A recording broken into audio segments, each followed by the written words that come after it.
Seo Dojin looks like just an ordinary high schooler with a backpack, yet he can solo clear an entire dungeon. This one in particular is filled with colossal orcs that seem impossible to defeat, but Dojin takes out their leader with a single blow, like a literal Saitama. Other orcs try to smash him, but he's too fast and powerful. He crushes them like overgrown cockroaches. From one orc, he loots a rare magic stone that can increase his abilities even more. Pleased with his find, Dojin packs it into his backpack and prepares to leave. But a group of guys from the guild that owns this dungeon find him, and are not happy that he cleared it. They have the numerical advantage and are confident that, as high rankers, they can easily defeat some high schooler. But oh boy, they've never been more wrong in their lives. When they try to catch him and put on handcuffs, Dojin shows them a bit of his power. Even though they attack him from all sides with electric shockers, it's all in vain. Dojin easily beats them like a bunch of children. They stand no chance, and still can't process what this boy really is. After dealing with that bunch of trash, Dojin casually walks out of the dungeon as if nothing happened. You may wonder, why is this boy so overpowered? Well, he used to live in another world that was destroyed by monsters far stronger than these.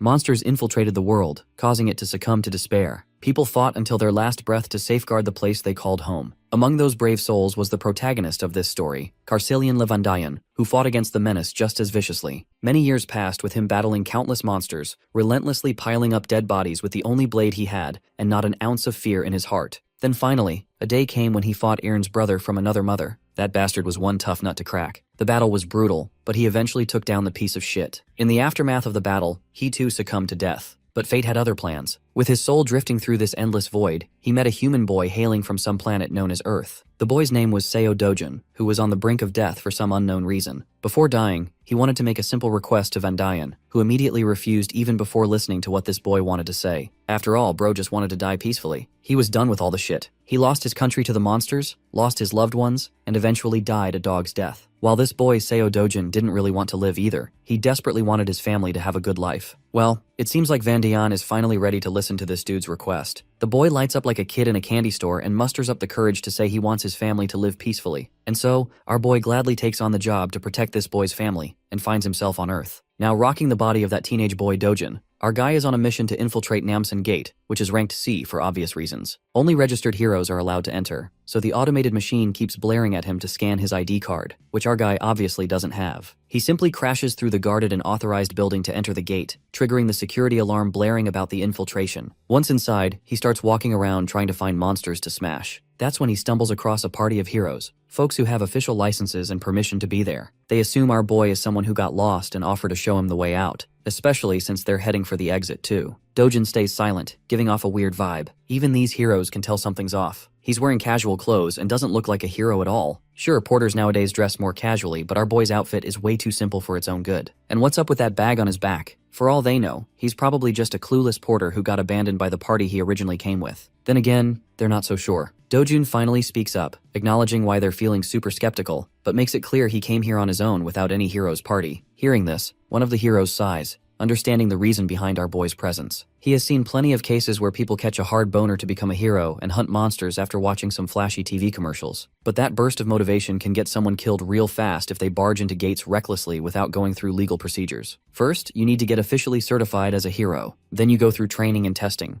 Not to mention, this gate is C rank for a reason. If you're a rookie just starting your career, you better go find an F rank gate before you lose your life for real. After listening to this dude yapping and generously handing out advice no one asked for, Dojin makes it abundantly clear he doesn't need shit. Naturally, the crew of heroes is bewildered by this kid clapping back with such a cold tone. After all, they were just trying to help. So they get a bit pissed, but the leader tells his comrades to hold their horses. If the guy doesn't want help, then fine, leave him be. The leader is confident this kid will eventually learn the hard way why you don't cover your ears when someone wise is talking. They hope he finds out just how unforgiving these gates are, unlike the TV shows that glamorize being a hero like it's the second coming of Christ. Soon enough, Dojin finally comes across a giant troll staring him down, ready to eat him alive. The monster unleashes an attack, only to miss and hit the ground. Bro moved so fast the troll couldn't even process what the hell happened. Then he balls up his fist and delivers a devastating punch, hard enough to blow the orc's face clean off. It's basically something out of One Punch Man, or Omni-Man on a killing spree. Now that the monster's out of the picture, here comes the juicy part. Time to loot, baby. First, he grabs the sword that bastard was carrying. Then he uses that same sword to dig further into the monster's body and extracts a shiny gemstone. It's actually a low-grade magic stone, so insignificant that Dojin never even bothered with them before in his previous life. But since he's broke right now, he's got no choice. Suddenly more monsters swarm the area, pissed after seeing their buddy decapitated. Dojin turns around and chucks the gemstone so fast it literally blows one of their heads clean off. The other two dumbasses charge in like they've got some death wish they want fulfilled. Well, Dojin's more than happy to grant it. While he's wreaking havoc, we cut back to the crew of heroes trudging through this monster-infested territory. Currently, their minds are still stuck on the encounter they had with that young man. The orange-haired woman is actually worried about Dojin's well-being, fearing he might end up dead. But the leader of the pack assures her that's highly unlikely. If he is some unauthorized guy who barged into the gate, agents from the control center will find him soon enough. Those agents on missions are always B rank or above. And since this gate is C rank, there's no way in hell he's dying here. As long as the kid steers clear of recklessly rushing at monsters, he's got no chance of losing his life. The Baldy agrees with his leader's assessment. He's pretty sure the arrogant brat must be trembling in fear, waiting for the agents to save his ass from doom. Well, the story is pretty much the opposite. It's our guy who's literally making these plus-sized sandbags shake in fear. One punch and the prey is down. He's so fast they can't even touch him, let alone crush him under the weight of their blades. He appears right behind one of the dumbasses and delivers a kick so hard it demolishes the guy's head. With all the suckers down, he grabs one of their swords and proceeds to harvest the sweet magic stones all for himself. After a while, he's done stuffing his bag and ready to leave. Though honestly, he's pretty disappointed with today's grind. It's basically dead weight in his bag, all those low-grade gems. Right then, one of the agent guys finally spots him and calls out to his buddies. Before our guy can fully turn, those suited men give him a tough stare down. First, they explain they're from the Gate Control Center and suggest he show his hero registration card. If he's unregistered, he has to come to the control center with them. Our guy isn't sure about that, which makes the suited dude tense up even more and get colder, insisting he cooperate and follow the proper procedures. The only response the suits get is annoyance etched all over our guy's face, and all this unnecessary drama killing his mood. Then again, bro ain't got the energy to argue. He just turns to leave. Since words aren't working, the suits threaten handcuffs if he refuses to comply. Physical force may be used if necessary. One of the more impatient ones dares to grab our guy's hand and threatens him with the injuries he'll sustain if he refuses to cooperate. What's worse, all responsibility will be on his shoulders. So it's everyone's best interest to solve things with words, not violence. Seems like Dojin's done with all the yapping, so he grabs that bastard's hand back and warns him to stop sticking out like a thorn in his path. This chilling warning makes the poor suit guy instinctively scared. A chill runs down his spine. The other two bastards pull out their magic-infused batons. They're actually grade 4 magic staffs, powerful enough to subdue an orc. But they don't have enough power to hurt our guy physically. So he aggressively twists the bastard's hand, making him whine like the whiny bitch he is. Bro then issues a final warning. They better leave now if they don't want to lose the last shred of dignity they have left. Eventually, duty-bound suits are forced to retaliate with violence. They try their best to tag our guy with the magic staffs, but none succeed. Our guy delivers a crushing blow right into the back of one bastard, then hits another in the belly. Next, he focuses on the guy in glasses, the last man standing. The last dude senses what's coming and gets tense. Dojin blurs away, vanishing into thin air, causing the bastard to panic at literally seeing a man disappear. Then, out of nowhere, comes a sneaky punch right into the gut, making the bastard stagger backward in pain. Seems like Dojin is tired of all the bullshit and agents chasing him, so he finally starts thinking about registering as a hero after all. The agent assures him that as long as he avoids shady or illegal stuff, no agents will be out hunting him. Dojin then questions this thing called a rift, a question that completely throws the agent off. Quick context on how this world operates. There are multiple passages connecting to another world where strange monsters live. These passages are scattered across the world. The gemstones harvested from monster corpses are used as new energy sources, making them highly coveted. Because of this, the government oversees these passages to maintain full control over each one. Every government-controlled and open passage for heroes is called a gate. Passages that aren't controlled or enclosed are known as rifts. Back to our boy, who finds it ridiculously annoying that these suits follow him everywhere, accusing him of trespassing no matter which gate he passes through. The poor agent explains that if an unregistered hero enters a gate without permission, the control center is automatically notified, and agents waiting nearby are dispatched immediately. Since our guy is thinking about entering a rift, the agent makes it clear these aren't as easy to access as any gate. Trespassing into a rift results in a strict punishment, no warnings, no plea deals. Dojin isn't interested in hearing any of that, so he grabs the poor guy by the face and throws him aside like a trash bag. By now, the poor agent regrets not calling headquarters. This shit's way over his pay grade. Before leaving, Dojin takes one last glance at the trash agent lying there,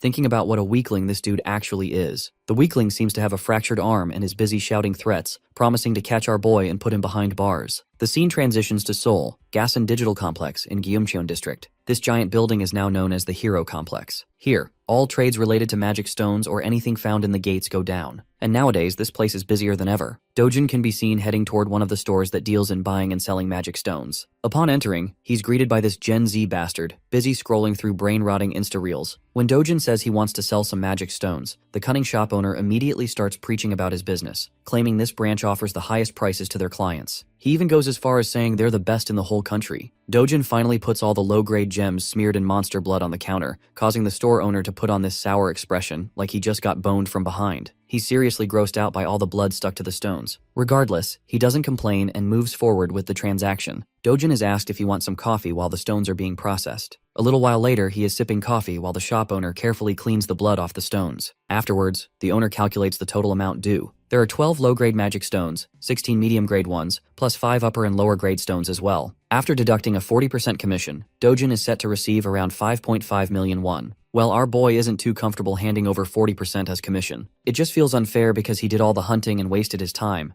So how the hell does this bastard think he's entitled to nearly half the money? The shop owner proudly claims he's being generous, charging only 40%, especially since every competitor in this business charges 45% or more. He's so confident that he even offers Dojin to take his stones back if he doesn't like the price. After all, no one else will offer more, or at least that's what this bastard claims. Our guy ain't falling for that trap and starts stuffing his precious stones back into his bag. Seeing his tricks aren't working, the bastard grabs Dojin's hand before he leaves and demands compensation for the appraisal and the coffee he drank. It's 30,000 won for the appraisal plus an extra 10,000 for the coffee. Not to mention, all the blood he had to wipe off ruined his expensive towel. With everything added up, Dojin supposedly owes the guy around 350,000 won. Dojun isn't giving in to these unreasonable demands, no matter how hard this crazy bastard pushes. Seeing nothing's working, the bastard stoops to street-level tactics and threatens Dojin with the C-class heroes he has as his guards. Right then, those big guys barge in through the back door, asking why they were called. If anyone's causing trouble, they're ready to deal with them. Dojun in response shoots a sharp glare at the bastard, who stares right back with the same intensity. A while passes, and the scene cuts to the terrified, sweaty face of the shop owner, who had been acting cocky like he was the main character. But he got a reality check when Dojin took down his 3 pigs, without breaking a sweat, making it clear who the real MC is. My guy then walks up to the counter and smoothly negotiates the commission down to 1%, no questions asked. We all know there's no arguing when someone like Dojin is staring straight into your soul like that. So the deal goes through, and Dojin walks out with a fat stack of cash for the haul he collected with his sweat, or rather, his fists. His grandma and sister are both in total awe at the huge amount of money. Grandma even suspects Dojin is pulling a fast one with fake bills. But the guy quickly clears that up, saying the money came from lending cash to a friend who started a business that ended up doing really well. Grandma isn't sure if her grandson even has a friend like that. He tries to convince Grandma with another lie that it was a childhood friend. Eventually, Grandma stops asking questions, at least the big ones. Meanwhile, Dojin's sister is super proud of her big brother for making their family rich. The doting brother pats her and gives her hope about the luxury life they'll be living from now on. The little girl just jumps around happy to be rich. Watching her so happy, Dojin realizes he's actually making progress fulfilling a promise he once made. He remembers the words of the owner of the body he's possessing, whose one dying wish was for his grandma and his half-sister Yoon to live safe and happy lives. That poor guy disappeared right before Dojin could say anything, and when he woke up, he had become Seo Dojin. Now his only mission is to make sure this little family lives safely and comfortably. For that, he wants to buy the safest house in Korea, which currently costs 110 billion won. For him, making money won't be an issue as long as he gets his original strength back. This world shares a lot of similarities with the one he came from,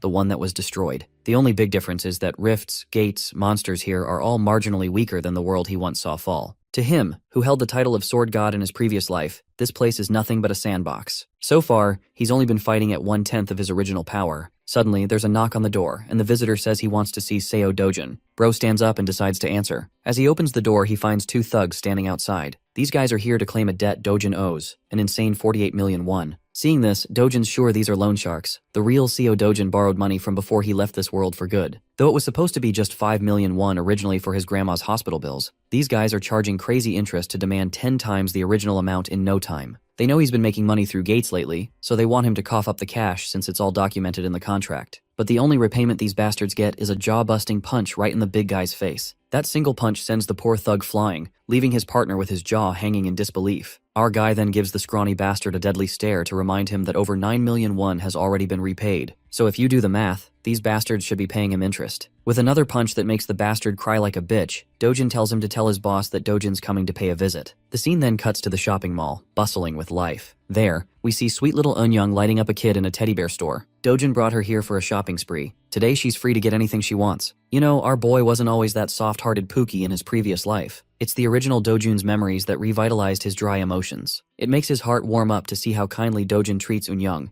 even though she's only his half-sister. So he wants to keep doing the same and make sure to give all the love he can muster for this little girl. The little girl finally chooses a stuffed toy she really wants. It's a small but cute bunny. She picks it modestly, making sure she's not being extravagant. But Dojin picks a way bigger stuffed toy for her. He doesn't want her to hold back at all. It's her day, and she can pick whatever her heart desires without thinking twice about money. They both treat themselves to some good food too. As they enjoy their meals, an unfamiliar voice calls out our boy's name. It's a middle-aged woman followed by a bunch of bodyguards. This chubby MILF seems like yet another trash talker who loves to hate on our boy. First, she points out his lousy sense of dressing. Then she questions the girl sitting next to him. She's bold enough to throw a jab, saying he must have knocked someone up and had this girl, just like how his mother brought him to this world. Of course, these sharp jabs infuriate our boy beyond anything. Meanwhile, the little girl has no clue who this lady is or why she's trash-talking so casually. This MILF then promptly turns her attention to the girl and asks her name. The girl introduces herself as Lee Yoon-young, which makes this trash MILF realize she's Dojin's sister. Out of habit, the woman throws a jab at her clothes too, calling her a mess. This bitch isn't sparing her deceased mother either, and all of this is just getting on our boy's nerves real bad. But for some reason, he's holding it all in, not trying to get aggressive with her provocations. Even this MILF is pretty astonished at how Dojin is keeping his composure, not falling for her traps. So this bitch decides to go one step further. This fat piece of work is bold enough to ask a child the meaning of harlot. Well, that's the last straw. Dojin snaps and calls her an ugly woman who belongs to a tribe of orcs. Of course, the woman is left wide-eyed and mind blank after getting caught off guard. Let's have a little context to understand why Dojin has been tolerating this woman only so much. You see, Dojin was born an illegitimate child and lived in poverty. At the tender age of 7, his mother died,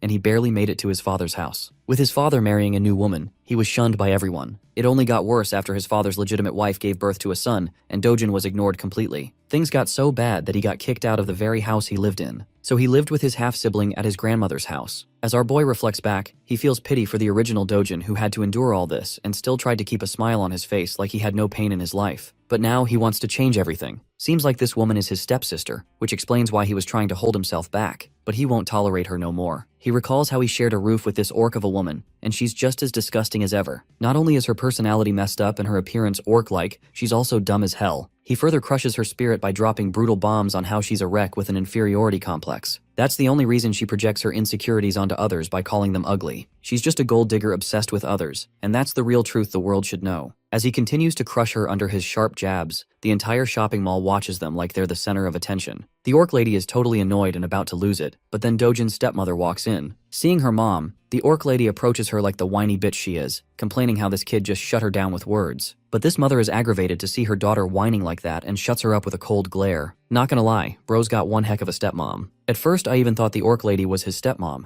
The hot mama turns her attention to our boy and greets him with utmost grace. She's inviting him to come back home and hang out for some fun, but Dojin knows all too well that this facade his stepmom is putting up is fake. After all, she's the one who caused the most misery and unrest in the 12 years he lived with them. The woman continues reminding Dojin of things he never wants to remember, triggering his PTSD and making him go full serious mode. With a tone colder than your mother's jokes, our guy tells this bitch to get the fuck lost. That's a major slap to her dignity, being shit-talked by someone younger than her. She just twirls around and leaves with the last bit of dignity she has left. For real though, she wasn't expecting him to clap back so sharply. She's left wondering if he's the same guy who would just lower his head even when she slapped him for no reason. Her bitch of a daughter follows along, with their bodyguards also following the both ladies. Honestly, these guards played the perfect role of mannequins in this ordeal. Let's shift our attention to our boy. Seems like these two girls totally ruined the time our duo was having. So our boy decides to be on his way too. The way he reacted to his stepfamily was intentional. He wanted to make one thing clear. The Seo Dojin who couldn't even speak up for himself is gone. It's high time his trash family realizes that. We then cut to a Mercedes zooming down the road. Inside the car, we see both the trash mother and daughter. The daughter is pissed at her mom for just walking out quietly instead of putting Dojin in his place. As she vents her frustration and curses our boy for the humiliation they suffered, the mother orders her manager to answer why Dojin is still alive. While Baldy has no clue how this dude is alive, it doesn't match the reports. The woman blares at the top of her lungs about the bullshit this man is spouting. How the heck could he be alive if they made sure the job was done and clear? The poor guy assures her he'll look into the matter again and make sure this time the job is executed properly. Meanwhile, the trash daughter has no clue what her shady mother has been plotting all along. She's rattled hearing talk about killing and dying. Eventually, the mom poses a question to her daughter, wondering if she has feelings for Dojin. This catches the fat pig off guard, making her blush and flustered.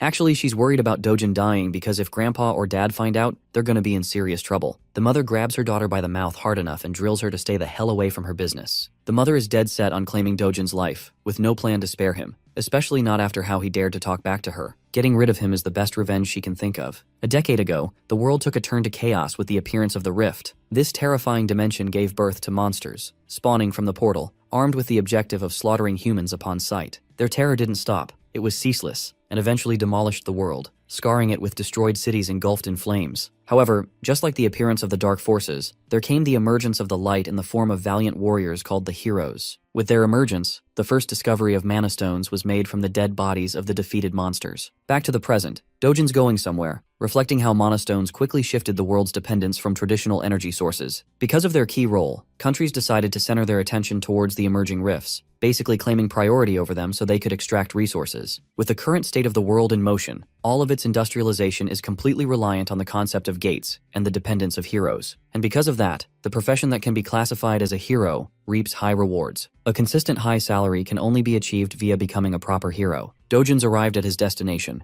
and it's actually the Yongdongpo HCS Capital Establishment. I know that's a mouthful, but you guys will see why he's come here soon. He finds himself entering the building, and upon first glance, the boss and his clowns look like your average run-of-the-mill thugs who want to scare people with their ugly faces. But Dojin is pretty chill about the situation. The boss puts out his cigarette and points out our boy's audacity to not only beat the crap out of his goons, but also to show his face at the door. It really shows that Dojin really doesn't give a flying fudge about anyone. He cleverly tells the organization's owner that, in reality, it's actually Dojin himself who found himself at a real loss. That statement is ridiculous from the point of the view of the boss, so he seeks clarification on what our guy means. Dojin clarifies that actually, he's come here to receive his well-deserved compensation. After all, he's endured mental, physical, and materialistic losses all this time because of the existence of these clowns. With his strong and serious words, the boss has noticed one significant change from the boy's personality. Something about the kid has changed. He's no longer the soft-spoken spirit or the gentle person he was. Then there's the added evidence that this same kid destroyed the lackeys he sent to his door. All things considered, the boss's leading suspicion is that Seo Dojin must have experienced a unique kind of awakening throughout his experiences in the gate. Despite knowing this,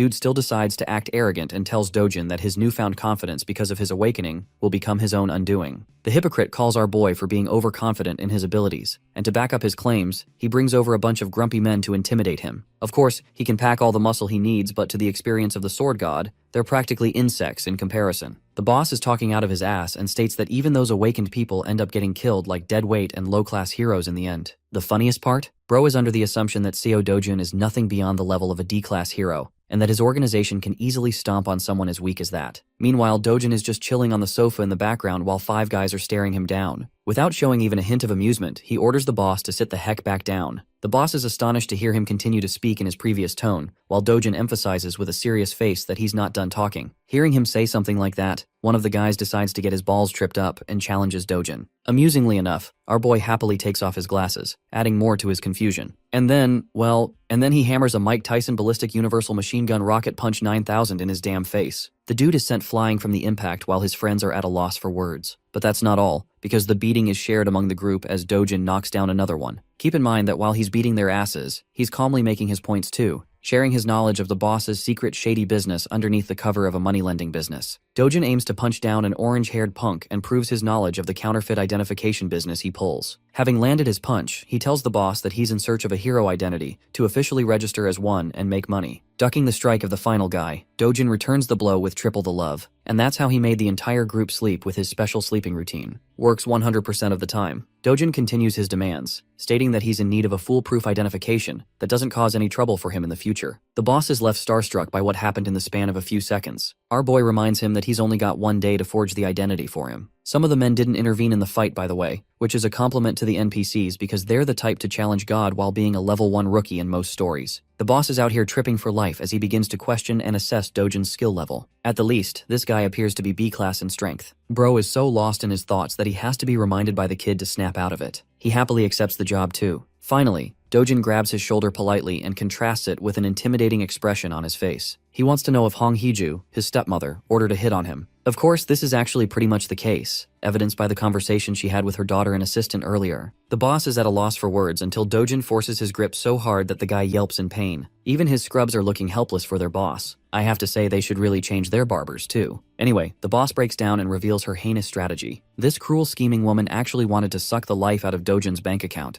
forcing him to so much financial instability that he doesn't have any other way but to take his own life to escape from it. Now that is a definition of an evil fucking plan, especially towards your son, even if cast away. Those were her orders. Dojin hears this, and after enough of his begging and crying, he lets the man free, questioning if that's also one of the reasons they locked him inside the gate. The boss turns into an innocent little guy who had nothing to do with that incident, even going as far as to reveal that he wouldn't get paid for the execution if he died inside the gate. That's probably one plausible reason why he couldn't have done something like that, and it already has Dojin thinking. He utters the words Kang Cholwoo, which is actually the name of the guy who brought him to the gate in the first place. Effectively, Dojin wants to know every last piece of information of the guy until tomorrow. With his 2 demands stated, he leaves politely, completely changing the atmosphere of the room from which he first entered. After that conversation, Dojin is left with a deep contemplative state again. The real Seo Dojin only had one desire. He wanted to protect his little sister and his beloved grandmother no matter what. On top of everything that happened, it just adds another layer of misery and shows the kind of life the poor kid had to endure while being helpless. But not to worry, because the sword god is ready to do what he must in order to set the record straight. The following day, guess what? Our boy's officially registered. And he's also got a B rank rating, which is convenient, unlike all the other stories where the main character just has to be at the lowest possible rank for style points. Tapping the card on the machine, he proves the card's legitimacy because it recognizes his identity into the system. However, it warns him that the rank is still lower than the dangerous quest he's about to take. This is actually pretty annoying to our boy, who thinks that maybe he should have peeved the bastard to assign him a higher rank so that he couldn't run into these problems. Despite the system's repetitive warnings not to enter the gate far above his level, Dojin doesn't give a damn and goes anyway. Let's talk about the specifics of the Night Island gate. It's actually just a B rank gate, but the logic doesn't mean a B rank hunter can survive it. Heroes are always recommended a class higher than the gate rank for mission safety. Anyway, the scale of the dungeon is considered rank D, which means it's spread out and will be difficult for solo hunting. The good thing, however, is that it's in the form of tunnels, which means to some capacity, solo hunting won't be that hard for him this time. Because of the gate's scale, it is highly recommended that an A-rank hero take on the task. But the words risk and danger don't exist in our boy's dictionary. If anything, the worst that could happen is that he'll have to face off against an entire fleet of monsters in a narrow tunnel with little to no room. Dojin smiles at his first opponent, which is a giant serpent with a chaotic purple aura. For most heroes, this would be a sign of terror, but for him this is a sign of good luck, as he prepares his gauntlets to get the battle started. Oh, and by the way, the serpent has a bunch of its friends too, and their tongues remind me of the Alien movie. Anyway, they do their best to attack, but it's pointless, because our boy is such a killing machine that he snatches and collects the mana stones like the monsters never even existed. The Black Killing Viper is a class of monster that is known for its hyperactive paralysis poison that can knock anyone down even with the slightest contact. With that in consideration, Dojin charges to propel himself at bullet speed and launches full swing. In a short span of time, he's about to slice and dice the creature all over its body, splashing blood until he severs the monster in half. With the creature defeated, Dojin notices his equipment. The gloves he purchased are ensuring the poison doesn't get in contact with him, and for the price of 300,000 won, they're holding their ground. Returning to the hunting session, Dojin turns his attention to 4 more of these ugly limbless lizards and begins blasting right through their heads with his powerful speed. More and more blood splashes out until the vipers are sent to the afterlife. Dojin stands there, busy searching for a bunch of magic stones by clawing from the monster's flesh. To his disappointment, there isn't any magic stone around, but this is according to the rules of the previous or the original world. And in that, these monsters only have a drop rate of 3% for mana stones. This means that he's got to hunt down at least hundreds of them for good loot. Walking his way along, he discovers Mr. Bonehead. You might be thinking it's the boss, but Dojin's got a different opinion, and as he asks the oversized serpent if he's the boss monster, because definitely the snake will answer like a good friend. Anyway, Dojin thinks it's a good thing this big guy appeared because he won't have to worry about getting lost anymore. Spiraling into an immediate strike, he plans to end the battle quickly to return home. But then, an unexpected thing happens. Despite having successfully landed a brute strike, his punch doesn't have any effect on the creature. Bro just gave him a tattoo on the head instead. While he's in the air and unable to dodge, the creature bashes him into the wall with its tail. Dojin sits there having crash landed. It probably gave him a reality check about the boss monster's strength, I think. The creature whips out its poisonous fangs and hisses at him like the average girlfriend when she's hungry. The creature attempts to bite him down, but luckily he evades the attempt. Using the momentum of his evasive maneuver, he bolts right back into motion with a powerful punch that connects with the creature's body and leaves more cracks against its hard shell. From this second attack, one thing has been made clear to him. The boss monster has an unusually tough exterior, making it a greater challenge than the rest of the vipers he disposed of. The shell is so powerful at his current level that he can't penetrate with one strike alone. This reverses the situation on him, making him question if he should aim for a different battle strategy. At his original strength, the sword god would mop the ever-living floor with this beast. But then suddenly he notices something. It's the sword of the warrior who lost his life fighting the boss. And now you guys are about to know why he's called the sword god and not the fist god. Even though the weapon is extremely worn out after the fight, He grabs hold of it, believing that a sword is only as competent as its wielder. With that knowledge in mind and the blade armed in his hand, he walks towards the monstrous snake. The creature propels itself forth to strike him down again. Bursting with incredible speeds, Dojin responds by going high up into the air, proudly declaring that the creature should be honored that he's going all out to kill the beast with a sword. Despite the sword's condition being crap, this guy literally unleashes so many flashing cuts in the span of a few strikes that it leaves the snake's body eviscerated. The serious fight turns into a funny conclusion with the snake dying in the background while our boy's sword is reduced to dust. It's a good thing he wiped the creature out while it was still holding on. With the boss monster dead, Dojin thinks of a smart idea that I don't really see many other protagonists implement. He takes off one of the fangs of the creature, believing it could be used as a nice material for a short sword with a bit of refinement. Considering this as a reward for his journey, he exits the gate. By the time he's exited the gate, it's already a starry night outside. He spent more time at the B-rank gate than he thought, and with the way things turned out at the end, it only pushed him to pursue and restore his strength back to full health. Also, he's a bit happy that his old friends don't get to see this weak version of him because that would be embarrassing. Back from the hunt, he goes to appraise and sell the magic stones. Before him, there's actually another hero who has come to present his great stash of magic stones. The cheap-ass receptionist treats him like shit and points out that the commission rate is the same as 40%. Even the innocent guy can sense the bullshit behind that overly high rate. He even calls it out, stating his concerns and calling himself a normal guy. The receptionist, just like what he did with Dojin, clarifies that their rate is actually the lowest among all the appraisal trades. The gate center is 5%, but that's without taxes. From the perspective of the sleazy appraiser, this is a great deal for heroes to have that earns them good money. The cash is handed to the hero, who doesn't really complain much, except concerningly asking about the dude's messed up face. The funny thing is how this guy is still repeating the same script even after getting his face bashed in. Bro plays it off, stating that a psychopath first obliterated his guards, and then he left him with this treatment. The hero thinks it's actually the fault of the receptionist for keeping low-ranking guards around at the C-rank level. After all, rank isn't the only thing that matters in their world. Skill plays a huge role too. Rank is actually a false representation of one's abilities and only updated to keep the system intact. The hero is wise to mention that the people of the same rank have a huge variance in skills and abilities, so they can't all be treated the same. Then there's also a difference between a lame watch guard who sits all day guarding the shop and a hero out there who is actively hunting down beasts for a living. Even though this guy is actually giving him some solid advice, the joker of a receptionist just wants him to stop yapping and leave already, which he does, offering to help the little dude out if he ever needs something. As he's leaving, our boy walks right past the guy, looking as cold as ever. Upon seeing him at once, the receptionist flinches and bugs the F out. He points at Dojin, shouting that this is the psychopath that made a mess out of him. Turning back to face them both, the hero is actually pretty impressed. He notices our boy's lean physique for his height. Still, the fact that he made a mess of the guards here spirals the man to gear up for a fight, questioning if he's the troublemaker. The one thing I like about this guy is that he isn't offended for petty reasons. He actually believes that Dojin is misusing his powers as a hero by bullying civilians in his normal life. Of course, it couldn't be further from the truth since he only knows one side of the story, but it's still quite interesting to see realistic characters. The receptionist is enjoying the scene, knowing that this guy is actually a 7-year-old veteran hero. If something happens to him here, the guy has plenty of connections he can abuse by giving them Dojin's name. Without really giving a damn about who he is, our boy turns back and simply tells the boomer to piss off. This only spirals the guy into being provoked, because all of a sudden now it's really looking like he's being an asshole. Dojin asks if the guy is looking to exact revenge on him. Hearing those words, the veteran hero is provoked. However, being the responsible hero that he is, and from the experience he has, he knows that it is unwise to take battles against other heroes as it almost always results in deaths. It's actually an even higher rate of death than a fight against monsters. Recalling that fact, Bro literally chills out and turns his back, leaving the receptionist at a loss for words. Dojin turns to the sleazy appraiser and asks if he's got a problem he's looking to address. Before the guy could answer, he tossed a bag full of magic stones to appraise and convert into money. These precious shiny babies are all high-grade magic stones, which really begs the question on who this guy really is from the perspective of the receptionist. Calculating the amount winds up to be a total of 150 million won. It seems like a lot at first glance, but to Dojin, it's far too little for a day's worth of hunting. He asks for the cash, but the receptionist reminds him of the commission rate they have to calculate beforehand, which obviously draws a scary look from our boy. Remembering that the rate is only 1% in their little deal, he cools down and tells the guy to wind up the rest of the amount to him. Now, inside the mind of the hilarious appraiser, he wants to beat the shit out of the guy for having so much audacity, but it's only in his imagination that he can do that. Speaking of which, the receptionist expresses that there has to be approval from upper management for an amount this huge. Without wasting another breath,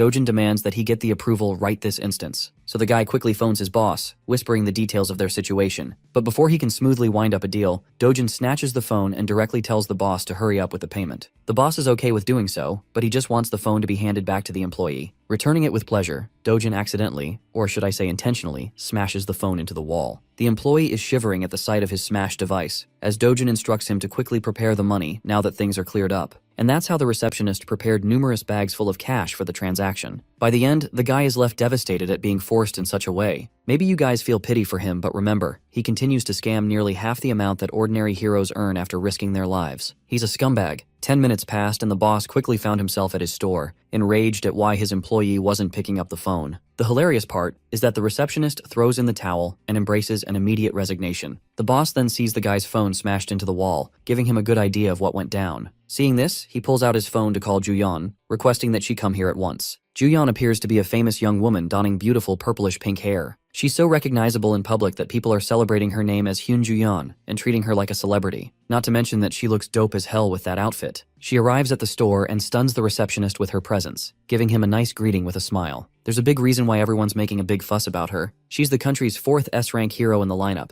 nothing short of amazing. People have sprouted rumors that she's the niece of the boss, but then it makes him question what she's doing here. Confirming the claims, Juyeon expresses that she was called here on behalf of her uncle's request to take care of a reckless hero. Intrigued about the situation, the stylish S-ranker sits down, ready to hear what's going on. In the next scene, we can find our boy with his absolutely ripped body meditating out in the sun. It's true that he's been hunting for a whole day, and yet the rewards he reaped from it weren't amazing at all. With the way things are going, he's worried about the future. First and foremostly, he needs to get to a level where he can clear S-rank gates on his own. That means he has to train to restore his original strength. You heard that right, boys. It's training arc time. Dojun's biggest challenge in this current life is that unlike the previous world, the mana density of this one is thin. That means that even if he does his best to gather mana with his current rate, it will take 3 years at the minimum to come close to his original strength. Even more if things get rough. On the bright side, he could aim for better equipment for battle. But the issue is, even the most terrible equipment easily runs for hundreds of millions, so that would be wasting money. Suddenly, a chill runs down his spine as he senses the presence of someone dangerous. Fixating his sight on Yunyang, he grabs the little girl at full speed and demands that everyone go inside quickly. Back inside, he shuts the room down while his grandma eagerly questions what's going on. The entire structure shakes with a loud quake, making his grandmother flinch and question in terror if they're having an earthquake. Little Yunyang is in a state of panic, but the truth is something only our boy knows. This isn't just an earthquake, it's something else. Dojin senses the sharp and violent energy outside. A rift has just cleaved open into their world, and it just so happens to have manifested on top of their house. Rushing to take care of the problem, he tells his loved ones to stay inside as the situation outside is dangerous for them. At full speed, he cuts into the entrance of the rift, where the last thing he hears is the cries of his grandma and his sister calling out his name. The scene switches to the Seoul Hero Association, where its members are made immediately alert at the sudden emergence of a rift on top of the Mapo region. It appeared after 63 days of the last emergence. Realizing that the White Lion Guild is the closest to Mapo, the manager wants his staff to contact the guild at once and alert the nearby heroes to join in to control the situation. Upon closer inspection of the rift's exact location, he discovers that the rift appeared on top of a residential home. This is a tricky situation even for them, because if on the off chance a civilian enters the rift, they're practically guaranteed their demise. Not to mention that the rift won't allow anyone else to enter after that. And if the person inside dies, it will send out a wave of crashing monsters in 10 days' time, causing chaos and destruction for the people living in the region. The monster wave would become so uncontrollable that Seoul's safety will be fully jeopardized. The manager is curious about the person who interacted and entered the rift. Turns out that they know Seo Dojin has taken action as he's the resident of the home. According to his grandma, he entered the rift to protect his family. From this information, they are under the impression that he's not a hero. And that complicates things because the chances of an ordinary civilian returning from the rift is next to impossible. This causes the entire staff to feel despair and helplessness for the situation, as they can do nothing. In the next scene, we actually find Dojin's pissed off stepmom annoyed hearing the news of his new awakening. She can't believe her ears. Her assistant reports that while he hasn't officially registered with the Hero Association,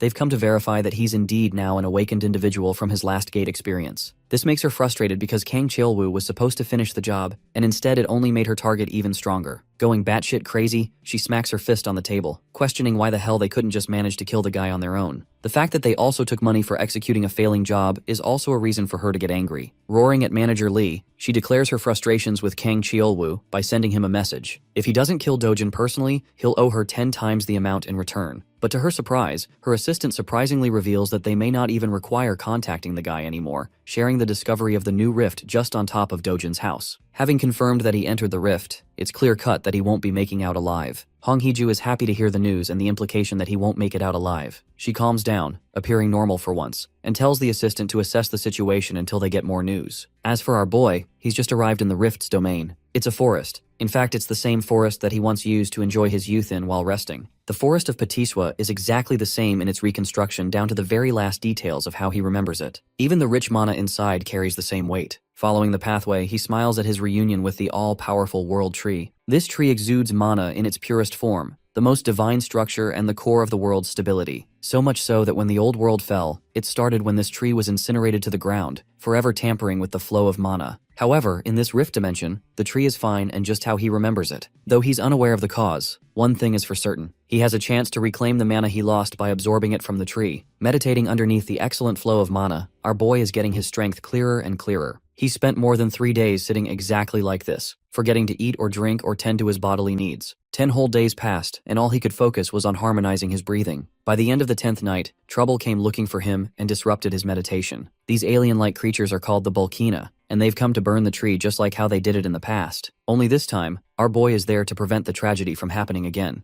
The creatures lunge forth to attack him while Dojin regrets being unable to have a water element sword to knock them all down with ease. The burning monsters roar to make their way to him, but our boy is replenished with so much mana that he no longer cares about a weapon. He is the weapon. And those hands are rated E for everyone. Extending his hand towards the monsters, he exerts so much authority from his mana alone that it knocks down one of them. The second creature is stunned by his ability. Let's break down what happened just now. What he did there is called mana release, and not exactly telekinesis. It's a blaster-type attack that uses raw mana as a detonation strike. It had been a while since he used this ability in such a way, considering he was low on reserves all this time. Anyway, the Bulkina creatures aren't done just yet. To retaliate, they release charged blasts from their mouths in return. These pulsing laser beams quickly make their way to our boy, appearing the calmest he's ever been. His mana alone is enough to protect him from any damages. Stepping towards the creatures while he's ignited with a burst of mana, he remarks that he's finally protected the world tree. And now, he's ready to play for a bit and enjoy the fruits of his training. The ugly bastards are trying for another energy blast attack, but our boy quickly catches 2 of them and forces their mouths shut.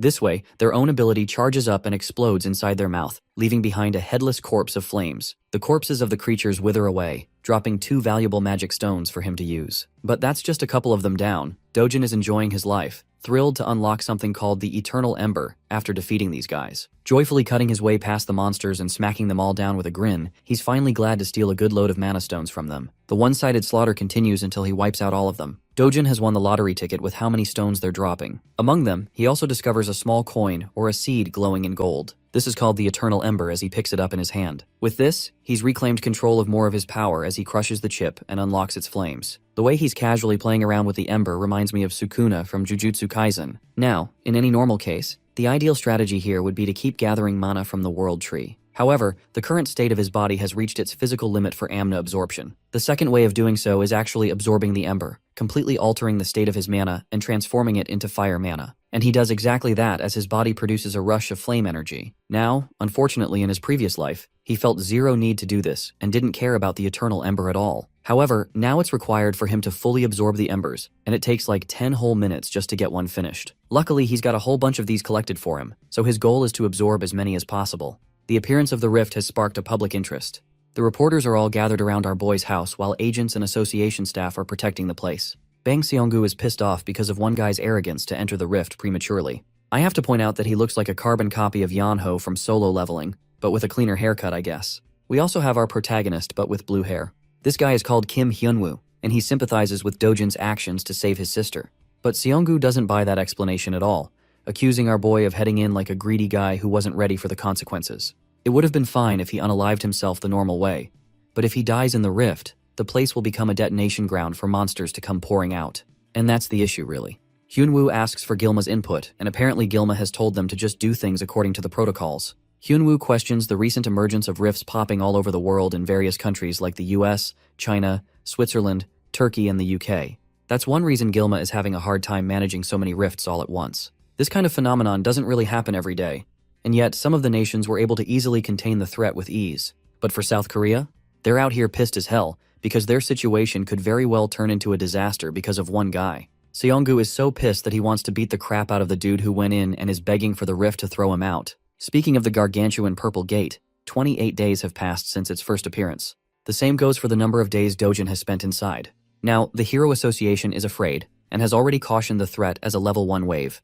Dojun's identity isn't revealed to the world just yet for privacy reasons, but they're calling him Ordinary Person S for now. While the rest of the world is clueless about Dojin's identity, the boss of the money-lending organization catches on quickly and connects the dots. Even his assistant confirms the report to verify the information of his involvement. Kim Yong-gu plays as the right-hand man to the president Hwang Chang-sob. Chang-sob is curious and wants to know Dojin's chances of survival to make out in one piece. Yes, I said the thing. As a ritual of this channel, the One Piece is real.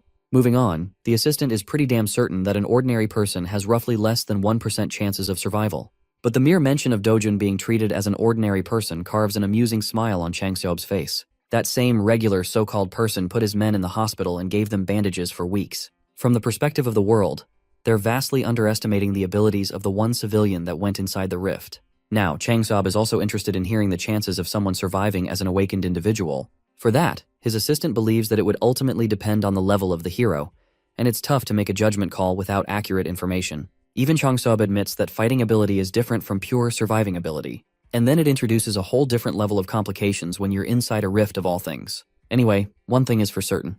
The bastard hasn't changed his ways. Chang-seob wants to protect Dojin's family, but not for noble reasons. Nah, this scumbag intends to sell the organs of his loved ones in case he doesn't make it back. And even if he does, he's gonna pin the blame of debt on him for taking care. This guy's the embodiment of a leech. The scene transitions to the mesmerizing world tree. Here, our boy is going full speed into his training arc as his body is now thriving with flame mana. He doesn't even know how much time has passed, but he's been grinding by absorbing hundreds of the firestones. With this, he's acquired so much fire mana that he can use it and manipulate it in any way he deems fit. Not to mention his resistance to the flames has increased as a side effect. Comparing his past self with his current self on the basis of fire attribute alone, he thinks he's surpassed his past self in a small capacity by mastering this ability. Embracing the world tree, he shares a tender moment with it. It's always served him in the time of need, even in the past, and even now. Because of that, Dojin is grateful for everything it has done for him. As for his mana stones, he's made up a small bag using vines to store them all.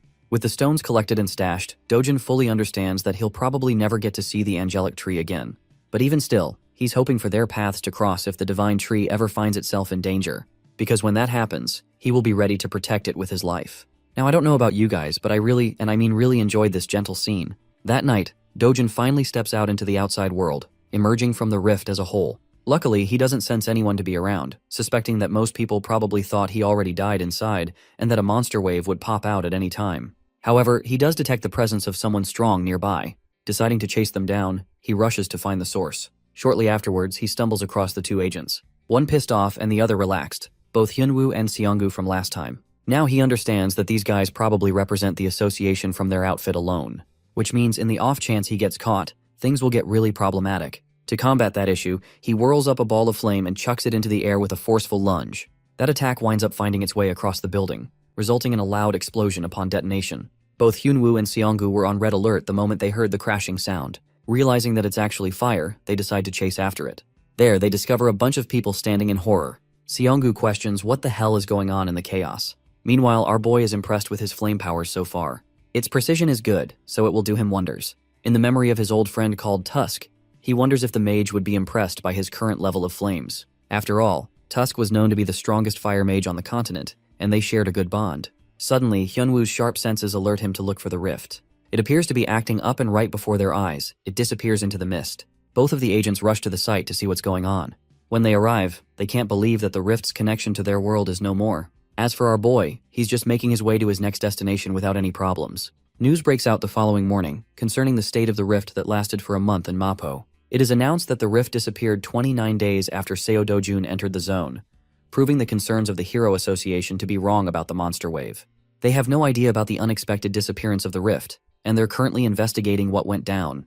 They also have trouble dealing with the cause of the fire that broke out at the time of the rift's disappearance in a junkyard. Now, this leads most people to believe that Seo Dojun is dead, and that this is just the consequence of his own actions. Unbeknownst to them, our boy is hidden in plain sight, observing the conflicting opinions of the people as some are sympathizing with the boy who lost his life. Unfortunately, the disappearance of the rift is heartbreaking news for our hero. He's devastated that he can't interact with the world tree anymore. Even though he can't protect the world tree, there is still one other thing he could protect in his life. Which brings us right to the HCS capital again. Inside, the idiots are busy celebrating the death of Dojin, believing that they can easily get rid of the old granny and his sister afterwards. Changsob is just the kind of guy to squeeze people to death after all. One bastard is talking about how they should let the little sister grow up so they can use her in other ways. While they're chatting without policing their own words, a familiar voice greets them and demands for their boss. The scene cuts off right there, and we get to see Changseob humming and going about his day, satisfied that Dojun is finally out of the way and dead for good. His assistant reviews their appointments for today. Apparently he's free for the most part except for a lunch with another CEO. Hearing that, he's happy because tonight he can enjoy partying to his delight at a club under Madam Kang. It's basically senseless chatter, until he steps into the building and as he's climbing stairs, he finds his men being tossed around like playthings. Their blood is splattered around, and the cause of it all is someone he presumed to be dead. Our boy throws him to the ground and tells the filthy Changseob to crawl back to him like a dog. That bone-chilling order from him has the president of the company quivering. Our boy acts like the real leader of the group and assumes his place in his chair. He then repeats his command to the ignorant Changseob, who is still processing the weight of the shameless order. Without wasting time, he crawls like a dog.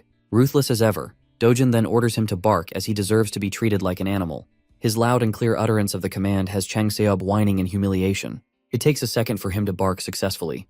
But our boy is not satisfied at all. Our boy personally makes sure to make an animal out of him by forcing him to bark repeatedly for everyone to hear. The president is reduced to being less than human, just like the people he treats. Dojin points out that scumbags like him only act obedient on the surface, but end up backstabbing you right when they find an opportunity. Declaring his filthy name, he chillingly tells the man that his life has plenty of experiences dealing with second-rate humans like him. Pleading and begging for mercy, Changseob is prepared to serve like a loyal dog if necessary. But Dojin has heard enough and whips a heavy slap across his face. Just that much force is enough to knock the wind out of the guy and spurt out blood. His assistant watches the scene unfold until his name is called. Dojin addresses him as the new boss of the company and recommends that he stop working under a bastard like him. Knowing that these guys are so ready to stab people in the back, he orders the assistant to kill Changseob with full permission. Of course, it's a task too heavy for a competent servant like him. He apologizes and objects by stating that their leader has a lot of connections, so things will get really bad if he's the one appointed the boss instead of Changseob. On behalf of him, the assistant pleads to Dojin to spare the guy just one more time. However, Dojin doesn't want to play around with simple words in front of them. He suggests wrapping Changseob's body in a barrel and removing all evidence by shoving it in the endless ocean. After all, it's just one of the things these guys excel at doing. Seeing as the boss's servants aren't willing to oblige, our boy takes a different approach with them. Dojin threatens the entire group that he'll toss everyone in the gate as monster food if they don't carry out this order. Yeah, the mere mention of that has Changseob reduced to a pathetic mess. He can't take it anymore and keeps on begging for his life, promising that he won't ever betray and will always serve under Dojin. Now, this puts the hero in a bit of a contemplation. Although he could kill off Changseob right here and get rid of all his issues, something about him has changed in this life. Admitting it himself, Dojin has grown softer compared to his merciless past self. So this time he agrees, offering the guy a hand. I just know Changseob is about to become religious as heck after this, praying to God that he doesn't get on Dojin's nerves again. He goes on to shake the hero's hand, promising to serve unconditionally from now on. But wait, something is strange. Why is his hand engulfed in steaming hot flames? Yes, though Dojin has gotten soft, he's still ruthless. Looking at the man dead in the eye, he reminds the scumbag that it's his final chance indeed. Dojun then proceeds to rip his hand off clean, reducing it to a charred paste. By the end of the meeting, he walks away, ignoring the agonizing cries of the president. He does leave them with a final warning. If even a single one of them tries to get in the way of his family again, Dojin will personally ensure their deaths. As for their new job, they are forever deemed responsible to protect his family for the rest of their lives. Now that's how you handle traitors. Officially speaking, the man known as Seo Dojun was just a blip in existence that vanished along with the rift. In reality, he's actually dining in the local McDonald's.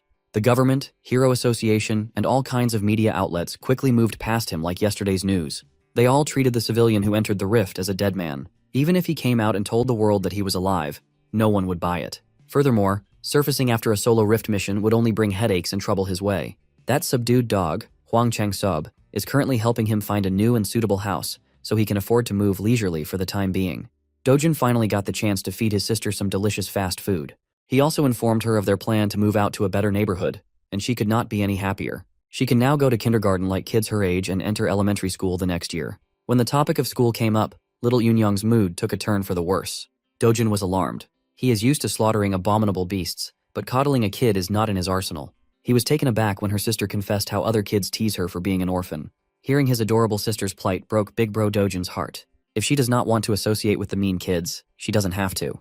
Those little bastards will get what's coming for them eventually. Finding out that she wouldn't have to attend kindergarten to be bullied anymore, Yoonyoung was hyped. Inwardly, Dojin is devising a plan to send his little sis to a prestigious private school where no one would dare look down on her. That night, Seo Dojin found out that Kim Eongu had stashed his grandma and sister in some random motel while he was stuck inside the rift. Glasses bastard almost broke his back trying to apologize. He reasoned that the motel is under the management of their company, so it is safer than any other place. Dojin does not have the energy to mess with lackeys tonight, so he just enters the room and sees his grandma once more.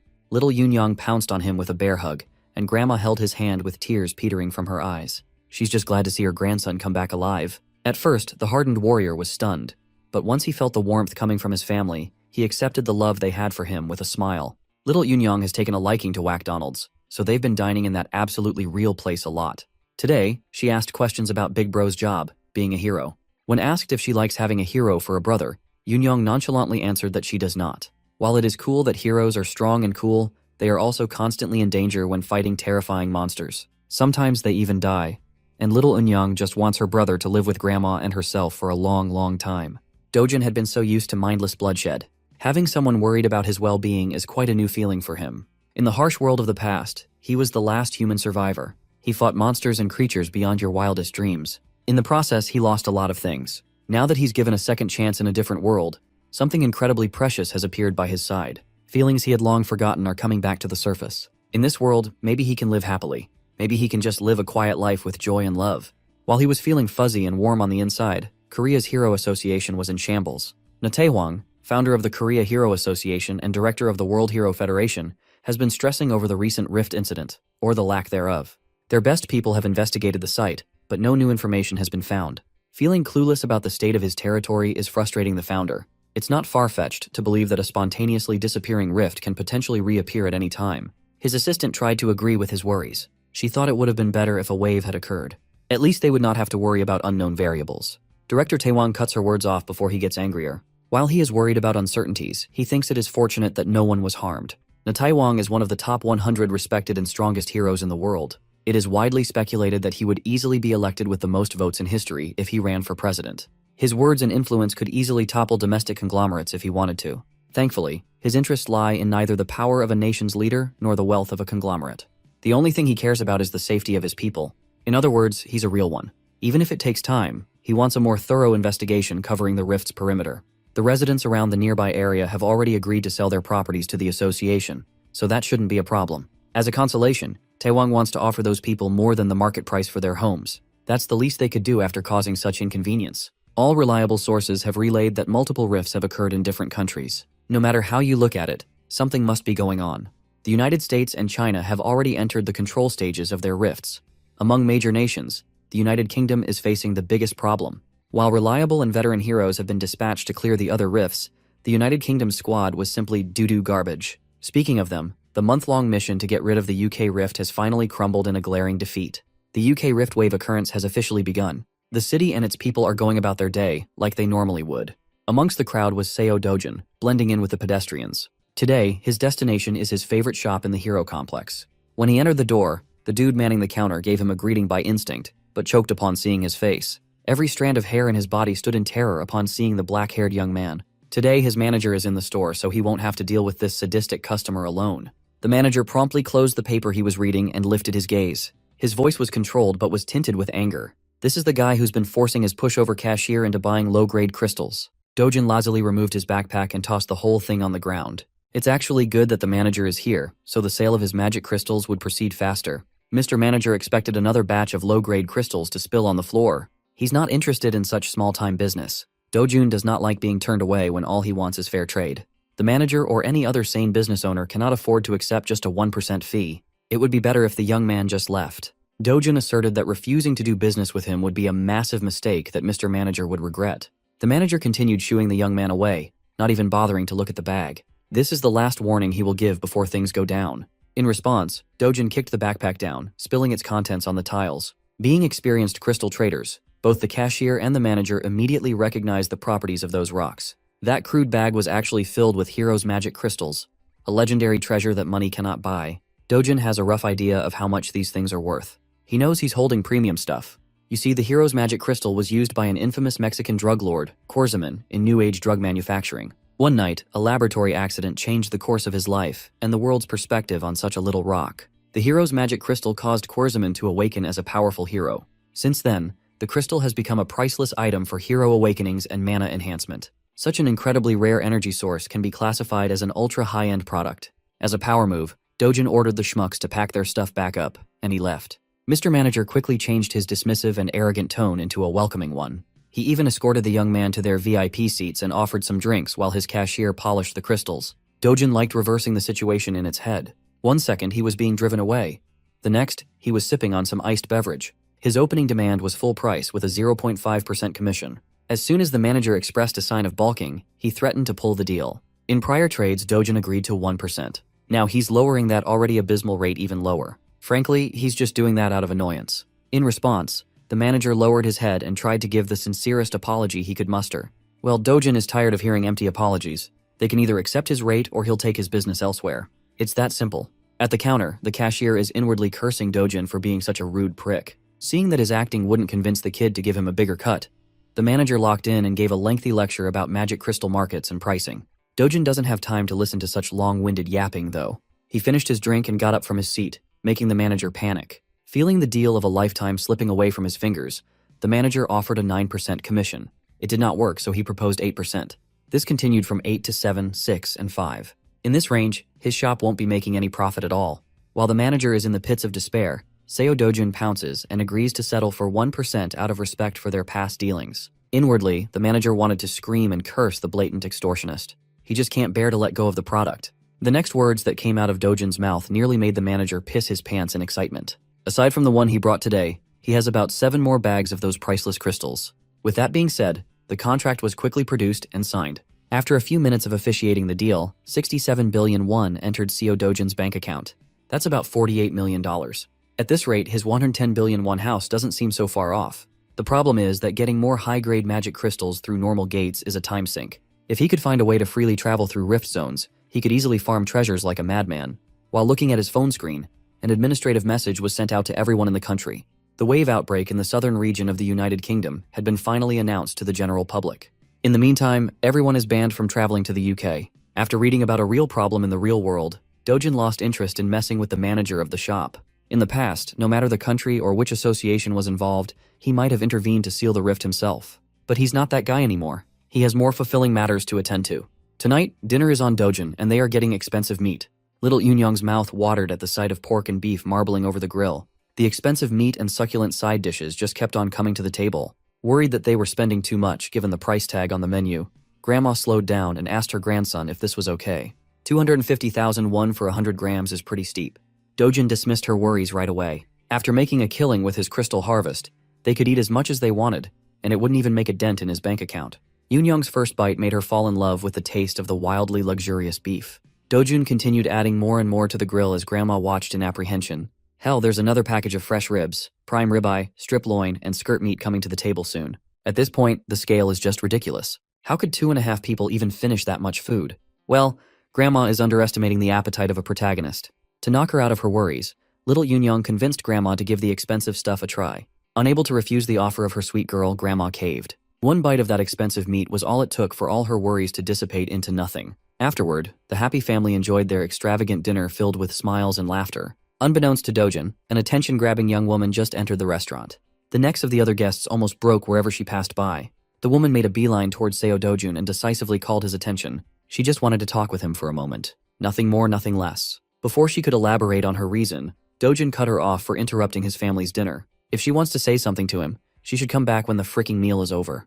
Hyun Ju-yeon pulled out the name card, hoping that the young man would change his tone upon her name. Much to his dismay, Dojin just kept on grilling and eating meat, disregarding her presence altogether. And so, the renowned S-rank hunter swallowed her pride and patiently sat in the restaurant's waiting room. With a star like her sitting within normal people's vicinity, she naturally became the center of attention.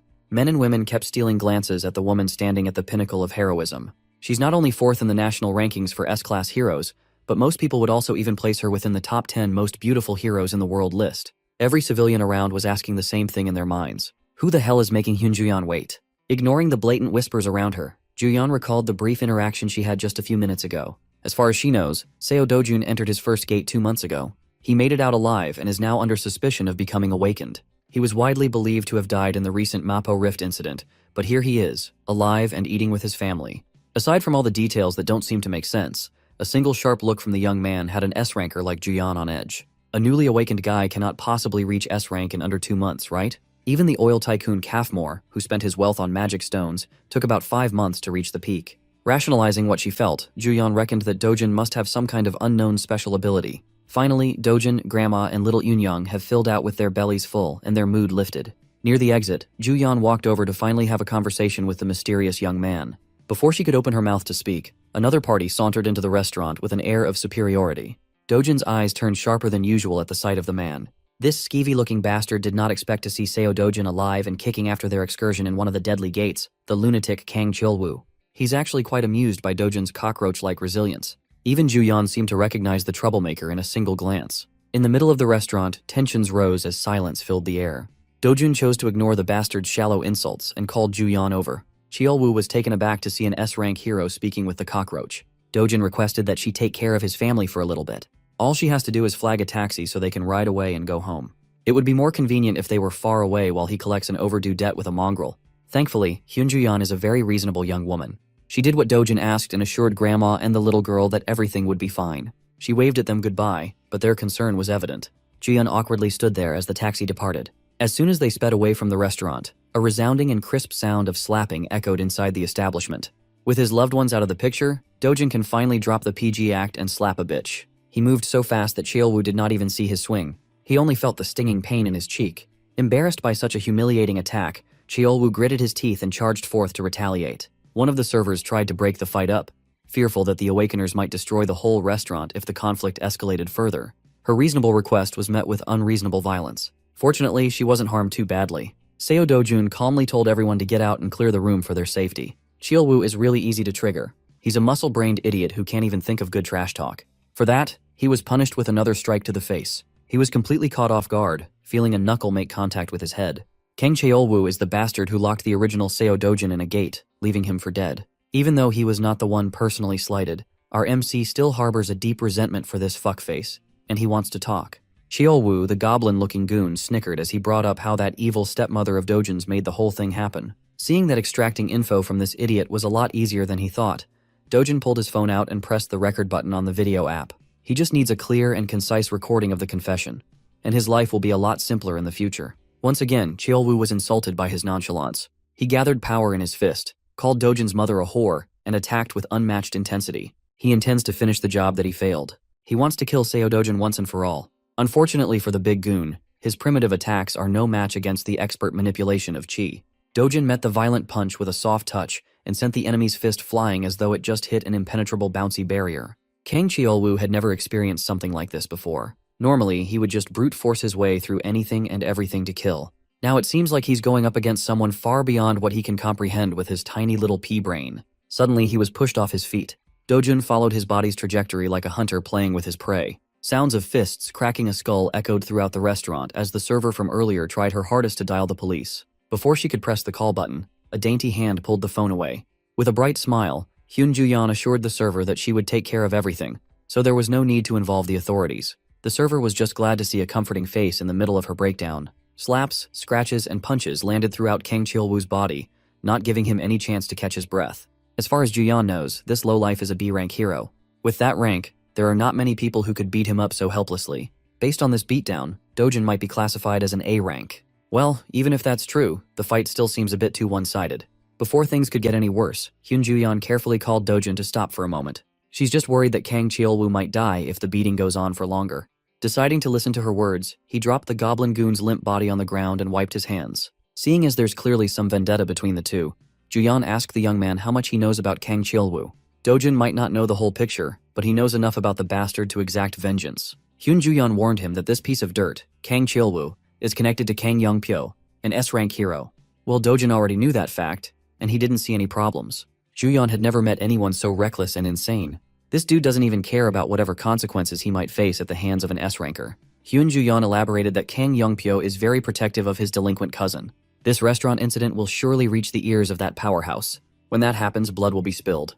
Dojin scoffed at Ju-yeon's worries. He's the last person who would be afraid of some hotshot S-ranker. More than the problems for the future, He's more annoyed at the fact that Juyeon knows so much about his life. Now that the Goblin Goon is down, Dojin's enmity has transferred to the nosy S-ranker. Face to face, the feral young man stared her down. Hyun Juyeon was not a pushover by any means. She won't cave from a simple, intimidating eye contact. Changing the subject, she apologized for the sudden visit and brought up her agenda. She was just asked by her uncle to come by and talk. After she found out about the bag of Hero's magic crystals he sold off, Juyeon wanted to get her hands on the rest. She is willing to buy every piece he has, no matter the price. Dojin warned her that it won't be cheap. He has a lot of precious treasures stockpiled after all. She assured him that the assets of an established S-rank hero are beyond normal people's imagination. Well, it's not like he's opposed to selling his goods. He just has one condition before transacting. It's nothing much, really, just a little favor. At least for someone as renowned as Hyun Juyeon, that is. Elsewhere in the city, the sound of expensive alcohol bottles hitting the floor can be heard. Dojin's evil stepmother is crashing out upon learning new information about his allegedly dead stepson. Her people were so sure that the kid died in the rift, yet now she's receiving word about how the Dojin survived like a resilient cockroach. Press F for bald man here. Having a boss like her can't possibly be fun. You can't blame him for the misinformation. Even the Hero Association labeled Dojin dead. Evil stepmother doesn't want to hear excuses. She wants actions instead. To make things worse, they just received news about Kang Cheolwoo's defeat at the hands of Dojin. At this point, it's safe to assume that Seo Dojun already knows who's really responsible for his attempted murder. Hearing that she might be implicated, evil stepmom gulped in terror. She's not afraid of Dojin. She's more concerned about the hassle it will bring when her father or husband finds out about her dealings. She can cover everything up, but if word gets out to the media, the group's stock price will nosedive. So, she ordered her people to intercept the media. If they mess up, T Group and W Group will surely cut all deals and advertisements. First and foremost, the police must also be on their payroll. In that regard, evil stepmom's people have already moved to cover all bases. Knowing that they have a little bit of competence lifted some pressure off her shoulders. Baldy director Lee then whispered that no matter how many cover-up jobs they do, what they are doing is not a fundamental solution to the real problem. On that note, the bald director might have a plan that can put an end to this headache. They just have to make use of Kang Cheolwoo's cousin, the infamous Kang Youngpyo. Even someone like stepmom here knows about the S-ranker. Kang Cheolwoo might be notorious as trash in the world of heroes, but everyone knows how close he is to his powerful cousin. In reality, Kang Cheolwoo is just a pawn doing all sorts of dirty work under his cousin's orders. They are both sick in the head. If Cheolwoo gets pinched by the police and smeared by the media, it won't be a good look for the S-rank hero too. In fact, he's already taken action to deal with this public relations disaster. Evil stepmom made up her mind. She wants to meet with Kang Youngpyo as soon as possible. In addition, that dog, Hwang Chang-seob of HCS Capital, has blatantly allied with the enemy. He's taking care of Dojin's family now. For that, stepmom wants a prosecutor on the phone in a minute. Those who abandon her camp must pay the price in full. The very next day, we follow a group of heroes entering one of the 37 rift zones in Korea. Among those rift zones, 5 zones are being turned into secured gates.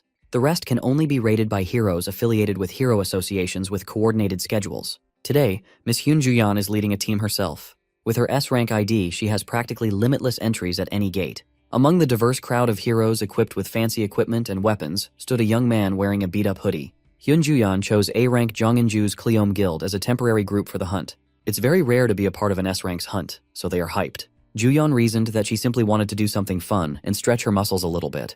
In reality, she had to set up this whole situation just to give the young man in the back clean entry to the gate. Seo Dojun agreed to sell the rest of his magic crystal stockpile at market price to Juyeon if she let him into the restricted rift zone. He just wants to earn more money by hunting in higher level zones. While it's true that rift zones house all sorts of treasures, going into such a difficult one for a certain profit without fear is just insane.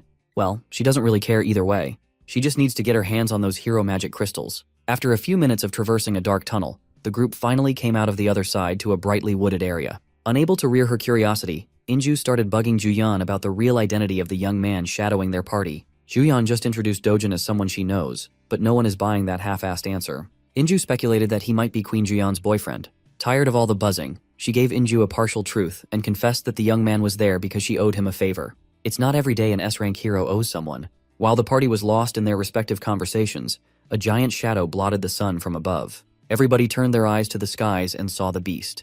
Being an A-rank guild, the Cleome heroes instantly responded by drawing their weapons and getting into their respective positions. The first encounter was none other than the fearsome cockatrice. Like the expert raider that she is, Juyeon took charge and barked clear and concise orders. Jinju and Doyeon are in charge of defense, while Sungho aims for the legs. Before she could finish assigning everyone their roles, a figure blurred as he shot past everyone.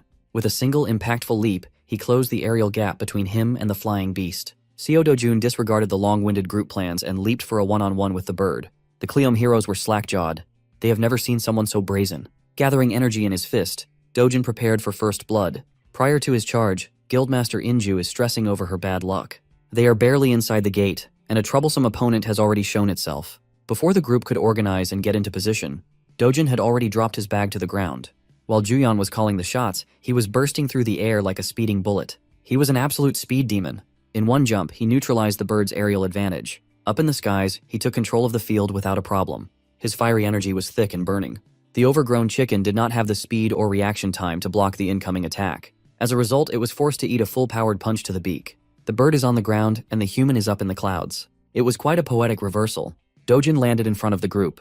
He did not even break a single bead of sweat. The cockatrice is on the verge of death, the mark of his fist visible on the side of his face. The Cleom Guild people stood dumbfounded alongside their S-rank carry. They bore witness to the brutality of what happened next. Dojun lifted his leg and started stomping on the bird's head until it was reduced to meat paste. It might seem too much, but killing a cockatrice requires a lot of force. With every stomp and kick, the sound of skull cracking and blood spurting mortified the group. Now Inju is really curious as to who that guy is. In all honesty, Juyeon wasn't really sure herself. All she knows is that Seo Dojun is a really strong human. Well, calling him simply strong is a huge understatement. There are only a select few heroes who can do what Dojun just did. Killing a cockatrice in one blow is no ordinary feat. Juyeon downplayed the achievement by bringing up her sister. That woman belongs to that elite list of outstanding heroes. Still, Inju can't just get over the fact that a hidden powerhouse is among them. She watched the entire sequence and was in awe the whole time. Juyeon took note of the young man's monstrous power and decisiveness, her curiosity deepening. She turned to Inju with an impromptu change of plans. For now, she wants to go to the center with Dojun, leaving the rest of the group on the outskirts. Juyeon carefully approached the young man, expertly carving the cockatrice's corpse for loot. Before she could speak, he preemptively asserted that he wouldn't share loot with people who contributed nothing to the kill. Thankfully, Juyeon is not one to eye a few pieces of magic crystals. She just came over to propose that they go a bit deeper into the gate, head somewhere more challenging and fitting to his current abilities. With a smile, he readily accepted the invitation to hunt and loot more. Juyeon knows the layout of this gate quite well, so she will take the lead. All Dojun has to do is follow closely so he won't get lost. Without warning, she sped off into the distance, her speed causing a sonic boom. Dojun calmly watched as her figure vanished into the horizon. After slinging his bag to his back, he took a running pose, storing energy in his muscles. With an instant first step, he kicked an explosion that almost blew the Cleom Guild heroes away. Inju reckoned that if Juyeon is a bullet, then that man moves like light itself. Left by the two powerhouses, the miscellaneous heroes turned to their guild leader for their new plan. Of course, trying to follow those two ahead is utterly impossible. Today they must accept that they are sidekicks and small fries. Nevertheless, this is still a decent gate with plenty of monsters to hunt around the outskirts. In the outside world, normal people praise them as powerful A-rank heroes. But in front of a real S-ranker, they are not even worth mentioning. Juyeon and that man are leagues above the entire force of Cleom Guild. Speaking of those two, their race across the woods is proceeding hastily. While maintaining breakneck speeds without much effort, Juyeon kept on checking her flank for signs of Dojun. Upon seeing no signs of the guy, she started softening up and thinking that she might have overdone the initial run. While she was thinking of slowing down, Dojun suddenly appeared by her side, asking if they could go a little faster. Juyeon's concentration broke and she almost tripped over. She had never experienced something like this before. Someone can actually keep up with her in terms of racing. When it comes to speed, she's in the top 2 in the nation. But that list might need to be updated, given how Dojun is making her eat dust. A few moments later, he made a stop to tease her for being slower than expected when she was clearly running to flex her speed.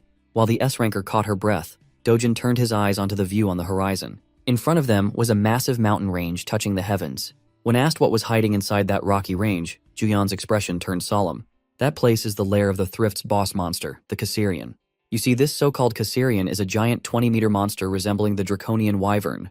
Juyeon doesn't even want to entertain the idea of subjugating that beast.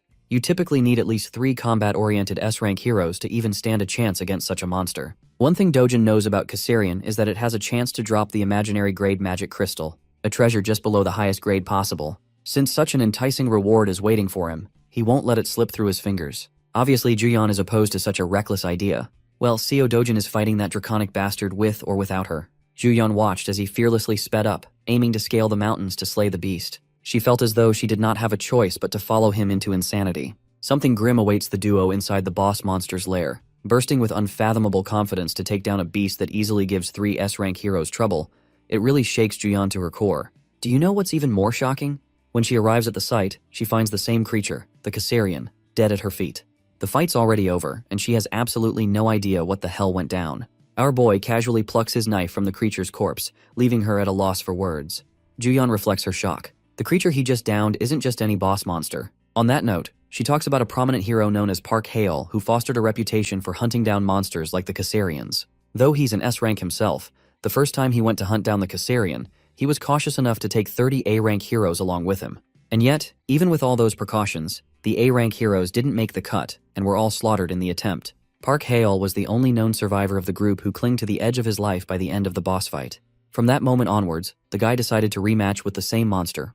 Only this time he was armed with 1 more S-rank and 100 A-rank heroes behind him. It's practically a small army at that point. The fight was brutal. They focused on piercing the creature's wings and negating its flight. The Caesarian of the time was then overwhelmed by a barrage of attacks from the heroes.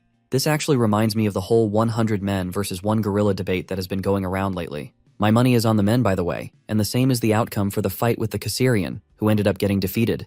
Despite this, only a handful of heroes remained from that battle. The rest? Butchered by the beast's wrath. The damages they incurred that day were so prominent that Hae-il's guild, the Sweet Life, has yet to recover from it 3 years after the event. And yet, this one average-looking Joe has defeated the same Caesarian monster without much trouble. The funny thing is, with her constant glaring, he reminds her that she ain't getting any of these precious gems for standing around fighting the air. The remark may have annoyed her, but Juyeon is more focused on the ridiculousness of the man before her eyes. If she wasn't there to witness the battle, she would never believe in such a conclusion. The same terrifying Caesarian was taken down and obliterated in a single strike at the hands of 1 man. As for Dojin, my boy has successfully harvested the awesome-looking magic stone from the creature's body. He stares at it and tells her that he no longer cares about having an escort to guide him. From this point onwards, he's fine on his own. He also denies taking the rest of the valuables obtained by the dragon's body, such as its claws and teeth. Showing little to no regard for them, he turns back to reject her plainly, leaving the S-ranker stunned for life. Instead, he'd rather focus his energy on collecting the monster crystals. He even goes as far as to allow her to keep all of those valuables to herself as a form of payment. Juyeon takes a look at the creature for a moment and reaches the conclusion that she also doesn't need anything from the beast. It's evening now, and the rest of his group is shocked that one guy managed to collect 3 bags full of magic stones. It's an unbelievable sight even for the competent A-rankers. For their guild to have obtained the same amount, it would have taken them a minimum of 20 hours. And from the quality of the ingredients, even more than 3 days. It begs the question about the man's identity, and they're all staring down at Juyeon, who brought him along in the first place, and yet appears just as confused as them. Based off of Juyeon's own words, the A-rank guildmaster can't fathom how Dojin was able to beat the Caesarian without any proper equipment. With this accomplishment alone, he stands at the top of the hero ranks in Korea, unparalleled in his might. They really just said our boy is built differently. The A-ranker even thinks that he might be the strongest in the entire world at his level. It amazes her. Speaking of the guy, an exhausted Dojin returns with more bags on him.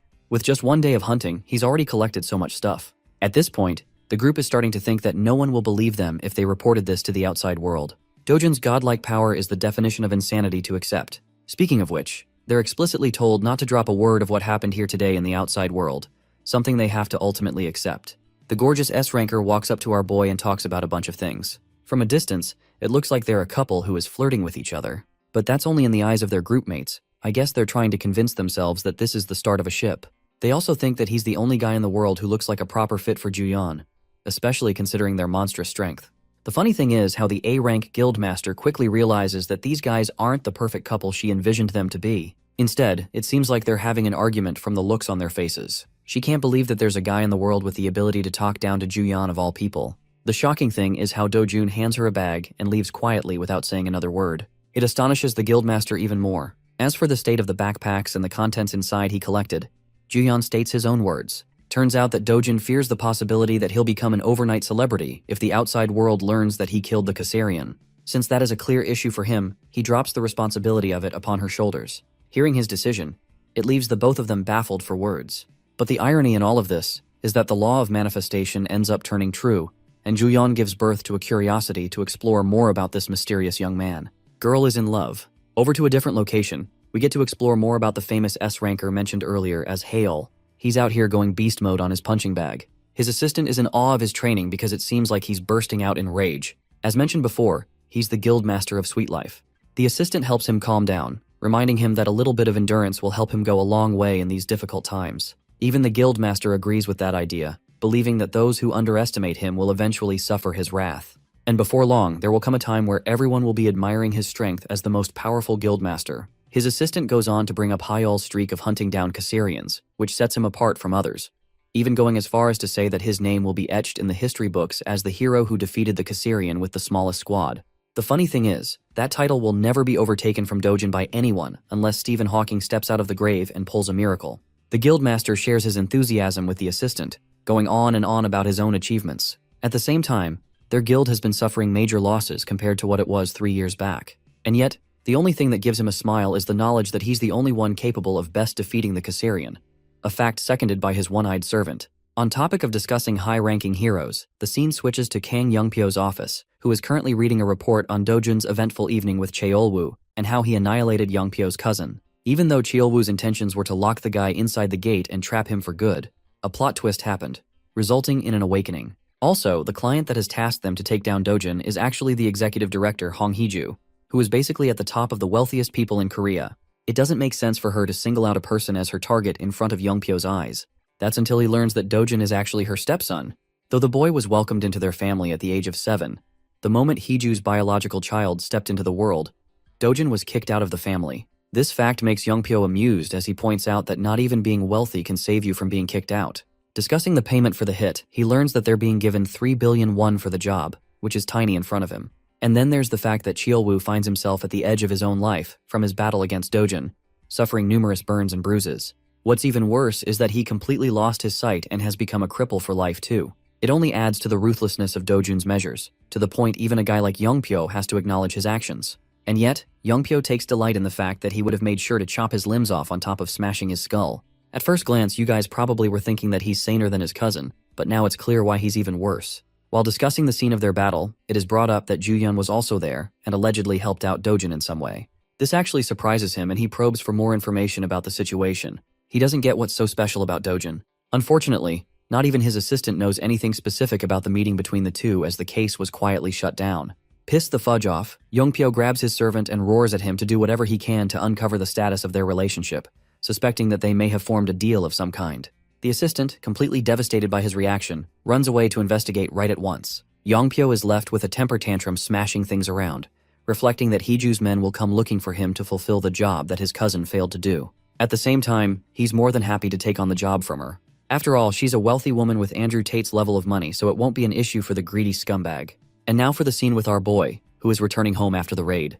From today's experience, he's more than glad to have spent his time in a rift rather than a gate for proper hunting. It also complicates things because he might have to form a long relationship with Ju-yeon to ensure he stays on the low. Recalling their conversation, she straight up told him that people will become wary of her and ask around for the identity of the person who killed the Caesarian. Revealing them means inviting a lot of trouble. So for now, her plan was to store the valuables.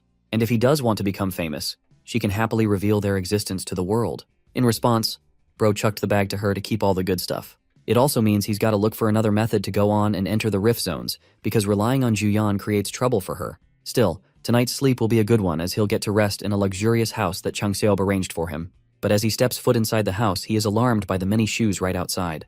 This means some unexpected guests have arrived. Entering the room, he sees a bunch of suited men and their boss having a conversation with his loved ones. The guy looks like a more depressed version of Nanami from Jujutsu Kaisen, and he's just staring Dojin down like an eagle. Yoon-young comes rushing to greet her brother with happiness, while Dojin is baffled by the situation overall. Prosecutor Park Cheol-young makes his identity loud and clear, pointing out the connection between Dojun and Chang Seob.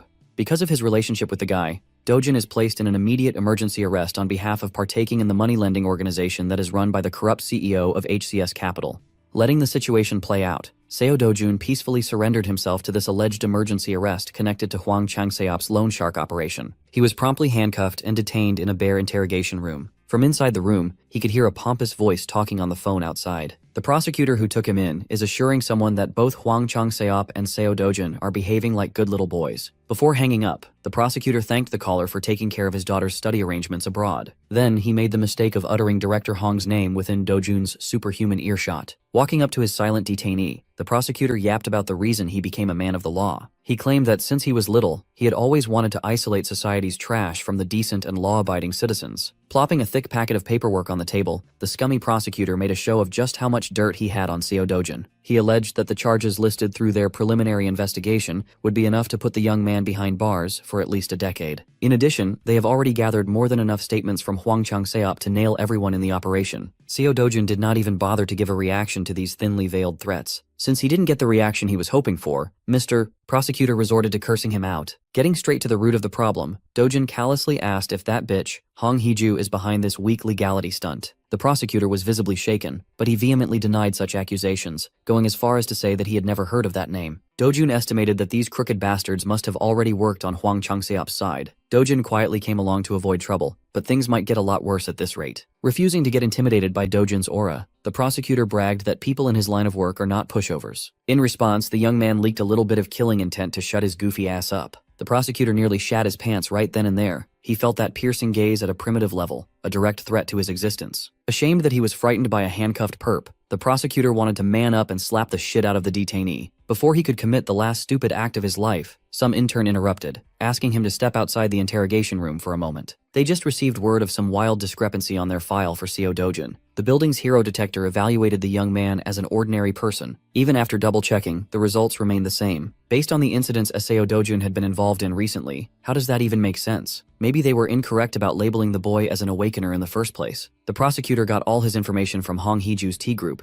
so the intel is supposedly reliable. Right now, Dojin is an indecipherable puzzle. How could they charge someone deemed a normal civilian with incidents that involve superhumans? Inwardly, Dojin is mocking the prosecutor for being such an incompetent dog. If he really wanted, he could just break away from these flimsy cuffs and smash the whole place into bits. As for the fallout, he could always just take Grandma and Yoon-young somewhere safer. Maybe overseas. Before he could resort to the most brutish solution, Hyun Ju-yeon, wearing a suit and tie, entered the interrogation room. She must have heard about this wrongful arrest and came to check things out. When asked why he was detained, Dojin frankly answered that he's not entirely sure of the reason himself. Thankfully, Ju-yeon advised him not to do anything reckless. She might be the only person who knows what this dude is capable of. The situation is frustrating, but using force now would only make things messier. Ju-yeon didn't wake up today expecting to get involved in the legal system, but she knows for certain that Dojin is innocent of whatever he's being accused of. With someone innocent facing unjustified punishment for false accusations in front of her, she feels obligated to correct it. Ju-yeon reckoned that the Hero Association would start a separate investigation soon. They will undoubtedly find out about Dojin's fake hero license, and will definitely dig into the recent Mappo Rift incident. Dojin asked Ju-yeon how his family was doing, and she realized that she was being treated like some secretary. When the young man glared at her with indecipherable intensity, Ju-yeon gave in and assured the guy that the family would be taken care of. As she walked out of the interrogation room, essentially becoming Dojin's legal representative, he proclaimed that this debt would not be forgotten. She won't show it, but Ju-yeon kind of liked that he's relying on her this time around. She promised that she would resolve this hiccup as quickly as possible. And she was not kidding at all. Hyun Ju-yeon's chosen method wasn't a straightforward legal defense by proving Dojin's innocence. Instead, she exposed Prosecutor Park Cheol-young's various crimes and illegal dealings, resulting in his dismissal. Once that scumbag was out of the picture, a fair investigation flowed smoothly. Seo Dojun was proven innocent with regard to the loan shark operation and other recent incidents. However, he couldn't avoid punishment entirely. As expected, the investigation proved his use of an unauthorized hero license. Thanks to Hyun Ju-yeon's active defense, he got away with just probation. While they were driving back to Dojin's home, breaking news about a previously unseen monster appearing in England and causing destruction came on the radio. The monster was described as a mantis-like creature, 1.5 meters tall, with compound eyes and terrifying jumping power. Based on the description, Dojin identified the creature as a Macassian. Hyun Ju-yeon nearly crashed the car upon hearing him utter the name. Information about newly discovered monsters is heavily guarded by the association. She only knows what a Macassian is because of his stature as an S-rank hero. You see, monsters are not given arbitrary names by some random bozo. Upon death, they drop magic stones that not only contain condensed energy, but also unique information. By analyzing this encoded data, it's possible to learn a lot about a monster, including its real name. On present-day Earth, they use science and technology for analysis. On the other hand, magic was used in the destroyed world. In other words, Dojin is incredibly familiar with monsters that appear in both worlds. He knows their names and everything there is to know about them. He randomly blurted that Macassians can be easily handled using fluid from the red flower ant. The fluid is harmless to humans but acts as an extremely potent paralytic toxin to Macassians. Spray those bugs and they'll stop rampaging. Hyun Ju-yeon got serious for a moment. His every move and word just add to the mystique. Who exactly is Seo Dojin?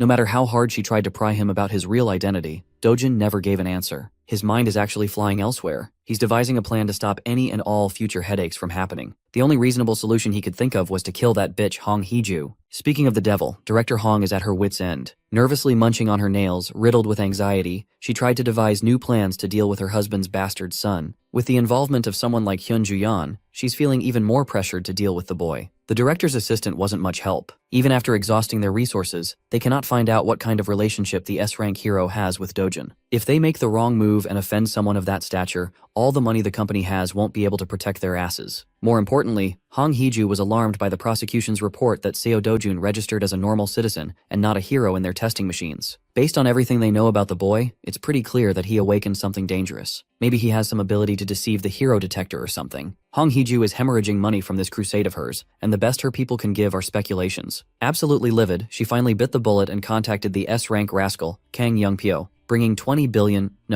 billion won to the table to end this Dojin problem once and for all. Upon receiving the call, the rascal greedily demanded double the pay to deal with this little problem. Even his underlings found it a little too unreasonable to demand 60 billion for a simple job. He might be a low-life rascal, but Kang Young-pyo is also a shrewd bastard. He could tell that Hong Hee-ju had no more options. There are no alternative answers left. Besides, her company generates so much revenue that 60 billion won wouldn't even be noticed if it were missing from the coffers. Furthermore, Hyun Ju-yeon is now part of the equation. Since Kang Young-pyo is taking on the risk of fighting another S-rank, doubling the initial offer becomes a bit more reasonable. The underling concurred that Hyun Ju-yeon is a dangerous opponent indeed. Hearing his employee give praise to another S-ranker offended Kang Young-pyo's fragile ego. He cursed the underling out for doubting his fighting prowess against someone like Ju-yeon. He claimed that he can end that bitch in about 20 minutes. Of course, the underling had to assuage the boss in fear for his life. With a disturbing smile, Young-pyo changed the subject to his transaction with the Hero Association. He's also negotiating a deal before flying to the United Kingdom as one of South Korea's representatives to help with the bug problem. Unfortunately for Young-pyo, the association is tightening its wallet. Furthermore, those wily bastards already announced the selection process for Hero Dispatch to the public. They're practically making it hard for the S-rankers to refuse being deployed. Young-pyo might be a thug, but he sees the association as a group worse than thugs. The operation will take place in 3 days. South Korea will be sending its best and brightest together with Japanese heroes. At least Young-pyo can meet up with someone named Takashi. Right now, Macasian's weakness hasn't been discovered yet. Being the one to discover such a crucial intel would raise anyone's stock to the moon in the eyes of the public. Speaking of Macasians, those bugs have extended their advance towards Cambridge in the UK. British heroes have been fighting non-stop to stop the relentless invasion of the giant critters. They assembled a decent team of heroes. Since it's the UK, they use a lot of blades in this region. The brave frontliners are struggling to deal with a single giant Macasian terrorizing the public. This mantis has the speed and sharpness to kill slow-moving heroes in one shot. Getting into the rhythm of things, the British heroes retaliated with a coordinated offense. The group of heroes had a balanced lineup,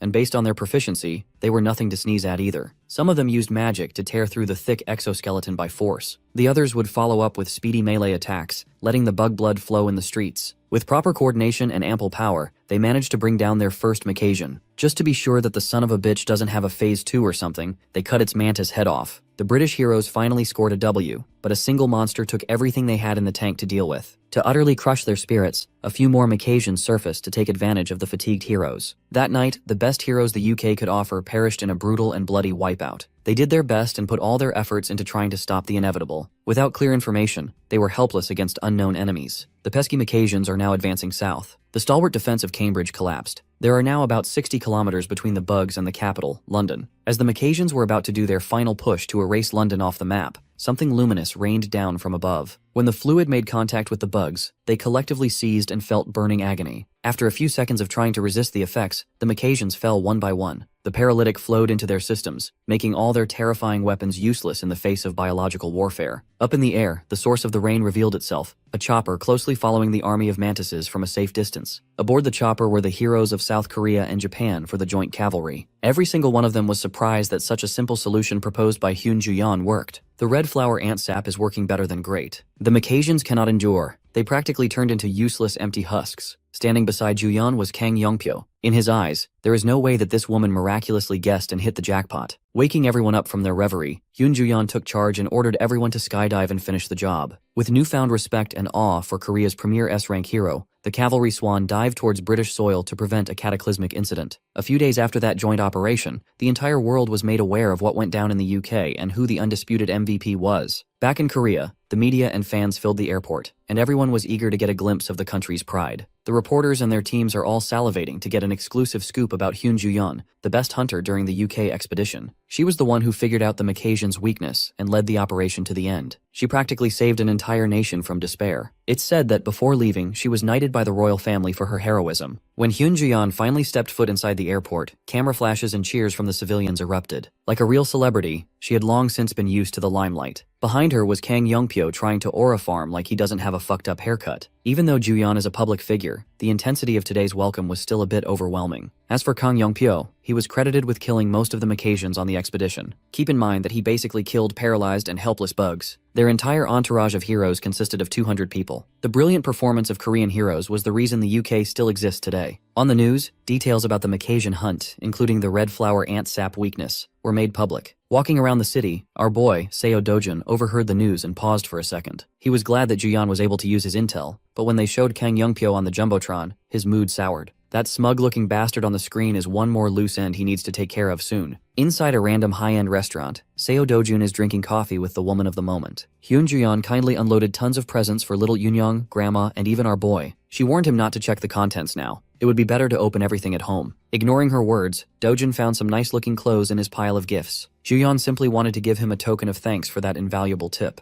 Thanks to Dojun's throwaway intel, she became the hottest hero in the world. Compared to the benefits she received, some nice clothes are practically nothing. So, she promised to buy Dojun a car or anything else whenever he wanted. Bro got a sugar mommy premium? She already knows that Dojun won't cough up how he knew about the weakness of Macassians, but she still asked. As expected, that man is impossible to pry into. Changing the subject, Ju-yeon asked him about his future plans. He's not the type to preach world peace or anything haughty, but if he sets his sights on Hong Hee-ju and Kang Youngpyo, things will get messy. Much to Ju-yeon's surprise, Dojun's only immediate plan right now is to buy a new house. The safe house his family is staying at right now is a rental after all. While the current star hero and the previous sword god were reconnecting, the other hero who stood out in the UK expedition was living it up. Kang Youngpyo enjoyed his welcome pool party with hoes as far as the eye could see. Surrounded by the huz, this rascal cannot take his mind off one specific girl, Hyun Ju-yeon. He knows that the girl wasn't as formidable before. She's changed somehow. He found it sus that she's hiding how she found out the weakness of those bugs. On their flight back to Korea, Youngpyo also tried to rile her up and pry some information about Seo Dojun. He brought up how Ju-yeon swooped in to save the day when Dojun got mixed up with a corrupt prosecutor. She was also present when Kang Cheolwoo was torn apart. Knowing that he's trying to get a rise out of her, Ju-yeon asserted that Cheolwoo the dumbass started that scuffle. Before that encounter, he attempted to murder Dojun and failed. Kang Youngpyo's mouth twisted into a demented smile and agreed. He also blamed the fool for getting blinded by petty cash. Even so, Cheolwoo is still his dear cousin. He can always use their relationship as justification to get revenge on that Seo Dojun fella. For a split second, Ju-yeon nearly slipped and showed emotion while she was being scrutinized by a shrewd bastard. She immediately distanced herself from the conflict and insisted that she was in no position to interfere if something was to happen. Kang Youngpyo was confused. He really thought she was closer to that Dojun guy. Ignoring him for the rest of the flight, Ju-yeon put her sleep mask back on and went back to napping. Still, even after that conversation, Youngpyo still can't shake the feeling that she was not being entirely truthful. Kang Youngpyo's paranoid ass is still maintaining caution with regards to Seo Dojun. Back in England, the original site of the breakout in Long Sutton was the shrubbery. The damage the monster wave inflicted on the place was still apparent. The British Hero Association deployed what little hero force they have inside the rifts to at least secure the magic stones before the second wave flares up. Some of the guards outside are discussing how they could have easily stood out as D-rankers if they just knew that Macassians could be taken down with just a little bit of red flower ant sap. If their forces managed to block the wave early, they could have easily farmed ungodly amounts of magic stones. You see, once a rift breaks with a monster wave, it can never be converted into a gate. For the second wave, it's highly likely that a different kind of monster would pour out. There are plenty of records about entire countries being wiped out in the second wave. The unknown factor is the worst part. Suddenly, the rift throbbed. The raid team just went in not long ago to harvest stones inside. It's only been 5 hours. It's not nearly the time to pull out. Even so, the D-rank guards tightened the monitoring since desperate civilians trying to steal loose stones are a common sight near rifts. Instead of the usual sequence of people pulling out the rift, the whole thing seemed to shatter. Instead of the mining team, something or someone else came out of the rift. His humanoid face was scarred, and the set of armor he was wearing looked out of this world. This guy is definitely not a hero. His outfit and scars don't even look realistic. Before the poor guards could contact the headquarters, they lost control of their bodies and floated in the air. The man took a single step, and it felt like he teleported while effortlessly lifting the guards. British Guard number 1 tried to fight back using the UK's signature weapon, 3 knives. The flying blades reached their target, but multiple circular green lights made them vanish like they never existed in the first place. With a hoarse voice, the man complained that these guards are way too weak. He clenched his fist and made the green lights move. As a result, the guards were painfully sliced and diced, losing their limbs. Imagine getting turned into a limbless mannequin on the job. A dark miasma flowed out of the man's body. Using that dark miasma, he held dominion over space and grabbed one of the guards' smartphones. He verified the current date and calculated that it's been 10 years since the last time he set foot on Earth. And yet, his mission hasn't even reached 20%. After all his effort to open dimensional rifts, is it finally time to admit his failure? No, he just needs to increase the mana concentration to get back on track. But before that, this planet is due for some decent cleaning up. It's about time to weed out the weaklings. Back in South Korea, specifically in the Paju region, a young man is venturing into one of his routine farming escapades, oblivious of what's happening on the other side of the globe. Slinging nothing but a backpack, Seo Dojin walked around the restricted area. Suddenly, his senses flared up upon noticing abnormal vibrations in the ground. As he had expected, a battalion of disgusting worm monsters surfaced, eager to sample some meat. Their bodies were filled with metallic spikes, their mouths layered with sharp fangs. Dojin stood in the middle of the party, completely calm and unperturbed by the flashy display of power. Instead of looking up to the monsters, he turned his attention downwards, to the holes that the worms made. He measured the hole with a glance, and estimated that there are about 26 worms underground within a 100-meter radius. With a twisted smile, he gathered mana in his hand, eager to test the bugs. He wondered how many worms could survive his initial attack. He sent the concentrated mana blast barreling down to the hole, and an eerie silence followed. After a few seconds of idle waiting, the much-awaited explosions finally spread towards every other hidey hole in the area. Along with debris and sweltering flames, every worm wriggling downstairs was forced upwards to escape being cooked alive. Dojun is a proponent of working smarter instead of harder. With this technique, he doesn't have to get dirt in his drip. While he was busy farming free stones from the disgusting worms, a meeting of grave importance was taking place in the city. Min Hongki, Korea Hero Association's deputy director, and his boss, Na Tai-wang, were discussing a young man who was proving difficult to deal with. Of course, they were referring to Seo Dojin. According to the reports, the guy's strength could not even be measured with a standard hero meter. Other association executives, namely Vice President Park Seong-cheol, found it preposterous and threatening to have a presence like that roaming free in the country. They want Seo Dojun to answer the association. According to the deputy's intel, every bizarre thing about Seo Dojun started with Kang Cheolwoo's evil plan. After awakening in the gate raid where he was supposed to die, Dojun drastically changed. He later took his revenge and handled the new rift in Mappo by himself. Sure, he showed some excessive actions from time to time, but he always had good reason to do so. All in all, Seo Dojin's power can be classified as an overwhelming force. Na Taewang mused that a wild horse is the hardest to handle. Nevertheless, they have a good horse in their stable, and that's what matters. What spurred this discussion in the first place was Dojin's request for an official hero license. He was granted special privilege to skip the standard procedure since he had a guarantor. Of course, that backer was the S-rank darling of the country, Hyun Ju-yeon. Upon hearing his connection with the Golden Girl, the geezers of the association were flabbergasted. Knowing that they can't afford to offend Ju-yeon, given how hot her name is at the moment, Seo Dojun's request for a hero license was smoothly granted and expedited. He was slotted in as the 8th S-rank hero of South Korea, and he had never even stepped foot in the association. Thanks to his newfound status, he can finally hunt in any rift zone he pleases to his heart's content. It's not a bad thing to have. The way he wreaked havoc in the Paju rift zone, burning dangerous worms to a crisp, quickly reached the association director's ears. That intimidating geezer was quite amused that the country's newest S-ranker is already living up to the title. It's not every day you hear about a hero entering a second-degree rift by himself without any guild members or allies to support. It's simply insanity in the eyes of normal people. The vice president, who was the one so strongly opposed to Seo Dojun, is now advocating to reveal the young man's identity to the public, so the association can start promoting a new rising star. Thankfully, the deputy shut down such a stupid and greedy idea. Min Hongki asserted that they should ask for the man's opinion first, before exposing him to the life of being a public figure. VP argued that since they are in an era of unrest, giving the people another symbol of hope in the form of a new S-rank hero would relieve the stress of the masses. Mr. VP tried his hardest to sell the idea to director Na Tai-wang, but the geezer chose to be prudent. Before the association makes any move, he wants to meet the boy himself face to face. Speaking of the devil, Seo Dojun is still in his worm-killing marathon. If he wasn't using mana explosions, he's using good old brute force. While he cuts through one poor worm, the rest of the wriggling bastards loom over him. They might be a tough opponent for normal heroes, but their moves are practically telegraphed in Dojun's mind. With his hand enhanced by the burning power of his mana, he unleashed a wide sweep that burned and beheaded a dozen worm monsters in one fell swoop.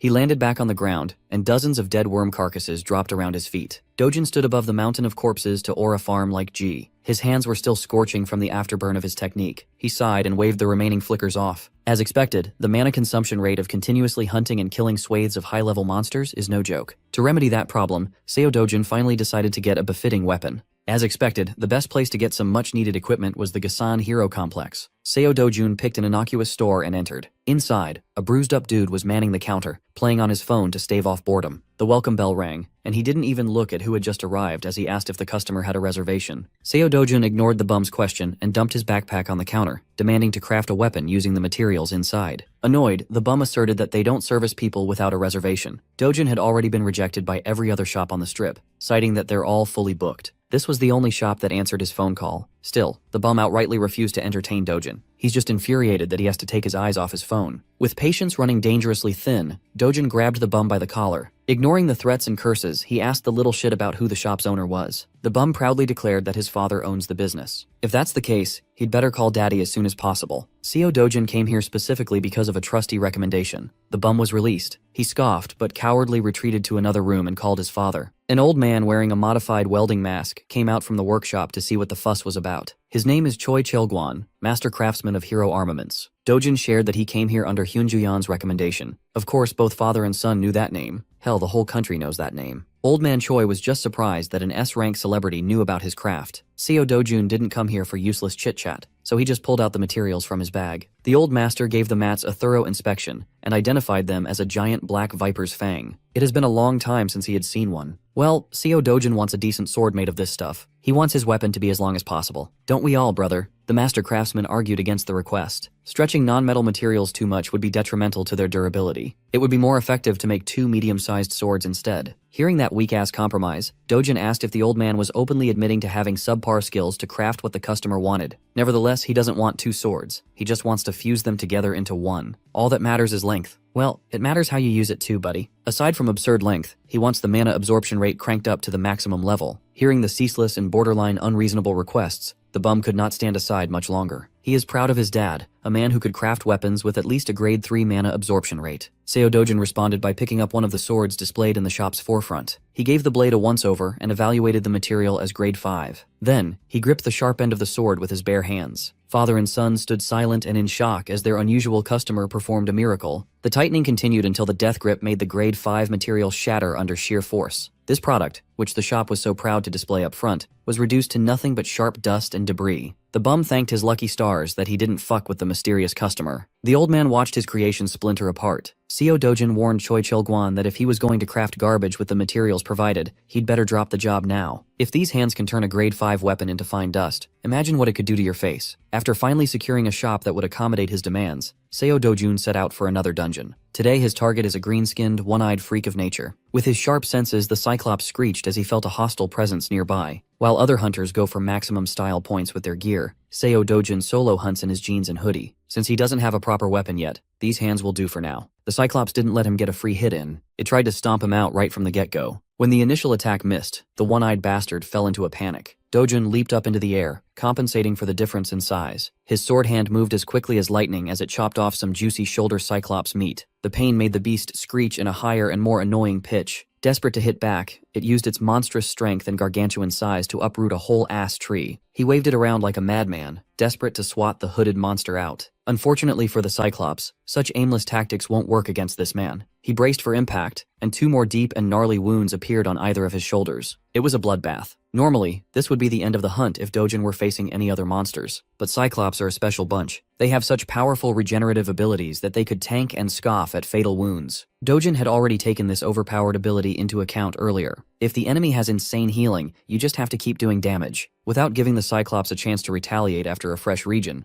Dojin scratched, sliced, and diced his way through the tough flesh and grotesque innards. To cap things off properly, he beheaded the giant monster and stuck his superhero landing. It was a clean but bloody victory over the green-skinned meathead. Seo Dojun sighed in light exhaustion. Right now, maintaining a mana sword for extended periods of time is still too demanding and inefficient. He grabbed his bag and retrieved a pitcher. Dojun dipped that thing into one of the grotesque wounds he gave the Cyclops, as if he were just getting juice. This was the exact aim of today's expedition, to grab some of that good Cyclops blood. He returned to the Hero District by sundown. As usual, the bum was manning the counter, so he wordlessly plopped his blood pitcher down. He instructed the Papa's boy to give the pitcher to Daddy. With this, the 2 black viper fangs could be easily fused together. together. After that short explanation, he refused to elaborate and walked out of the shop. All the basic materials for his weapon have been gathered, but if he wants a higher mana absorption rate, he needs one more ingredient. There is only one place on Earth to find it. While he was planning and mapping a way to find that secret ingredient, his fellow S-ranker was receiving a very important call. Hyun-Juyeon was having a relaxing vacation when she picked up the call and heard a country mentioned, Brazil. The sun is up, and the water is just right, but Hyun-Juyeon can't even fully enjoy her vacation due to that call. After their recent European mission, the Korean Association had decided to send its heroes to Brazil. That means the Brazilian government and association have given up on shutting down the rift zones themselves. As far as Jong Eun-ju knows, Brazilian monsters are especially violent, but the magic stone drops are unnaturally high. With a lot of money on the line, her Cleom guild is slated to go too. She urged Juyeon to accept the mission and go with the friend she was with a few days ago. Inju reckoned that the country's 8th S-ranker must be that dude they went into the dungeon with, the one rumored to be Hyun-Juyeon's man. Inju is all for supporting this budding love. She found it romantic that two supremely powerful people hunted a fearsome Caesarian with just the two of them. After a lot of goading, Inju finally succeeded in getting Juyeon to agree on the Brazilian mission. However, she has no idea if that guy would even come. Back to the little shop in Gasan Hero Complex, Old Man Choi was looking at his own creation with awe. He never could have imagined that non-metallic materials could be melted and fused together by using Cyclops' blood. If it weren't for this young man, he never would have come across such a bizarre technique. With this, he can make the sword as long as Dojin wants. They could go to the upper limit of about 180 centimeters. Seo Dojin wants a two-handed blade with an adjustable grip for one-handed swings, something that weighs about 5 kilograms. Old Man Choi was surprised to see the rude kid from yesterday speaking so politely. He actually knows basic manners. Maybe his weapon really is just that important to him. Old Man Choi warned that 5 kilos would be heavy to swing one-handed. It's not like you'll swing the thing only once or twice. Dojin knows what specs he wants and he won't budge on that. Old Man Choi estimated that the crafting process would take at least a month, and the mana absorption rate should reach grade 7. He was unsatisfied with just a grade 7 rate. That level could not possibly hold his full power. As expected, he really needs the final push from one particular ingredient. Dojin headed for the door and tasked the old man to just get the shape done for now. The mana absorption upgrade can wait until after he has the rest of the materials. As an experienced artisan, Old Man Choi had some idea about what material the boy was referring to. He couldn't help but shudder. A few days later, Seo Dojun went out to the city to meet with a very important woman. Hyun-Juyeon fulfilled her promise and got him a brand new car. Dojin appreciated the gift very much. She assured him that this legitimately was nothing compared to how much he helped her. It's just a $1 billion one car, which is no big deal. When he thanked her with a smile, Juyeon reverted to being a shy girl for a moment. While he was inspecting every inch of his new wheels, Juyeon inquired about what happened to him in the Hero Association. After meeting with the bigwigs, those crusty old men proposed to make his info public, but Dojin demanded a hefty payment if they wanted to do that. He recognized that President Na Tae-wang is all about the greater good,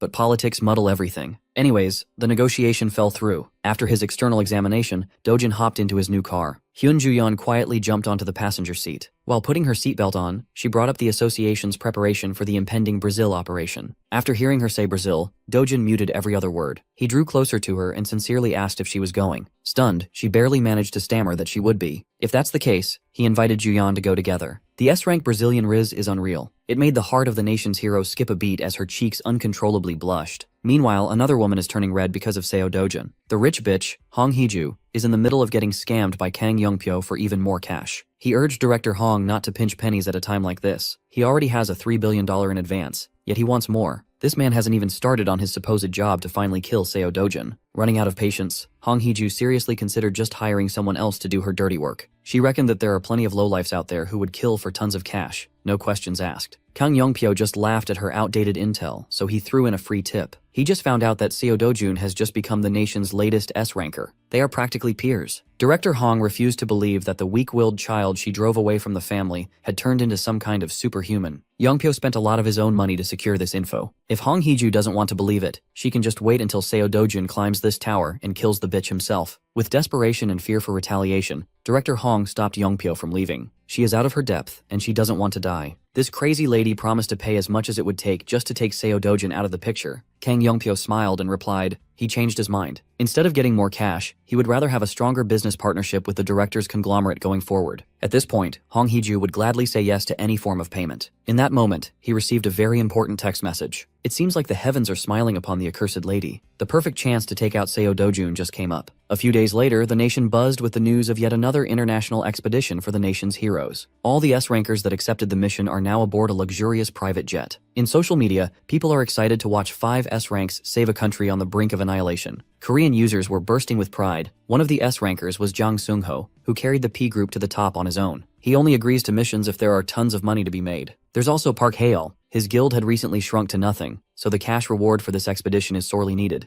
Hyun Ju-yeon, on the other hand, is the country's current national hero. She just saved Britain, and now she's going to Brazil without resting in between. Kang Youngpyo must be going after hearing the word about the tax exemption for every magic stone scored in the mission. Snagging a single mid-high stone could change a normal person's life. While the other S-rankers were praised and talked about on the internet, one figure incurred more questions than rumors. Seo Dojin was seen as a young rookie making a debut on the international stage. Nothing fancy. With these 5 heroes at the top of the food chain, Brazil is about to get rowdy. After a long and uneventful flight, the group finally arrived in São Paulo, Brazil. The Brazilian Hero Association has convened to discuss how everything will go down. They are eager to welcome the renowned Korean expedition team. They are the fastest responders out of all the countries from which they have requested help. A few of the S-rankers didn't even check into their hotel and just jumped straight to action. Still, the bigwigs are worried that the Koreans might figure out something they've been trying to suppress. There is no such thing as an everlasting secret, so they just have to make sure that everything is under strict control until the collaboration is over. Brazil's national treasure hero, Moraes, has been defeated by some unknown entity. It was a gruesome way to go. He wasn't done in by a monster. His black box definitely caught the shape of a human killer. No one knows what exactly happened near the Santarem Rift. Right now, the Korean team is receiving the necessary briefing about the plan of action. While everyone was listening intently, Hyun Ju-yeon was busy texting and looking for Seo Do-jun. As it turns out, he stayed on the plane and got on a connecting flight to a further destination. He's going straight for the Santarem Rift. Ju-yeon couldn't help but worry. She just learned that this man is going to the most troublesome rift by himself. Supposedly, the team will go on a 2-day local adaptation period and will be assigned to the rift zones they applied to be deployed on. After the briefing, Ju-yeon didn't stay for long and got into a taxicab. Kang Youngpyo followed her to ask where she was heading when they weren't supposed to move just yet. Just to get rid of his annoying ass, she spilled that she's going to Santarem for a bit. Youngpyo obviously found that sussy. The Brazilian Association explicitly warned them of the dangers of that place. The rift zone near Santarem had turned to a barren wasteland. Hyun Ju-yeon and the Cleom Guild convened with Seo Do-jun to tag along in his supposedly solo mission. Since they went to the trouble of rushing to this forsaken place, Ju-yeon demanded to know why he's in such a rush. Do-jun asserted that they were the ones who arrived late. They bickered like an old married couple. Exhausted by her ceaseless questions, Do-jun finally answered that he's going for the blue croco. It was an underwhelming answer. Displeased by how casually he talks to her, Ju-yeon insisted that she's 3 years older than him and demanded a little more courtesy. While they continued to bicker, the Cleom Guild just stood back and watched. Guild leader Jong In-ju had never met anyone who had the balls to boss Ju-yeon around. As they got deeper and deeper into the rift zone, some of the Cleom Guild members felt hesitant to advance without a proper plan. But the presence of Hyun Ju-yeon at the party assured them that they'd be safe. There is no denying how skilled she is, but it looks like the newbie was the one taking the lead. While the others doubted the man up front, those who had been present for the dungeon run a while ago were confident in the newbie's leadership. Confused and a little worried, Ju-yeon wanted to know if Do-jun was planning to shut the rift down. He denied having such a lofty goal. He just came here for the materials and to squeeze the zone for all it's worth. After a few more minutes of peaceful trekking, they finally came across the claws of the first obstacle. The Cleom Guild is filled with talented A-rankers, so they skillfully played their respective roles. They had a clear hierarchy and concise shot calling to deal with unexpected enemies. Even so, the blue crocos, barring their advance, were more monstrous in person than in the photos. All they could do was defend, and it's getting a little too dangerous. With the group halted, Seo Do-jun finally made a move, drew his blade, and commanded the A-rankers to get out of the way. While everyone's attention was on him, this dude did not miss his chance to aura farm. Old Man Choi knew that he was going after the blue croco's heart, so he lent Do-jun a prized sword temporarily. He affixed his sights on the target ahead and sped off like a cannonball. With one clean sequence, he turned the pesky blue crocos into sliced meat. He moved so fast and decisively that he activated the classic anime/effect. Do-jun was already meters away from the beasts when they fell. Those who wholeheartedly believed in the newbie from the start were vindicated, and those who doubted him in the lead were shocked beyond words. That boy is just insanely strong. After that first hiccup, the journey to the rift zone proceeded without much trouble. The sun had set, and the party had set up camp. Huddled in the campfire, the Cleom Guild could not shut up about how Mr. Seo Do-jun took down a group of blue crocos by himself in one shot. He didn't even break a sweat. It's not yet known to the public, but that's how he beat the fearsome Kassarian as well. One thing is for sure, this man is no ordinary hero. While others gossip, Do-jun was busy watching his sickly-looking steak cook. Hyun Ju-yeon approached his spot and asked if he had finished organizing the blue croco heart. Well, the coolers he brought with him are filled with that stuff now. Ju-yeon still can't think of what those hearts are good for. Turning her attention to his pan, she asked what kind of meat was sizzling in there. It's certainly not beef. He casually answered that he's grilling some blue croco meat. She could taste his meat if she'd like. There are plenty of provisions prepared for this expedition, yet this man is cooking what he hunted. Ignoring her disgusted expression, Dojin bit into his grotesque meal. He chewed and swallowed like he was dining in a barbecue restaurant. Using his knife as a fork, it was quite a grisly sight. Even Jong In-ju was weirded out. They have so much normal food in stock, yet their leader is chomping on cursed meat. After getting over her initial disgust, Hyun-ju-yeon got curious. She picked up a cut for herself and stared at it for a while. In-ju wanted to stop her friend from doing something she might regret,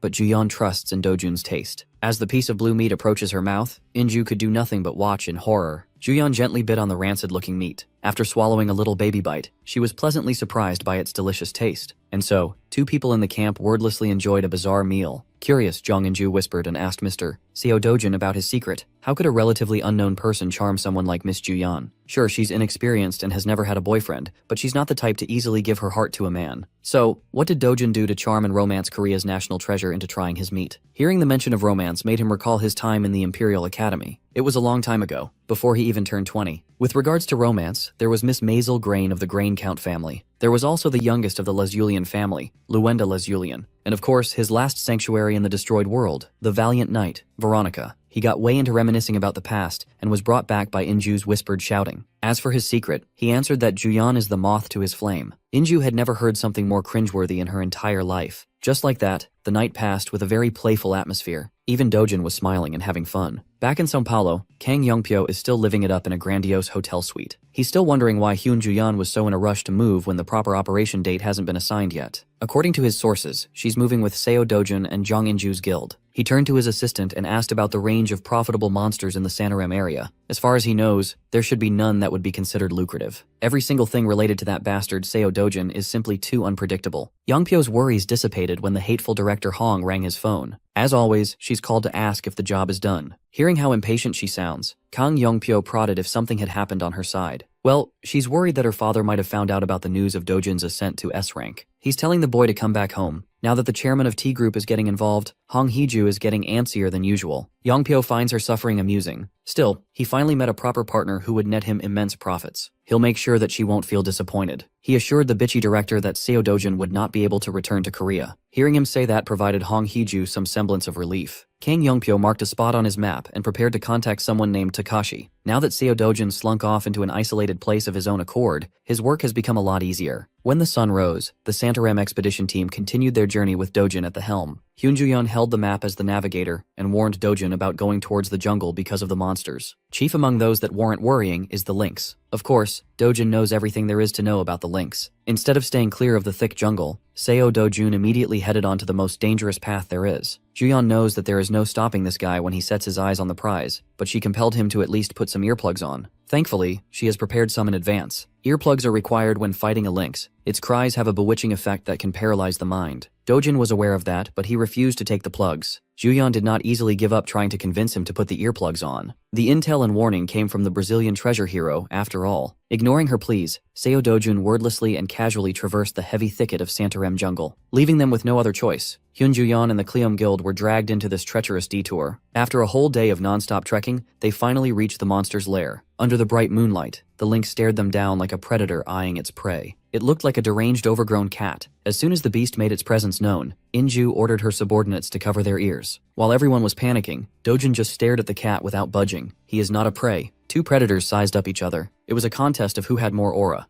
As expected, the lynx immediately opened its horrid snout and unleashed an ear-piercing cry. Hyun Ju-yeon and the Kleom Guild members hurriedly covered their ears while Seo Dojin just stood there and raw-dogged the sound. Noticing his odd calmness, Ju-yeon wondered why he wasn't doing the bare minimum defense against the lynx. Dojin dropped his hand and conjured a fiery ball of energy. With perfect precision, he threw the projectile on the perched lynx backdropped by the moon. That certainly made the screeching cries halt. Recognizing him as a threat, the beast bolted away in the nick of time. Dojin promptly unsheathed his blade and chased his prey on foot. Jong In-ju, Ju-yeon, and the rest recovered their step and followed suit, but it was still unclear what the hell was happening. They ran through the depths of the woods, and Dojin's strides came to a screeching halt. The lynx that welcomed them was just a bait to lure unsuspecting victims to the pack's lair. That kitty cat got hit by Dojin's attack in the entrance, so it looks pissed. Suddenly, its eyes glowed with a warm and radiant light. Its gaze scanned the group of humans up front and quickly settled on a main target. Ju-yeon was picked. Her eyes met the lynx's glare. For a moment, she went under the monster's spell, Thankfully, Dojin moved quickly to cover her eyes. He then calmly explained that a lynx's cry wasn't the death sentence to worry about. What paralyzes the mind of the prey is the monster's magical eyes. The solution is simple then. Everybody should just close their eye holes for a moment and let the MC do the heavy lifting. Dojin confidently advanced with his sword in hand. Perhaps it's time to test his current limits. With a crescent sweep, his energy manifested a burning arc adorned by lumps of power, a technique that can turn a swordsman's Super Saiyan, the Vandayan sword skill's first form, a miracle born from a single point. He extended his tip forward and steadily summoned a much more condensed version of his energy blasts. The Lynx pack had never encountered anything like this before, and they didn't know how to respond. As a result, our boy got a free hit with his ultimate skill. The A-rankers of Cleome Guild were slack-jawed and a little terrified. Looking like a mad god, Seo Dojun released the stockpile from his tip, and the burning climax scorched everything in its path. The poor furries crawling along the branches recognized that they were fucked a tad bit too late. The pack took the brunt of the A-miracle born from a single point. They got absolutely nuked. Its impact almost swept the ladies off their feet, and not in a good way. When the radiance of the spell died down, the aftermath it left revealed a ghastly sight. A whole section of the forest had been deleted from existence. The land was burnt to a crisp, and the man responsible for such destruction didn't even break a sweat. The unlucky beasts who tried to pick on the wrong guy were instantly cooked. They hyped the danger level of these things up so much, and they didn't even get the chance to show off their loadout. If Juyeon had to sum up Seo Dojin in one word, it would be unbelievable. Surprisingly, a single lynx managed to survive the blast that essentially obliterated its whole bloodline. Dojin is not one to leave loose ends, so he calmly strode forward to finish the job. With desperation, the survivor lynx frantically tried to paralyze the executioner with its signature skill. Dojin was interrupted by cutting its furry little head off without mercy. It was a clean cut that marked the end of tonight's one-sided hunt. The last thing the beast saw with its blessed eye was the face of the man who swung the blade. Dojin kneeled and heartlessly gouged the dead lynx's eye. Like a true hunter, he's not about to let such a precious part go to waste. After burning the beasts and harvesting their loot, the group walked back to a safer path with an even higher assessment of Seo Dojin. Juyeon was giving him googly eyes from the back. Everyone was thinking the same thing. The man leading this expedition was definitely outside the human level. Some people would put him above the iconic hero, Chavri Alphonse. Some would even go as far as rating Dojin at the same tier as Kane Lester, the world's current strongest hero. The journey back to the normal route wasn't without its obstacles. They had barely broached the swampy area, and some ghoulish humanoid creatures had already come up to hassle them. These monsters cannot read the room at all. The undead don't have brains after all. They're just a bunch of corpses moving with the sole purpose of devouring. Their charge might look intimidating at first, but it was simply too straightforward. A fist extended out and decked one of the ghouls out of the way. Seo Dojin continued his kill streak after a brief break. This time it's via headshot again. He didn't need a weapon or some fancy technique. The undead can catch his hands and return to the underworld. Once he got into his rhythm, it was basically over. A flurry of heads exploding in quick succession rang out as the ghouls fell one by one. Using his bare hands, Seo Dojin ripped every single one out of their bodies. This time, the Cleome Guild members accepted that they're just spectators and stood back to watch the highlights. A few moments later, after looting whatever they could salvage from the ghouls, the group continued their trek. While walking, Juyeon couldn't hold her curiosity in, so he asked Dojun about his swordsmanship, the move that produced the radiant flashes specifically. She's obviously talking about the Vandayan sword skill's first form,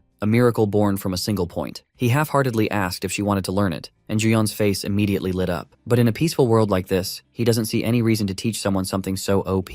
Juyeon could sense that this man was underestimating her way too much. She's still an S-rank hero too. On paper, they are on the same tier. Seeing the defiant look in her eyes, Dojin seriously considered teaching her Vandayan swordplay. In the end, she accepted that this brick wall wouldn't give in as she sulked like a child who didn't get the toy she wanted. To keep everyone on track, Inju made the judgment call to leave the rift for now. The last leg of the journey back went without a hitch, and the group reached the exit rift. Thanks to Dojin's hard carry, they cleared the zone without any casualties or even injuries. Next time, they will re-enter with the goal of shutting the rift down. Who knows? Maybe that attempt will go even quicker. Everyone exited the rift one by one, with Inju stepping out on the other side last. Immediately, she heard a heated argument in Japanese. Someone had been camping outside the rift to cause some trouble and throw some grief. The more Inju heard, the more she recognized who the rude voice belonged to. In the middle of the scuffle, Seo Dojun inexplicably had his hand around Fine Shit's waist. In front of them was Ryoma Takashi, an ex-Yakuza S-rank hero and Teikoku's guildmaster. He had his boys with him. According to Ryoma, he was supposed to have fun with Juyeon today, but this unknown little boy dared to block him. He threatened to smash Dojin's face in if he didn't get the hell out of the way. Ryoma towered over him in stature, but he could not look more unbothered by the threats. He even talked back in perfect Japanese. The previous Seo Dojin must have picked up and studied before. Ryoma did not appreciate getting dissed in his mother tongue at all. Sensing their boss's rage, the Yakuza goons barked at Dojin to bow his head and apologize from the bottom of his heart. They keep going on and on about how their master is not to be trifled with. While they can yap their asses off all day, Seo Dojin doesn't give a flying fuck. To To put it plainly, he firmly told Ryoma to get lost. Watching the situation unfold, Inju's worry grew by the second. Teikoku is ranked among Japan's top 5 guilds. Ryoma Takashi is a thug infamous for his violent temper. Even for Dojin, it might be better to steer clear of this mess. Trying to broker peace between the two heated parties, she decided to step in and cool the situation down. Jong Inju was calm and respectful with her approach, but Ryoma just labeled her a bitch who shouldn't butt in. This time, her crew flared up.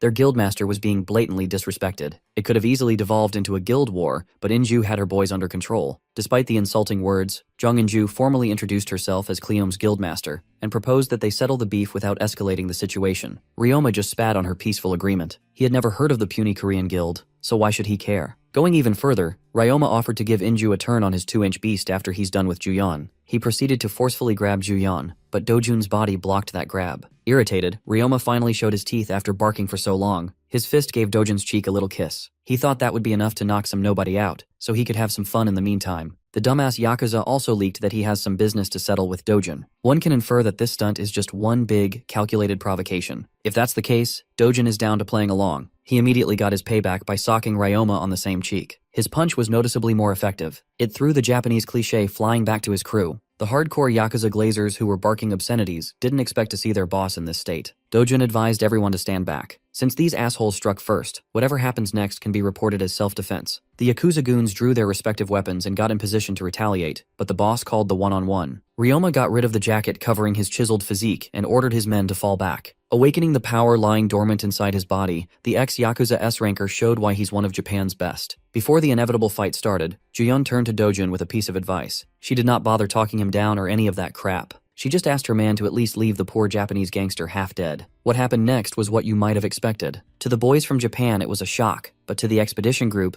it was the norm. Seo Dojin is absolutely pub-stomping the trash-talking Yakuza bastard. Ryoma had his head buried deep in the group, while the heels of Dojin's shoes bashed him deeper with every stomp. Miraculously, Ryoma managed to get out of the embarrassing position by cowering away. He crawled backwards to his boys while trying to reevaluate his life choices. Who the hell did he mess with? How can he be human? This is not what he heard about from the source. Look at those eyes. Seo Dojin is not a man you are supposed to fuck with. Staring into them felt like a death sentence. Every fiber of Ryoma's being was yelling at him to bail or he's going to die for certain. It doesn't matter if it's shameful to run after declaring and starting the fight. He just wanted to run and never see Dojin again. Unfortunately, he has to finish what he started. The young man zoomed like the wind and appeared in his escape path. Looking down at the broken gangster, Dojin asked if someone had orchestrated this stunt fight. He already has a pretty good idea who's behind these dirty tactics. There's no use in denying. Dojin grabbed Ryoma by his greasy hair, and the hardened Yakuza begged to be spared. From talking shit to begging for his life, the gangster had taken a drastic turn in tone. Dojin was disgusted by the lack of backbone and pelted the guy with hundreds of slaps in a span of a few seconds. Halfway through the slap pounding, he closed his fist to deal some real damage. Seo Dojun proceeded to beat the hell out of the gangster's ugly mug. He pounded that son of a bitch to a bloody pulp. The bystanders were frozen in shock and fear. It's not every day you get to watch an S-ranker getting bullied like a manhwa character in high school. After many punches, too many to count, he let go of Ryoma's limp body. Inju expected that their man would win, but this is even more one-sided and graphic than she thought. After a brief break, Dojin is back on, giving the bastard some more trauma. He carefully placed his heels on the back of Ryoma's head. With everyone watching, he slowly increased the force on his step, silently threatening to crack the guy's skull with his foot. At this rate, one of Japan's valuable S-rankers might really croak here. Inju pushed Juyeon to say something. She snapped out of her daze and pleaded for Dojin to stop before they crossed a line that should not be crossed. In response, he calmly claimed that he'll take responsibility for his actions. Juyeon had had enough of his edginess and dragged that boy out of unnecessary trouble. He shouldn't do something he would need to take responsibility for in the first place. Still, Dojin had seen more than his share of scum like Ryoma. He found that it's better to just kill those types instead of leaving a loose end. But this is the modern world. Inju and Juyeon don't want him to get his hands dirty with trash like this. To convince Dojin that the Yakuza had learned their lesson, Inju prompted the goons to surrender and steer clear unless they wanted to end up like their boss. These pricks immediately got on their knees and swore not to mess with Dojin anymore. But Dojin is a hard man to please. He's not satisfied with some performative kneeling. He wants the head of his enemies on the ground, begging for their puny little lives. Knowing that this kid could probably one-shot 3 of them at once, the goons did as he asked quite convincingly. Dojin also brought up that Yakuza members are supposed to cut off their fingers when they screw up. Afraid of losing their pinkies, the goons banged their heads against the floor even harder and lower while pleading for forgiveness. So Dojin gave them an out. All they have to do is say, "I'm shit and I'm sorry," and they can get off with a warning. Through pursed lips, the gangsters swallowed their pride for the sake of survival. They said the magic phrase word for word. The Cleom Guild spectators admittedly felt vindicated at how Dojin handled the threat. Even the battered S-ranker had to say the humiliating phrase. After settling the beef, they wrapped things up and returned to the coalition's HQ. The next day, in sunny São Paulo, Brazil, Juyon and Inju found themselves in the office of Brazil's Hero Association to report about what had happened the day before. Reading the events that transpired on paper was a little hard to believe. The report summed up how an S-rank hero like Ryoma Takashi was beaten to the point of being crippled by just one man. There's a bunch of eyewitnesses, but it's still hard to accept. Brazil's Hero Association was really hoping that Korea and Japan would work closely together in the quest to close the troublesome Santarém rift. If the report is accurate, the Brazilian association won't have to get involved. They'll just hand the case over to the respective hero associations of Japan and Korea for an internal decision. With that out of the way, they move to the part of the report regarding the group's trip near Santarém. For now, everything seems to be normal. The Brazilian Hero Association's representative kept seeing Seo Dojin's name popping up on the reports, so he asked if he could see the guy. But that would be impossible right now, as Dojin is left to allegedly wrap some things up cleanly. Inside a lonely hospital room, a poor patient covered in gauze and barely recognizable with his fucked up face opened his eyes to a nightmarish sight. Dojin had come to pay his victim a proper visit with flowers in hand. Before Ryoma could make a scene, the executioner commanded him to stay still and claimed that he was here on an official hospital visit. He then reached inside the flower bouquet and retrieved the eye of the lynx stashed inside. Dojin forced Ryoma to engage in an intense and unfair staring contest. With the gangster completely under the lynx's bewitching power,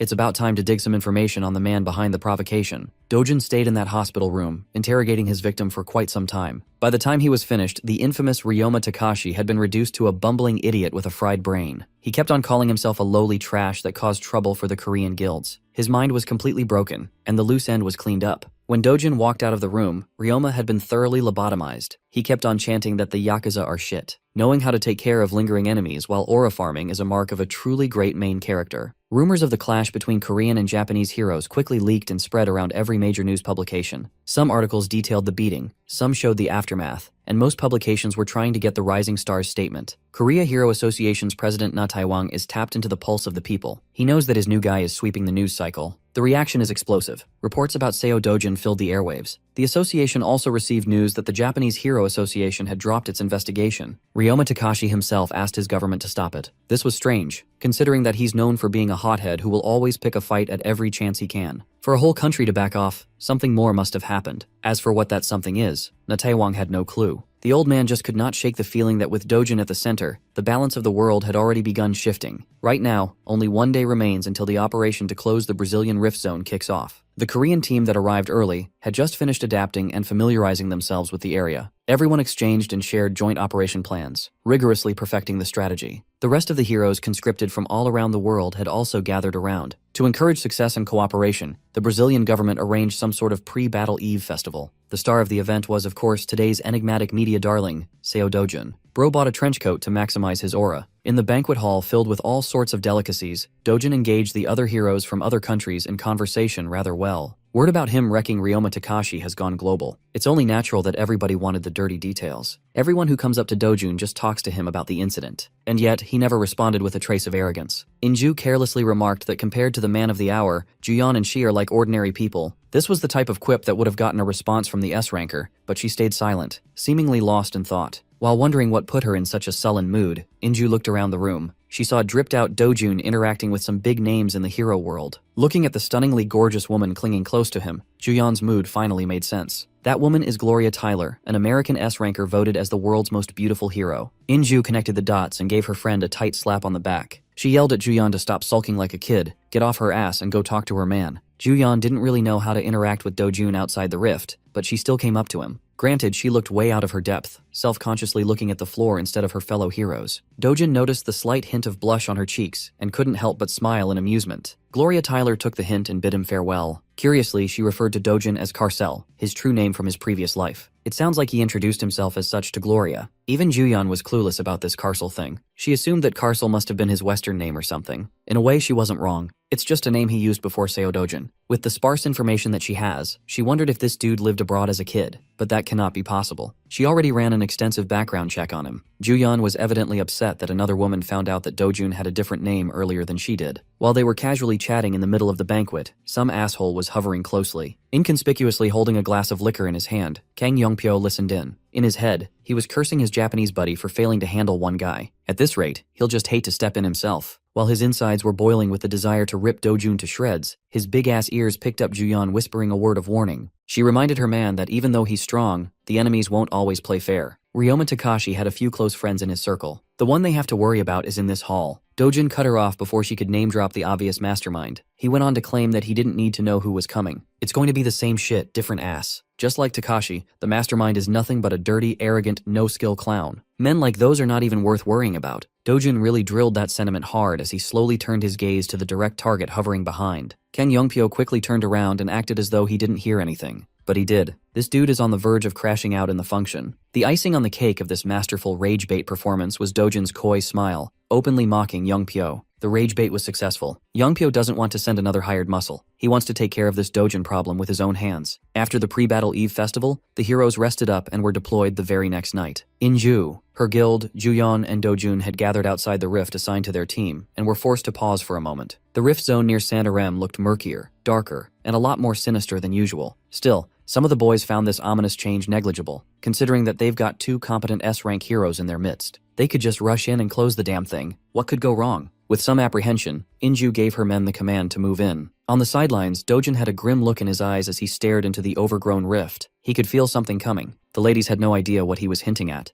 but his foreboding words unsettled them. It was faint and hard to notice, but the mana density in the area was rising at an abnormal rate. Inside the rift, floating up in the air, some entity with long-ass nails was eyeing a phone displaying a progress meter currently at around 23%. The holder reckons that 30% is just around the corner. By his estimation, this power level should be enough to kill the worthless bugs calling themselves heroes crawling into the rift. As soon as they entered, everyone felt their bodies bogged down by something heavy in the air. Moving around was extra difficult. The thickness of the air made it hard to breathe. All these issues point to a drastic change in the quality of mana around them. Right now, it's even thicker than the Patisua forest. Juyeon had never seen this man tense up like this. She could not help but worry about today's mission. Nevertheless, they are committed to seeing the job through to the end. Being the capable leader that she is, Inju kept her boys in line and calmed their nerves down. She explained that the unusual weight they are feeling is just a characteristic of the rift zone. With more difficulty in moving, they can't afford to lower their guard. Knowing that the 2 S-rankers are their best insurance policy, Inju respectfully asked them to focus on protecting the formation as much as possible. Until they figure out why the mana density changed, this is the safest move, so they both agreed. Whatever happens, the objective is to close the rift no matter what. The Cleon boys looked like they were ready to follow their leader to hell and back. Around the time Dojun was entering the anomalous Santarem rift, another party had gathered at the rift zone near Manaus, the largest city in northern Brazil. A joint team of French, Korean, and Brazilian heroes has been dispatched. They are failing hard.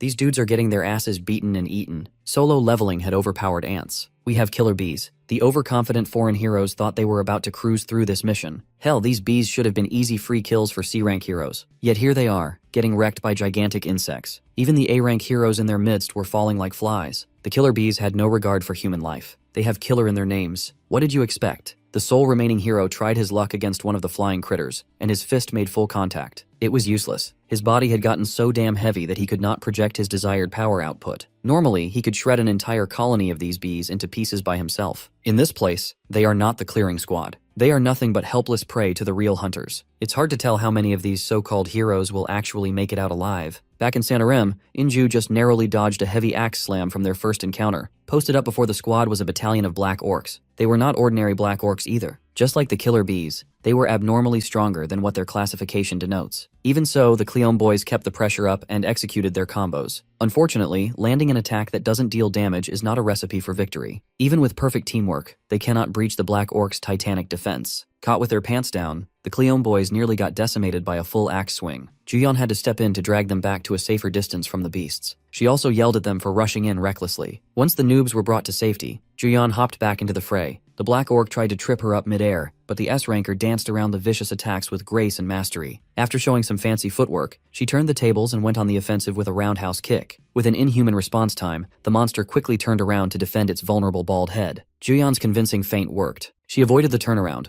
and the winding roundhouse kick elevated even higher. From the skies, she descended with the force of a falling meteor. With one of the Black Orcs down, the remaining beasts were intent on avenging their fallen comrade. Using a clever maneuver, Juyeon tricked the raging orc into dealing some friendly fire damage with its hefty bone club. Realizing what he had done to his homie, the orc paused in fright. That gave Juyeon the window to come in from behind with her lightning-quick movement. This time, she didn't need some elaborate movement pattern. All she needed was a straightforward kick to the back of the head. The Cleon boys keenly watched Juyeon in action. Because of the destructive enigma named Seo Dojin, they almost forgot that Hyun Juyeon is also an S rank, a being cut above normal mortals like them. One last black orc remains. This one tried to act tough with a grating war cry. Thankfully, a fist flew in to break its jaw, shutting it up completely. Juyeon had her time in the spotlight. Dojin is just cleaning up the last bit of the trash. Inju felt helpless. They are barely out of the rift entrance, yet the difficulty level is already this high. Even with 2 S-rank carries, closing this place won't be a cakewalk. After wiping out the orcs, Dojin took a closer look at the corpses to investigate, and Juyeon curiously followed suit. He pointed out the faint black ripple surrounding the beast. It's hard to see with untrained eyes, but it's really there if you focus hard enough. Dojin is now certain that this black ripple is enhancing the monsters to a ridiculous degree. Its presence, effects, and feel were consistent with dark mana, something that should not exist in this world. It sounds like he's in a talkative mood today, as he explained what the black ripple means to this mission.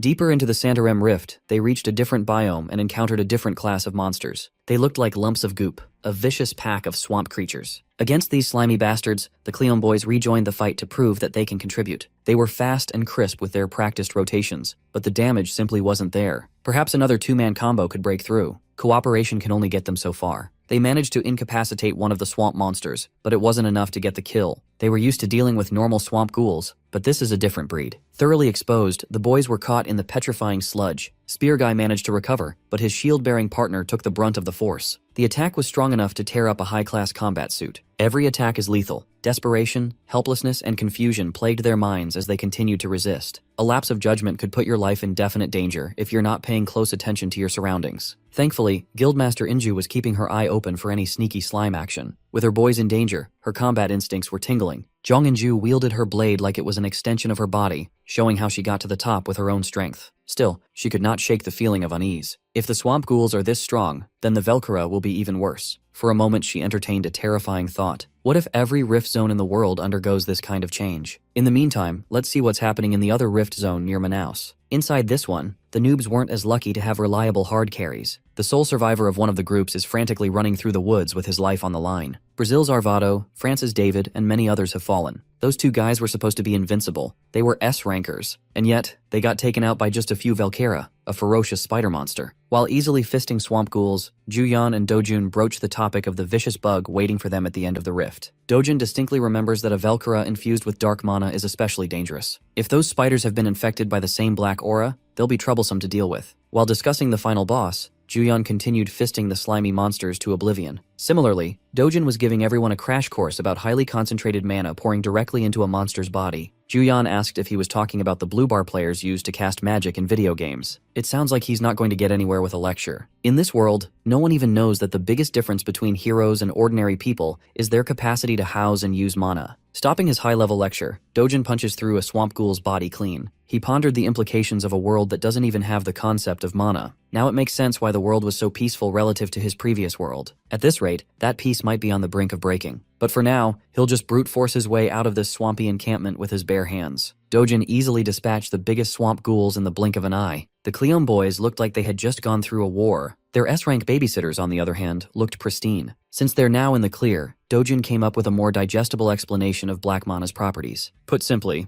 the monsters in this rift are like athletes pumped full of steroids and performance-enhancing drugs. He found the severe lack in humanity's knowledge about this simple concept strange and worrying. Leaving behind the swamp ghoul territory, Dojin took over as the navigator and led the team away from the area where Velkara appears. They also slowed the pace of their advance down to a crawl. A few minutes later, Inju gave the stop signal and the whole team halted. They hit the jackpot and found the place where a Velkara was stashing its feeding cocoons. Wrapped up in the toughest silk, killer bees and black orcs were captured and stored for later use. It's safe to assume that the monster responsible for this ghastly scene is nearby, but according to their de facto leader, they can ease up a little. Instead of looking for the beast itself, they stumbled upon the real danger, and it's a good thing that they did. His hand shot out more of those fiery blasts. The targets were stationary, so you already know the aim is impeccable. Each energy blob exploded, burning the cocoons and the deceased monsters wrapped inside them. Velkara that have absorbed dark mana have the ability to control their dead prey like puppets. Destroying them now would pay dividends in the final fight. Leaving them alone would be a recipe for disaster. With the secret weapon burned down, all that's left now is to take down the ugly spider itself. The team just looked at him like he was a madman. Considering what they've seen, that's a reasonable reaction. Inju and the rest were just amazed that even in such a seemingly doomed situation, he operates like he knows exactly what to do. They were all blinded by his strength. But at this point, his overall skill set feels beyond human. Juyeon jokingly poked fun at his encyclopedic knowledge and machine-like decision-making process. She coyly asked him if this was his second run in life or something. Hearing the question gave Dojin a genuine chuckle. For a brief moment, he fondly remembered who he used to be. Carcel's go-around as Seo Dojun can really be considered a second life. Changing the subject, he asked Inju how far they are from the core. With the map and their position locked in her mind, she estimated that they were about halfway through the trek after cutting through the next jungle. At their current pace, this would be quite a long grind. But Dojin claimed that they can close the rift before the day is over. This crazy idea might be possible for Dojin,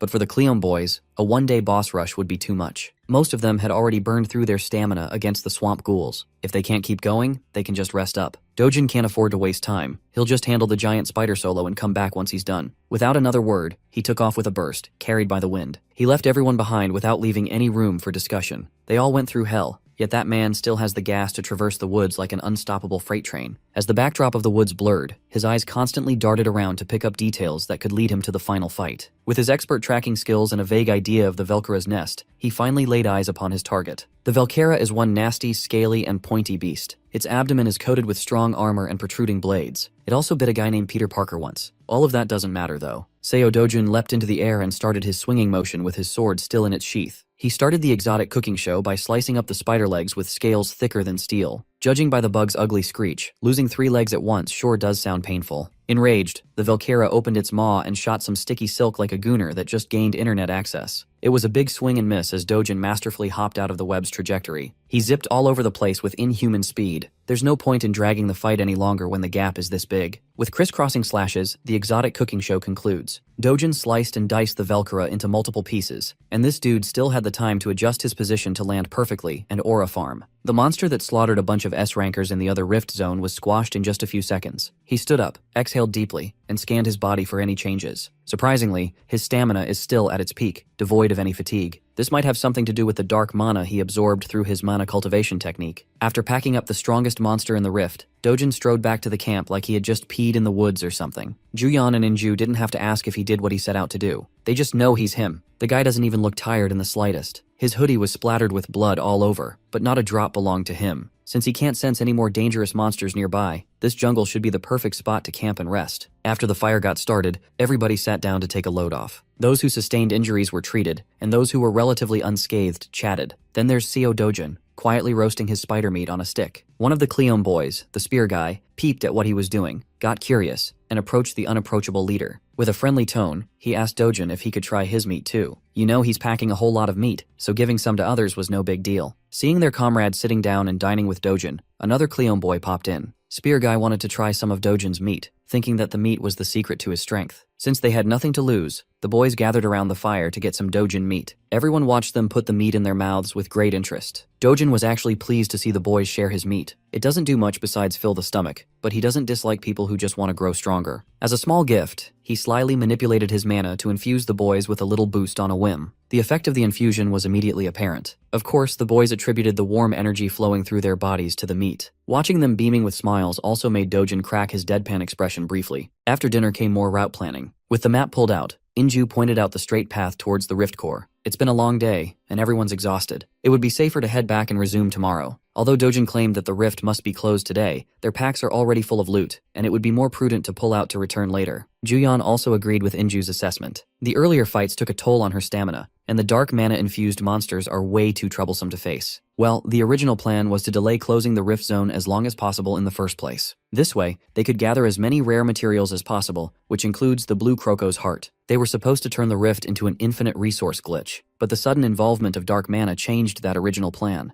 Drastic changes like this are never a good sign inside the rift. Furthermore, he could feel something off about the dark mana wafting through the air, but he couldn't quite figure it out. Dojin grabbed his sack and emptied his load on the floor. Pause. The sack was filled with the sparkling red eyes of the Velcara. He asked the ladies to take all this legendary loot back to the hotel first. Since they were dead set on retreating, they might as well hold on to his share of the loot. Before heading back into the deep, dark woods, he promised to close the rift and join the group soon. On his way to the Rift Core, Seo Dojin encountered a lot of pesky obstacles. First were the newly respawned swamp ghouls clamoring around the muddy waters. He must have killed dozens of them at this point. He was just styling on these slimy beasts while continuously moving. When using his bare hands got a little too boring, his eyes sharpened, and the blade was drawn. Swampy monster goop stained his sword as ghouls disintegrated around his kill range. You see, the key to killing them quick and easily was to aim for the core all along. Opposite to where he was headed, the Cleome Guild and Hyun Juyeon took the route heading towards the exit, the second the sun rose. Walking alongside her dear friend, Inju voiced out her concern about Dojin.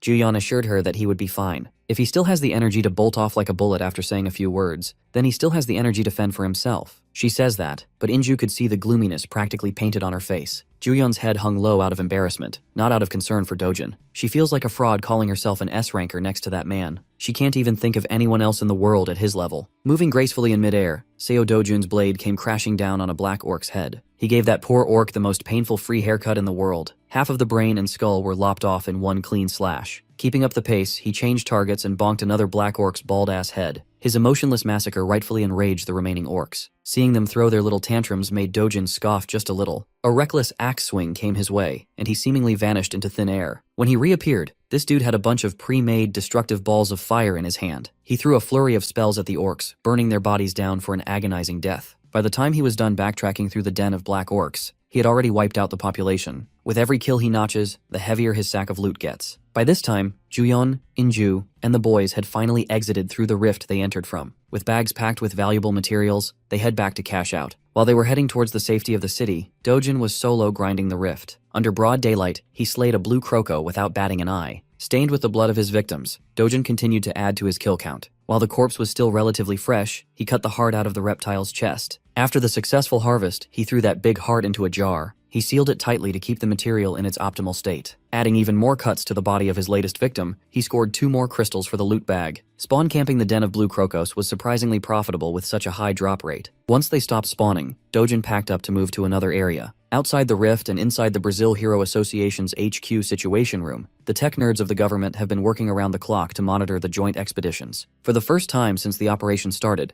HQ received a positive notification. According to the map readings, the rift zone in Santarem had disappeared. For a minute, the tech nerds could not believe what they were seeing on the screens. When reality set in, cheers of success resounded in the Situation Room. They quickly looked into what happened in the sector and found that only one Korean team was deployed in that location. The group registered under Cleome Guild's name. But how could that group clear a rift when they just contacted HQ to relay their tactical retreat 10 minutes ago? It just doesn't add up. The people in the HQ were puzzled. You see, 10 minutes earlier, our boy was in the midst of an intense all-out brawl against a fugly opponent, the ravenous twin-headed ogre. By eyeballing the mutated beast, Dojin could tell that this monster had undergone rapid evolution due to dark mana enrichment. The beast stomped its foot, and the resulting tremor almost knocked him out of balance. Behind this final hurdle, the rift core floats above the wide open land. Itching to finish this long night quickly, Seo Dojin changed his regular stance. Following the stomp, the ogre decided to abuse its arm reach advantage. The tip of Dojin's blade started heating up rapidly. At the same time, the ogre's colossal fist blurred into a full-blown punch. No matter how tiny an opening the opponent makes, Seo Dojin will see a way to break through. With his sword warm and ready, he unleashed Vandian sword skill's second form.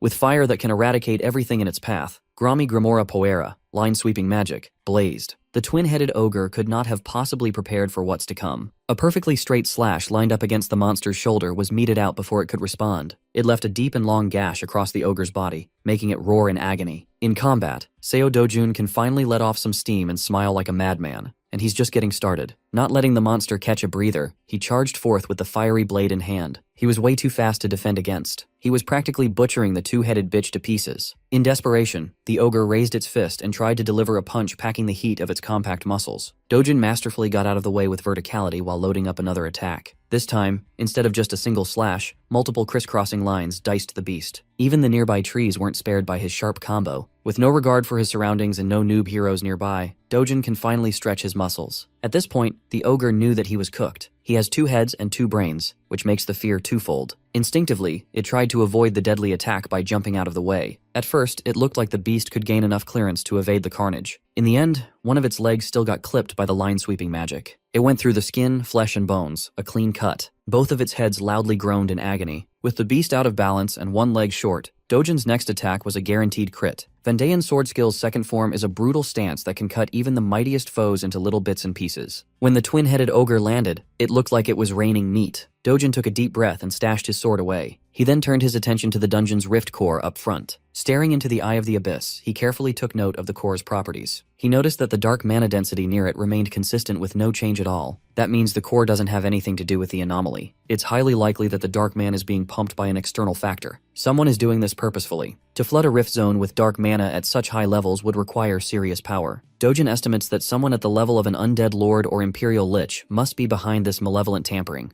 But if a being of that level is really responsible for the anomaly, most life on Earth should already be enslaved as undead soldiers. It's hard to identify an immediate suspect at this point. In any case, closing the rift won't be the end of this anomaly if an external factor is behind it. Dojin clenched his fist and punched the ever-living shit out of the rift core. A single strike was all it took to crack that swirling mass of energy. The cracks quickly spread, and the whole thing shattered into little shards. Dojin has taken it upon himself to investigate and track down whoever's messing with these rifts. Back in Brazil's hero headquarters, reports regarding the multiple expeditions have reached the association's president. Reading through the comprehensive rundown of what's been happening around the rifts made him shiver. Every line of text documenting the expeditions was unbelievable. On one side, they dispatched a 3-nation joint team of experienced heroes, yet only one S-rank hero made it back alive. On the other side, a single Korean team managed to close their rift with 0 casualties. The HQ is still receiving breaking updates from other rift zones. Virtually all attempts have failed, and the traumatized heroes are desperately withdrawing. Even though they curated the teams to at least have one S-rank hero in their midst, the first round turned out to be a massive fail. The only silver lining was the successful closure under Hyun Ju-yeon's Korean team. But according to the reports, it's hard to even attribute the success to the Korean team. Mr. President pulled the file and took a closer look at the Santarem report. It stated that the rift closed after they had already exited the portal. It just didn't make sense. It's hard to comprehend how the rift was closed. They need to hear what really happened from Hyun Ju-yeon herself. Thankfully, she's already en route to the headquarters and will arrive any moment now. From the moment Ju-yeon and Inju's team exited the rift to when they reached the HQ, just over an hour had passed. In that short span, Dojin closed the first rift zone without breaking a sweat. Now he has entered the second rift zone nearby. He quickly determined that the core of this one was underwater. Like the gigachad that he is, Dojin took the plunge into the monster-infested waters. On the other side of the country, the president of the Brazilian Hero Association just got caught up with what exactly happened in the Santarem rift. He found it incredulous. Even though the accounts came straight from Ju-yeon's mouth, it's still hard to believe that a single man-speed ran a rift plagued by this so-called dark mana. Ju-yeon wasn't there for the latter part of Dojun's solo mission, but she is 100% sure that he took care of the problem by himself. The president was forced to come to terms with this fact. He shared some classified info with Ju-yeon regarding the catastrophic failure of the other teams. Multiple S-rank heroes have died in other rift zones. Without mincing her words, Ju-yeon admitted that she would have been part of that statistic if not for Dojin. Based on the current information that they have, it's hard to believe her report. But she also relayed valuable intel about the dark mana that supercharged the monsters to possess power surpassing even S-rank heroes. Ju-yeon was calm. She shared what needed to be shared. It's up to the association whether to accept it or not. To make it even harder to believe, they just received reports that several southern rifts around Santarem have been closed. The president reckoned that those ones must have been spared from dark mana's influence. Ju-yeon warned the president not to think that way. She asserted that every rift's danger level is nothing like before. The first sign was a different entrance color than normal. For now, that's the only way to check if a rift is a death trap or not. Mr. President immediately notified his team to verify every rift entrance across Brazil. While he was coordinating with his people, Ju-yeon stood up and left. Her job is done here. On the way out of the office, she swiftly dialed Chairman Na Tae-wang of Korea's Hero Association. The old man patiently listened to Ju-yeon's detailed report regarding their expedition and the dangers of dark mana. Thankfully, there are no signs of such a dangerous variable yet in Korea. Na Tae-wang will be paying closer attention to their rifts. If S-rankers can get mowed down like helpless animals when facing juiced-up monsters, this is a real cause for concern. If a boss-class monster comes into contact with such a malevolent force, the results would be far more horrific. They might be in the clear for now, but Korea needs to prepare for the worst as much as they possibly can. While everyone else was panicking, Seo Dojin was calmly taking a dip in the serene rift waters. Rivers, lakes, and islands in rift with these environments, the core can usually be found underwater. Naturally, humans can't breathe underwater. Very few heroes can fight at full strength in these disadvantageous conditions. As far as Dojin knows, New Zealand's national hero, Ivan Looper, is the only decent S-rank hero specializing in underwater combat. Because of his niche specialty, he commands a high price to resolve underwater rifts all over the world. Thanks to his unique underwater breathing trait, he could corner the market for troublesome wet rifts. As Dojun inches closer to the depths, he immediately feels the presence of dark mana getting thicker. Taking a single deep breath, he dove into the unknown. Proficiently swimming through the body of water, the creatures near the surface didn't pose much of a threat at all. Upon reaching a certain depth, all light seemingly vanished. possibly due to the presence of dark mana. He also noticed more vicious-looking monsters circling around with curiosity. As he strays further and further from land, he needs to stabilize himself underwater. He used his mana to form a membrane around his whole body, blocking the pressure and allowing him to move freely. The further he dives, the more he needs to adjust the resistance of the mana membrane. By the time he reached the deepest part of the rift, Dojin had perfectly calibrated his protective membrane, allowing him to move unimpeded. Immediately, he was targeted by one of the gnarly monsters lurking in the dark. It looked like a predatory seahorse that got too big. He's already familiar with this tricky beast, an Arachon.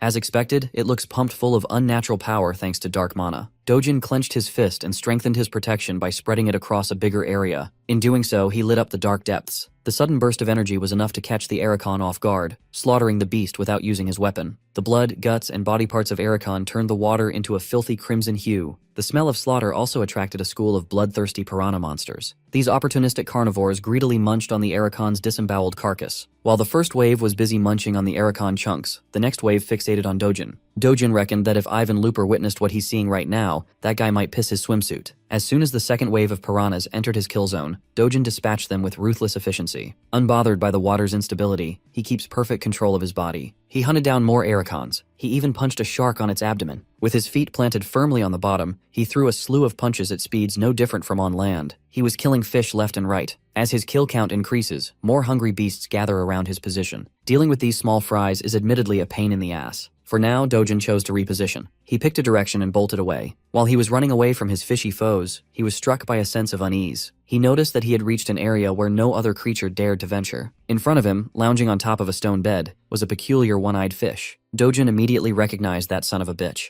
This eerie-looking fish is an acromos. Dojin didn't expect to run into a familiar beast here today. It got him excited enough to crack a smile. In the previous world, everyone whose name became etched into legends had one thing in common. They all hunted the infamous acromos when they were just nobodies. For the current him, this is a golden opportunity that he can't let slip by. Coincidentally, the core of the accursed rift zone is neatly hidden underneath the acromos's lounging spot. The flattened fish with a gold and purple eye positioned itself for combat. Dojin did the same by planting his feet securely on the waterbed. These creatures have no natural enemy in the wild. Whatever it faces, it simply creates a subspace and swallows any threat whole. A real throat goat. As expected, as soon as he approached close enough, the subspace expanded in an attempt to suck everything in. Dojin struggled with avoiding the worst-case scenario of getting one tapped before he could even get started. After narrowly avoiding the initial expansion, he scoffed and meticulously moved around the narrow gaps between the subspace. His movement was fluid, avoiding the infinite void on the other side of the creeping subspace. The Acremos kept its singular eye on the troublesome human while Dojin went Super Saiyan. In his current position, beating the fish to death would be quick and easy, but if he goes down that barbaric path, he will not obtain its subspace. The only way to hunt this thing properly is through the use of pure mana suppression. This way, he can kill the Acremos and keep the subspace intact for the taking. Using mana quality and brute force, Dojin pushed his output to the limit and overpowered the expanding subspace. The light and destructive power of his pure mana claimed the lives of other monsters lurking nearby. Those poor fish didn't know what hit them. Dojin didn't give a fuck about the small-time collateral damage. He was more concerned about Acremos's pushback. The more he tried to resist and close the distance, the more concentrated and viscous the subspace became. He's already pouring out a staggering amount of pure mana, and his tank is quickly bottoming out. He's got no other choice but to try and absorb the dark mana from the deep. In doing so, he opened his body to receive the malevolent energy while purifying and emitting it in quick succession. Dojin was clearly pushing himself past his body's limits. He felt a streak of blood escape his nose. Coughing up some blood, he might have overestimated his body's capacity. Meanwhile, the Acremos was staring him down with that enigmatic eye. Refusing to let go of the golden opportunity presented before him,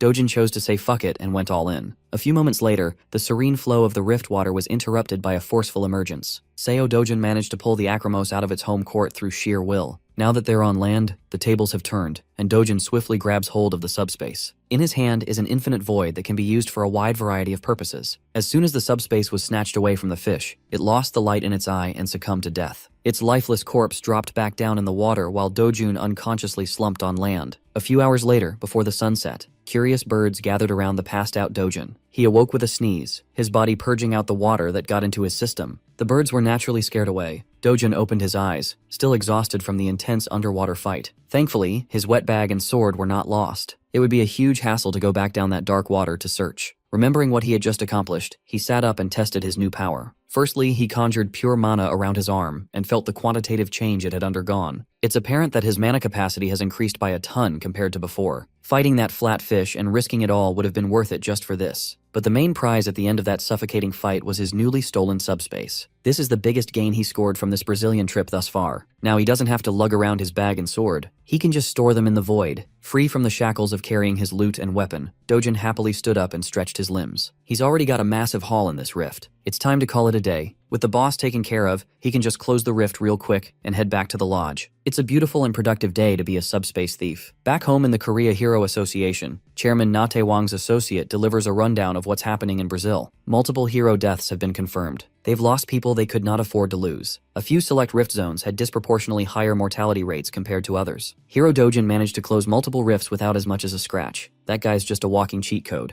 Korea can feel the tightening issue regarding the Ryoma Takashi incident. The fallout for their rising star could be even bigger. Not long ago, Hyun Ju-yeon took the center stage in the United Kingdom. Korean heroes have been taking over the global spotlight recently. As for their domestic rifts, there are no apparent signs of anomalies. Whatever they've been doing to monitor their own backyard, the chairman wants it to be more thorough. They can't afford to get complacent these days. Aside from that, the old man worries for Seo Dojin. Brazil's chairman is infamous for being tight-fisted. That man wrings every hero to the last drop. The chairman's associate thinks things will go a different way. He bets that Chairman Lopez ends up being the one being squeezed down to his underwear. Remembering the bizarre events connected to Dojin, all Chairman Na Tae-wong could do was laugh uproariously. As they predicted, Dojin eventually got called into a meeting with Chairman Lopez. He's already stuttering after the young man laid down his terms of agreement. Dojin is being accused of asking for too much. He doesn't give a fuck. If Chairman Lopez won't negotiate, he'll just walk away and take his leave. Knowing that this one man's leaving could result in the end of his nation as he knows it, the chairman begged him to wait. Lopez tried to guilt Dojin into thinking about Brazil's safety and his duty as an S-rank hero. This absolute demon did not like that at all. He's already cleared more rifts than any team combined. He had already fulfilled his obligation and more. The hometown Brazilian heroes haven't even closed theirs yet. Furthermore, he couldn't care less about this country's safety. If Korea's rifts became a problem, would Brazil even help?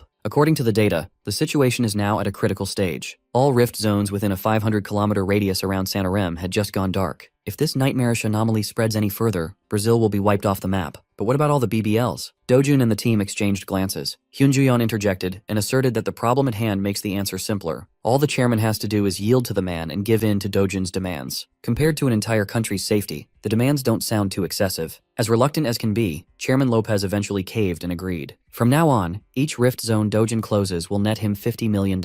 He's got the number he wants. Now it's time to grind the broken rewards. To make sure that the Brazilians were for real, Dojin demanded a first deposit of $100 million for the first 2 rift zones he dealt with. If this goes public, Dojin will be labeled a money-hungry leech. But the proud Brazilian association will probably cover this whole thing up to protect their pride anyway. Even if the terms get leaked, this man is not the kind of person who would give a single flying fuck. Ji-yeon likes that about him. Remember, Dojin is going out of his way to squeeze money out of a falling country to fulfill a promise he made with the original owner of his new body. That boy just wanted to build the safest home for himself and his family. Now that the promise is as good as complete, he might find peace. The reluctance of the Brazilian government was nothing compared to Dojun's immovable will and game-changing leverage. They asked Dojun to sign a non-disclosure agreement, ensuring his public image wouldn't suffer. Kang Youngpyo, the dumbass Yakuza guy, all his enemies had no idea that Dojun was making bank. Those who died trying to clear the rifts were given a funeral fit for a hero. Their friends and families gathered and mourned. Even Dojin had to dust off the suit and pay his respects. He just hung back with Ju-yeon and solemnly stood emotionless. Back in the hotel home base of the Rift subjugation team, Dojin, Ju-yeon, and the Cleom Guild were having a nice breakfast. Guild leader Jung In-ju tried to drag Dojin with her team for the next Rift mission, and he showed a rare, reluctant face. He was just weighing which option benefits him the most these days. While he's closing one rift on his own, the Cleom Guild could theoretically start on the next one. Afterwards, Dojin will rejoin them in closing the second paycheck together. It's a good thing In-ju catches on quickly. So the plan is a series of rift clears one after another. This way, they could efficiently milk the Brazilian government in their time of need. They could probably do 3 rifts a day. For those cleared by the whole team, the guild will get a cut of the riches. That's enough to get these boys fired up for action. Dojun personally warned Ju-yeon not to push too hard until he reconvenes with her and the team. Safety must be the utmost focus. Given that she's the only other S rank in the roster, a lot of burden will fall on her shoulders. While the two were whispering and Ju-yeon was blushing, the Cleom Guild members were making up fan fiction about their 2 hard carries. As soon as breakfast is finished, the grind will start. Fueled by the hotel's culinary selections, Dojin entered a rift of seemingly endless grassland. He looked behind him after sensing a disturbance and found a naked Cyclops trying to bash his head in. This was just the vanguard.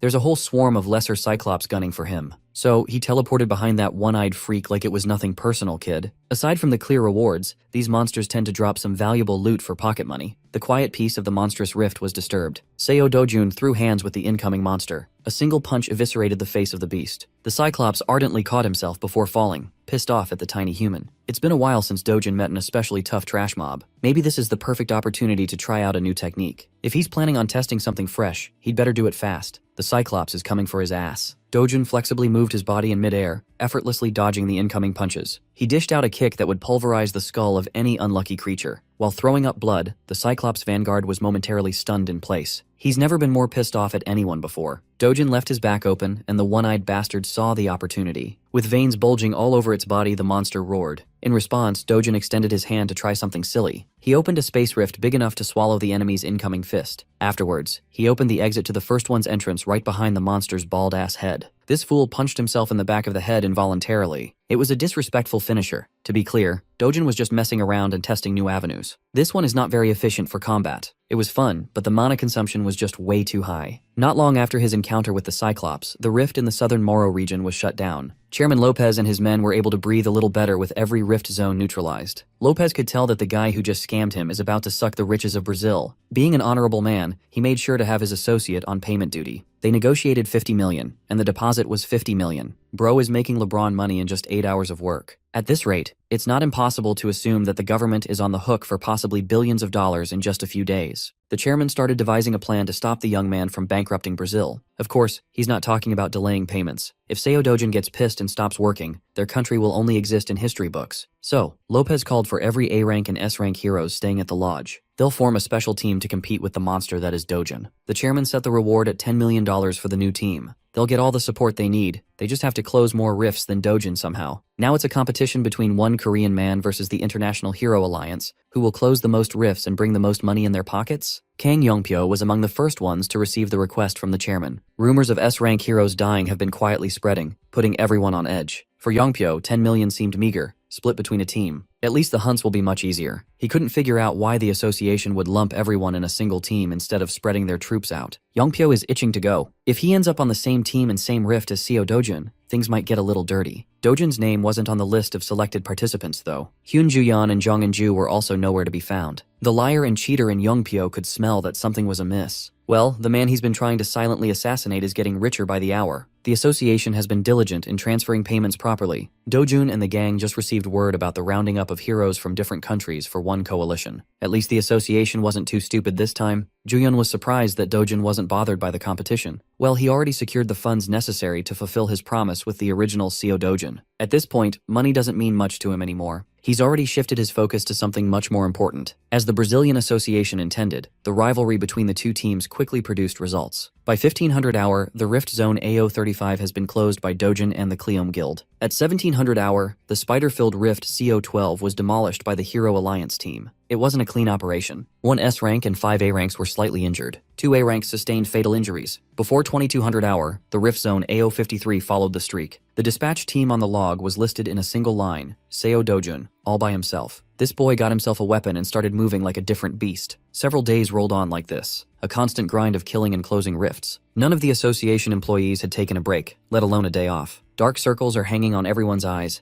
Things have been so hectic that a quick nap is all they get before being asked to go back to their desks. Given the situation, they have to be awake and alert. Rift zones contaminated with dark mana are closing up, yet normal rift zones are being left unattended. Those sectors were supposedly monitored by agents using sensors and surveillance equipment. These days, all hands are on deck while on constant emergency standby. Finally, the big red dot everyone's been keeping their eye on vanished from the map readings. The men who had been in the office for a week celebrated like animals. Dojun and the competing team finally pulled it off. The final nail in the coffin was Rift Zone BO41. This last clear means the country is out of the woods now, and the association employees could finally go home. Word about the massive progress within a 500-kilometer radius of Santarem was delivered to Chairman Lopez. For the first time in weeks, he was able to sigh in relief. The worst fire has been extinguished. All contaminated rifts have been closed, thanks to everyone's contribution. There are normal rifts left, but giving his people a day off seemed like the humane thing to do. He plans to throw a celebration party to honor all the heroes and agents who've worked so hard to save Brazil. Good meat was thrown on the grill. They marbled over the smoky fire. Heroes and agents put on their evening's best, ate, drank, and mingled. The chairman was kind enough to provide some live music through a faceless band. Ju-yeon and In-ju dragged Dojun into the shindig to pay their respects to the chairman they just finished robbing. The team is planning to return to their home country soon. Before that, Chairman Lopez really wanted to talk with the young man who saved his country first. He tried to get them to stay a little longer to help with the leftover rifts. But from the start, their team was assigned to the Santarem sector. Technically, their job is already done. Panicked, Lopez dropped the pretense and just asked Dojin to stay behind. Inju could see that this sleazy chairman is up to something. When she tried to get a read on her unreadable comrade, Lopez dragged Dojin away to talk somewhere else, without the ladies. The dude already made plenty of money. He's got loads of valuable materials like blue croco hearts. There's no reason for him to stay. Juyeon says it like that, but Inju could tell that her friend just doesn't want to miss her man. From afar, Lopez looked like he was trying to sell Dojin a proposal. It only took a few moments for him to walk away like it was a bad Shark Tank pitch. Right after ditching Lopez, Dojin bumped into that white fox from the United States, Gloria Tyler. Inju pushed Juyeon to run interference and fast. She can't let her man have a private moment with that woman. Inju warned her innocent friend that no man can resist a woman like Gloria. She's a certified fat-ass white girl after all. If Juyeon doesn't want to lose the boy, she's got to move. The thing that really bothered her was how Gloria referred to Dojin by the name Carcel. Gloria presented him with an opportunity, and Dojin seriously considered it for a moment.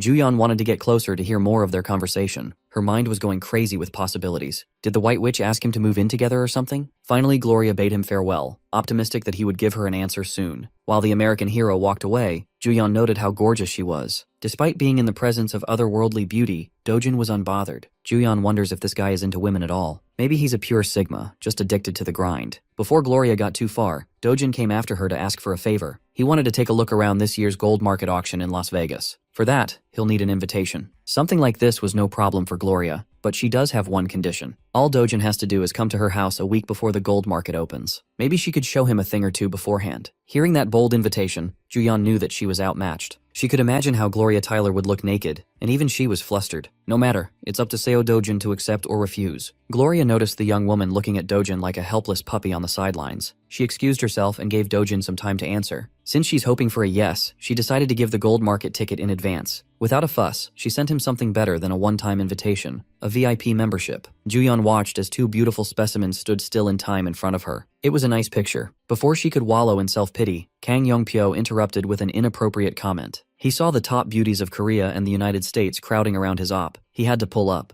Yongpyo joked that only a real talent could secure the prettiest flowers in each hand. The banter was unpleasant, but the atmosphere was electric. Shit could go down any moment. Kang Yongpyo is a known troublemaker maliciously linked to Dojin. Instead of throwing hands, Yongpyo simply laughed like a drunken fool, attracting everyone's attention. He assured the people that there's no need to be so on edge. He didn't come here to fuck around or anything. Yongpyo just really wanted to introduce a friend of his. But there might not be any need to do that, since this friend is already acquainted with Dojin, the broken-armed Yakuza, Ryoma Takashi. The whole party collectively held their breaths. Ryoma Takashi looked like he was about to blow the place up. Juyeon was surprised that the hospital let the guy go so soon. Chairman Lopez deliberately abstained from inviting Takashi to prevent this from happening. Of all the times they could, the two had to run into each other at a party. Dojin didn't budge a millimeter. The dude was nonchalant. He broke the silence by commenting on the injury he gave the guy. Takashi surprisingly remained cordial, and even thanked Dojin for the valuable experience. The Brazilian chairman tried to politely mediate and diffuse the tense situation, while trying to justify why he didn't invite the Japanese hero. He almost succeeded in diffusing trouble by dragging the injured tough guy to a more comfortable part of the lodge. Yongpyo clicked his tongue in frustration. That old geezer is getting in the way of his childish plans. So he caught up to them and ran his tongue. The delinquent S-rank knew where to poke the Yakuza. He urged Takashi to just rest up since the wounds he got from Dojin must still be throbbing in pain. Yongpyo insisted that an apology was surely in order. Whatever the circumstances, Takashi was hurt. A little sorry doesn't sound too imposing. Takashi recalled the feeling of being treated like a worthless punching bag and clenched his fist. Chairman Leo and the ladies prepared themselves for action. Dojin smirked and asked his Japanese acquaintance to repeat a simple phrase,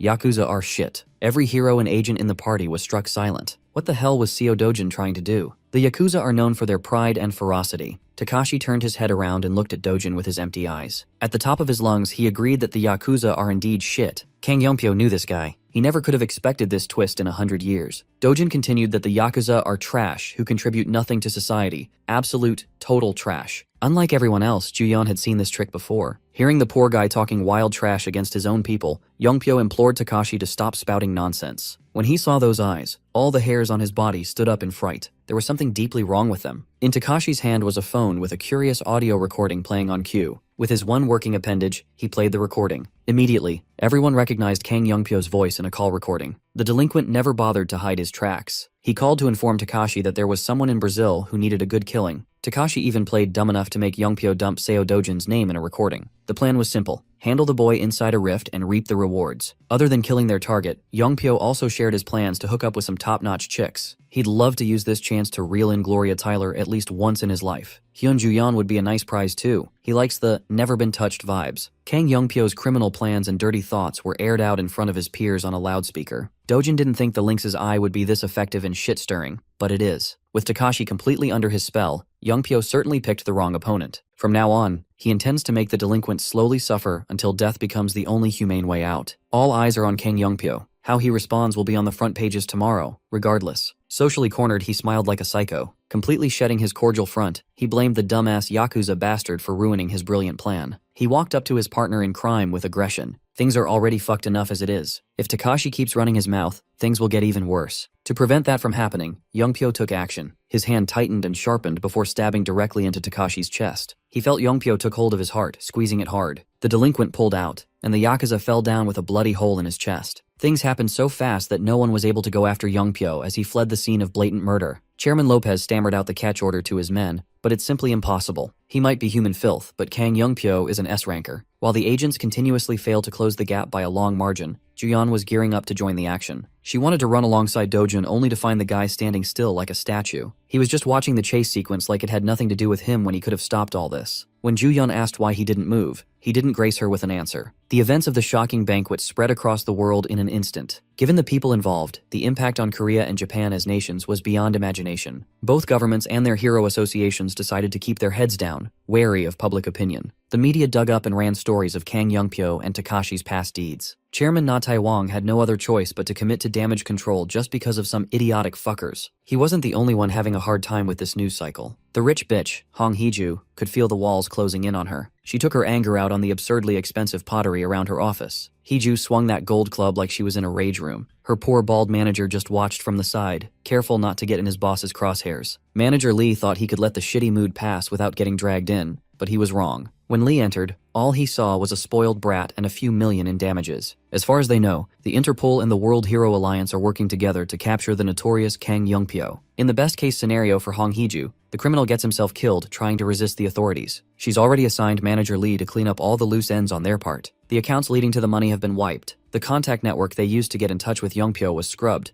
and even the CCTV recordings were cleaned up quietly. When asked if something was still bothering her, Hee-ju tossed her phone to Manager Lee. It was her personal phone. The only people who know this number are family. But the most recent text doesn't read like one that came from a blood relative at all. There was no caller ID. It was a text urging Hong Hee-ju to cooperate or risk an evidence leak. The message was signed by K. It's highly likely that this was Kang Youngpyo's desperate attempt to get out of the worldwide shit list. The fact that Hee-ju was tied to that bastard at all is already a ruinous disaster. Poor Manager Lee had to tank a vase hit on the way out of that miserable office. If his bald-ass head gets dragged into this any deeper, he might get screwed too. Perhaps it's time to cash out of this place and find a way to survive somehow. When Manager Lee opened the door, he was greeted by the imposing figure of an old man. The look in his eyes was the look of a killer. This man is Seo Kyung-chol, T-Group's chairman and Hong Hee-ju's father-in-law. Manager Lee recoiled back at the sheer aura of the man in front of him. He kept himself together, apologized for the intrusion, and got out of the way. Hong Hee-ju's tantrums quickly ceased with the patriarch of the family present. Kyung-chol gave the foolish girl a brutal slap in the face, the kind that you'd see in a power slap. Down on her knees, she trembled in fear of losing everything. Kyung-chol doesn't appreciate being seen as some old man rotting in the company's back room. Hee-ju tried to play dumb, but it only earned him another slap to the other cheek. There was no way the patriarch wouldn't know about the failed plot to kill Dojin that involved Kang Youngpyo. He just found out that his own bloodline had produced an S-rank hero. He wants the kid to come back home by any means necessary. Kyung-chol simply couldn't stand P-Group's grandstanding just because of one Jung Sung-ho. First, they're going to finalize a decision on how to clean up the mess Hee-ju made. While everything around Kang Youngpyo continued to spiral into chaos, Dojin and the group are currently on the way home to Korea. Overall, the expedition paid exceptionally well. He gathered enough materials for the sword and a boatload of cash to boot. Hyun Ju-yeon couldn't contain her curiosity anymore. She bugged Dojin on the plane with a question. She asked why Dojin let a direct threat like Kang Youngpyo go free on purpose. Well, this way, the escape could lead to the next step in his master plan. After a long flight, the Korean team finally touched down in Seoul. Today, Dojin took out his adorable little sister, Yoon-young, for some Burger Kim.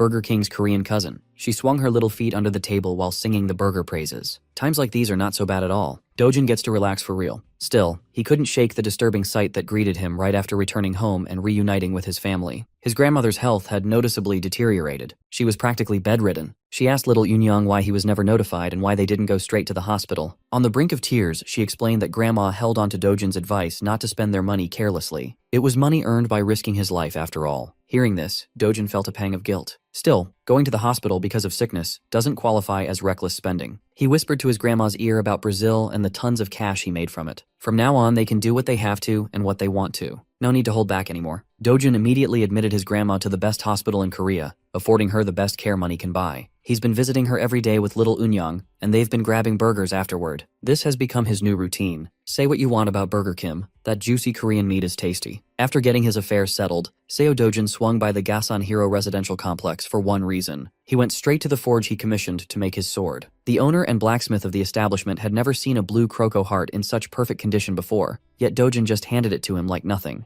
Mr. Blacksmith is confident that he could forge an even better blade with this secret ingredient. The process will take about 3 weeks if he gets started immediately. Since the sword is taken care of, Dojin wanted to commission another thing from the willing old man. He slowly took out a Velcara silk and a venom sac pouch, two very rare materials. The old man reckoned that the kid wanted armor in his size. Imagine his surprise when Dojin explained that he wanted armor for his little sister to wear. Any equipment made from Velcara parts has absurdly high defense. Plenty of heroes would be lining up to buy the material from him. The blacksmith assumed that Dojin's sister must be a hero too. Nope, she's just a normal little girl. For such an adorable little one, it would be best if the armor were made to resemble normal clothing, not a combat suit. The problem is that kids can grow unbelievably fast. Even if they make the armor now, she might not fit it in a year or two. Dojin already has that problem covered. He has a canister of green juice waiting to be opened. It's Tailapu extract. Mixing the juice with fabric materials increases their elasticity about tenfold, but Tailapu is widely known as a common plant-type monster. No one had ever thought of using its extract for anything. With that, Dojin took his leave, trusting that the blacksmith would meet his expectations. That young man is just a well of knowledge. He even surpasses the masters of the craft in the modern world. When asked how that's possible, Dojin truthfully answered that this is his second life. In the hustle and bustle of the city, a man walks among the crowd. He had slick white hair. He wore a tailored suit and smart-looking glasses. This guy is locked the fuck in. After trudging through the city, he made a turn into a seedy alley and passed a signboard to Paradise Cafe. He was welcomed by the barista while lost in thought. He liked the place. It exuded good taste. Upon scanning the room, he easily found the person who contacted him for a meeting. He was still skeptical about this meeting. The client insisted on meeting in such a secretive manner. Finally, the man introduced himself as Park Sung-wook, a former S-Group Chief of Staff Executive Secretariat, currently a freelancer.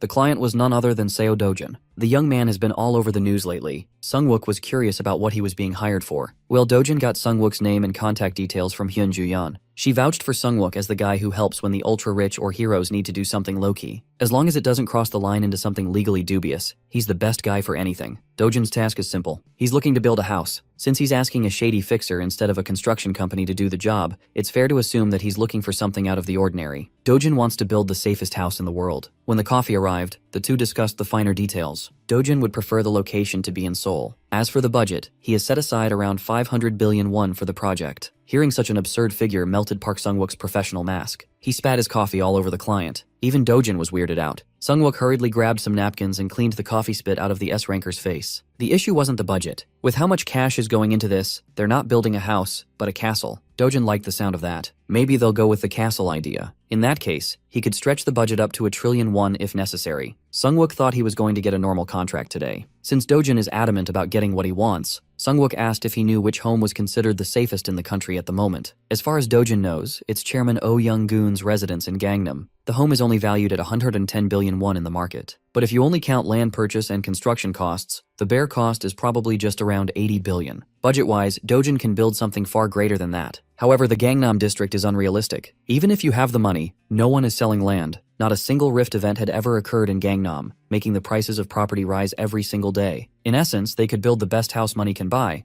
but securing the safest area won't be easy. Dojin casually dropped that Gangnam is not the safest place in the country. The false safety that those people are deluded with is just wishful thinking. Gangnam being safe from rift events is an illusion created and propagated by the media. The lack of incidents is just a pure coincidence. He had seen this play out in the ruined world before. The delusions people cling to were only a matter of order. Inevitably, rifts will appear in every region of the planet. So, Dojin suggested that they buy land in the Guro district. Guro had a rift incident a few years ago. Even in Map, a district not that far away, there was a rift event recently. Dojin would know. He was there. Sungwook curiously asked if there was some special reason to pick Guro as their site. Dojin's reasoning wasn't some 5D chess move. He chose Guro because it was close to their first house. After the meeting with Sungwook, Dojin strapped up and got back to work. Today's target practice is gosh dang dinosaurs. The first prey sensed him coming too late. Poor lizard was cut by a brand new sword. Dojin was extremely pleased with the old man's work. It turned out to be even better than he expected. He saw how hard the old blacksmith worked to complete this work of art. The old man even proclaimed it his masterpiece. When it came to payment, the old man refused to take a single cent for his work since the material was entirely provided by Dojin. It was too late. The young man had already scanned the QR code and sent the cash. The blacksmith stood his ground. His satisfaction can't be converted into a few bucks, unless those few bucks added up to 1 billion won for a single sword order. Dojin doesn't like being in debt. He's also generous to people who do him good. For 1 billion won and some material hunting, he was able to upgrade his combat capabilities by a ton. The poor dinosaurs of this rift were experiencing a second extinction event. With the way he was dicing them up, these lizards would probably prefer being wiped out by another asteroid. Having committed to building the house with Park Sungwook, Dojin committed himself to crack hunting for the next several weeks. He just wanted a 10,000 pyong 33 square kilometers of land in the Guro district. It will cost at least 400 to 500 billion won to acquire everything. Sungwook suggested reducing the purchasing area to be mindful of the budget. Why do that? Dojin can just raise the money by spilling blood.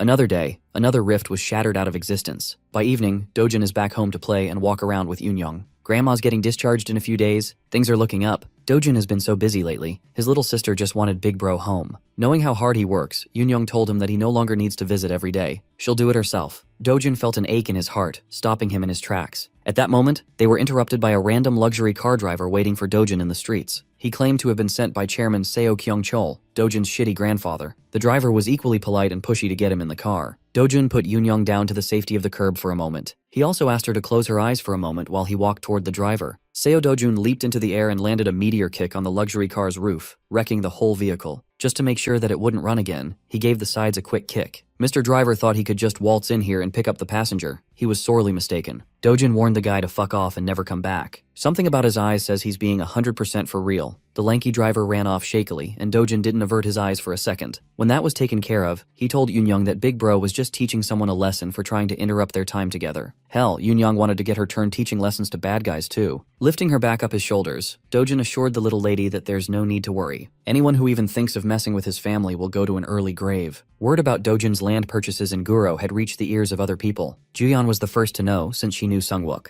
Inju found out from her and took it as a massive opportunity for her best friend. Inju insisted that Juyeon's next mission should be moving in next door to become Dojun's warm and caring neighbor. She's been saving all her hero money and has nothing to use it for. This is the moment when she should open up that wallet. Dinner with the girls was very passionate and rowdy tonight. If she doesn't make a move, that seductress Gloria Tyler might get the last laugh. She might worm her blonde ass into his life, becoming closer to Dojin. That would be the worst case scenario for Juyeon, and there's a real possibility of it happening. And that man is not just moving, he is building a new place. That means he's not just staying in Guro for a year or two. Kidding aside, Juyeon can't deny Dojin's magnetism. Inju could see and feel that too. Hell, now she's thinking of moving closer to Guro too. Inju likes seeing her best friend squirm, so she suggested that absurd idea to get a rise out of Juyeon. Well, she was partially serious about it, but not for dramatic reasons. Inju is eyeing Guro for a different end goal. After Brazil, she became sure that no matter where they go, Cleome Guild needs to be on the right side of history. It would be a lot easier to do that if they hitched their wagon to a sports car flying down the highway. You can't deny that Seo Dojun is moving like a sports car these days. Everyone who's seen him in action would understand that he's on a different level compared to other S ranks. There are levels to this shit. So, Inju is thinking of putting up a mixed-use building and running the guild office out of it. If she's going, then Juyeon has all the more reason to pull the trigger on a crazy stalker plan. They already toasted the idea. There's no going back. A few days later, Dojin paid an overdue visit to the Hero Association to talk with the chairman. In the past 2 weeks alone, the young man had cleared 9 rifts consecutively. The payout isn't small, so Na Taewang thought a face-to-face meeting and payment were necessary. He also wanted to hear the reason for the rift hunting spree straight from the culprit. The old man is worried that the kid is rushing in fear that Korea might become a hot zone like Brazil. Dojin was just focused on watching the cash hit his account. For some light work, he was paid 45.2 billion won.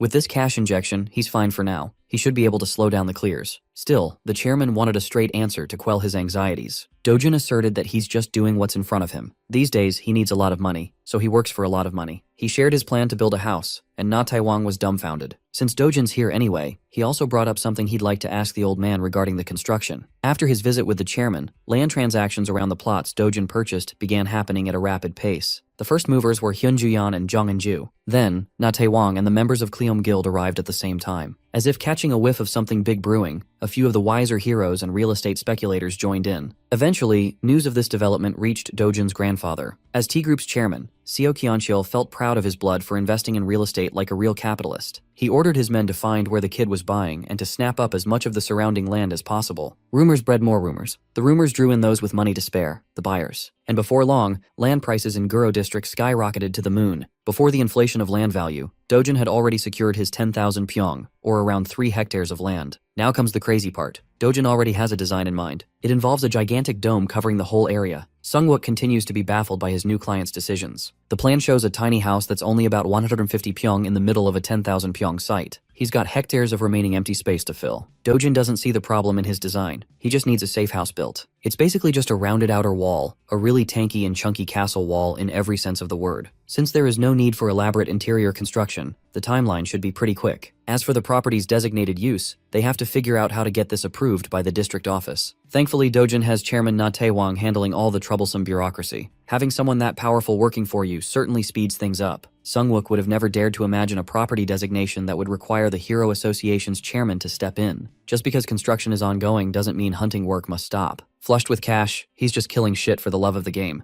Up in the association HQ, Na Taewang is still working on the Rising Star's bold request. A lot of people have seen Dojin slaughter monsters in droves, but his request to the chairman involves something crazier. He intends to tame monsters. The old man was shocked when he first heard such an absurd idea too. They're barely keeping up with subjugations. Taming had never been a possibility. Most people had long since dismissed the possibility of monster training. A successful attempt would be completely unprecedented. But coming from Seo Dojin, the concept doesn't sound too unrealistic at all. Speaking of the devil, he's already working on fulfilling his ridiculous claim. The chairman had to issue the young man permission to raise monsters on his own land. Somehow, that's not even the most shocking thing in this line of thinking. The monster Dojin plans to tame is none other than the S-rank hero nightmare, the Caesarian. Equipped with his new blade, Dojin felt excited to get a good workout but promised to take it easy today. As soon as the beast sensed the intruder barging into its nest, the Caesarian whipped its tail around to decimate the tiny human. When melee attacks didn't work, it opened its maw and unleashed some kind of nuclear blast. It roared and flew up, its centipede-like body supported by massive wings. 1 hour later, the sounds of combat had subsided in the volcanic mountains. The beast, trying its best to kill him just 60 minutes ago, is now behaving like a spoiled puppy. Caesarian looked exhausted and beaten, yet completely submissive. Dojin patted its snout and promised to come back in a bit if the little monster behaves. He entered this lair ready for combat, and he exited while humming a tune. The beast, notorious for being one of the toughest to hunt, is now down on its belly, purring like a cat. In the middle of the night, Hyun Juyan was woken up by a phone call from Seo Dojun. Still half asleep and with drool on her face, she picked up. He could tell that he woke her up, but he really needed to ask her something. Dojin wanted to know if they distribute magic stone powder at Stonemen by any chance. It was a strange question. Energy is lost when they get crushed into powder form. No one in their right mind would turn precious magic stones into fine dust. Well, Seo Dojun is not in his right mind, and he needs some powder for something. Slapped out of her peaceful sleep, Juyan felt like she had to know what Dojun was trying to do with the magic stone powder. He refused to answer and hung up. He'll just continue with his plan A and get the stones himself. Juyan really started her day in such a foreboding manner with Dojun's inquiry. After dropping the call, he immediately stepped into the rift in front of him. Sungwook is currently overseeing the construction efforts. They established that the most basic thing to make a house safe is the outer wall. After that, they just need a sentinel to protect the house from inside that outer wall. The sentinel Dojin had in mind should be readily transported at the tail end of construction. Another component he's trying to get is a device made to suppress external shocks, such as earthquakes. In that vein, he had to visit a familiar enemy in the rift, the Cyclops. To make the shock suppressor, he needs the magic stone inside their one-eyed heads. Not wasting any time, Dojin switched into combat mode and got to work. One can never underestimate the agility of a giant Cyclops. Be off for just a few inches in your dodges, and you're toast. If you're too slow in your responses, that beast would beat your nuts into paste with their club. Thankfully, Seo Dojin doesn't have any of those problems. At this point, dealing with mobs at this level doesn't pose a lick of danger to him. So he decided just to do this thing the most efficient way possible and opened his spatial storage. He grabbed onto the handle and drew his sword out. Armed with some crisp metal, Dojin's aura turned sharper and faster. It's time to showcase the swordsmanship of the Vandayan family. He readied his body and entered the third form, Spiral Vrex Catus. From up above, borrowing from the brightness of the sun, he rained down destruction upon the unfortunate Cyclops. Scorchingly sharp sword winds cluttered the area, homing in on the target. The hidden spiral destruction within the splendor.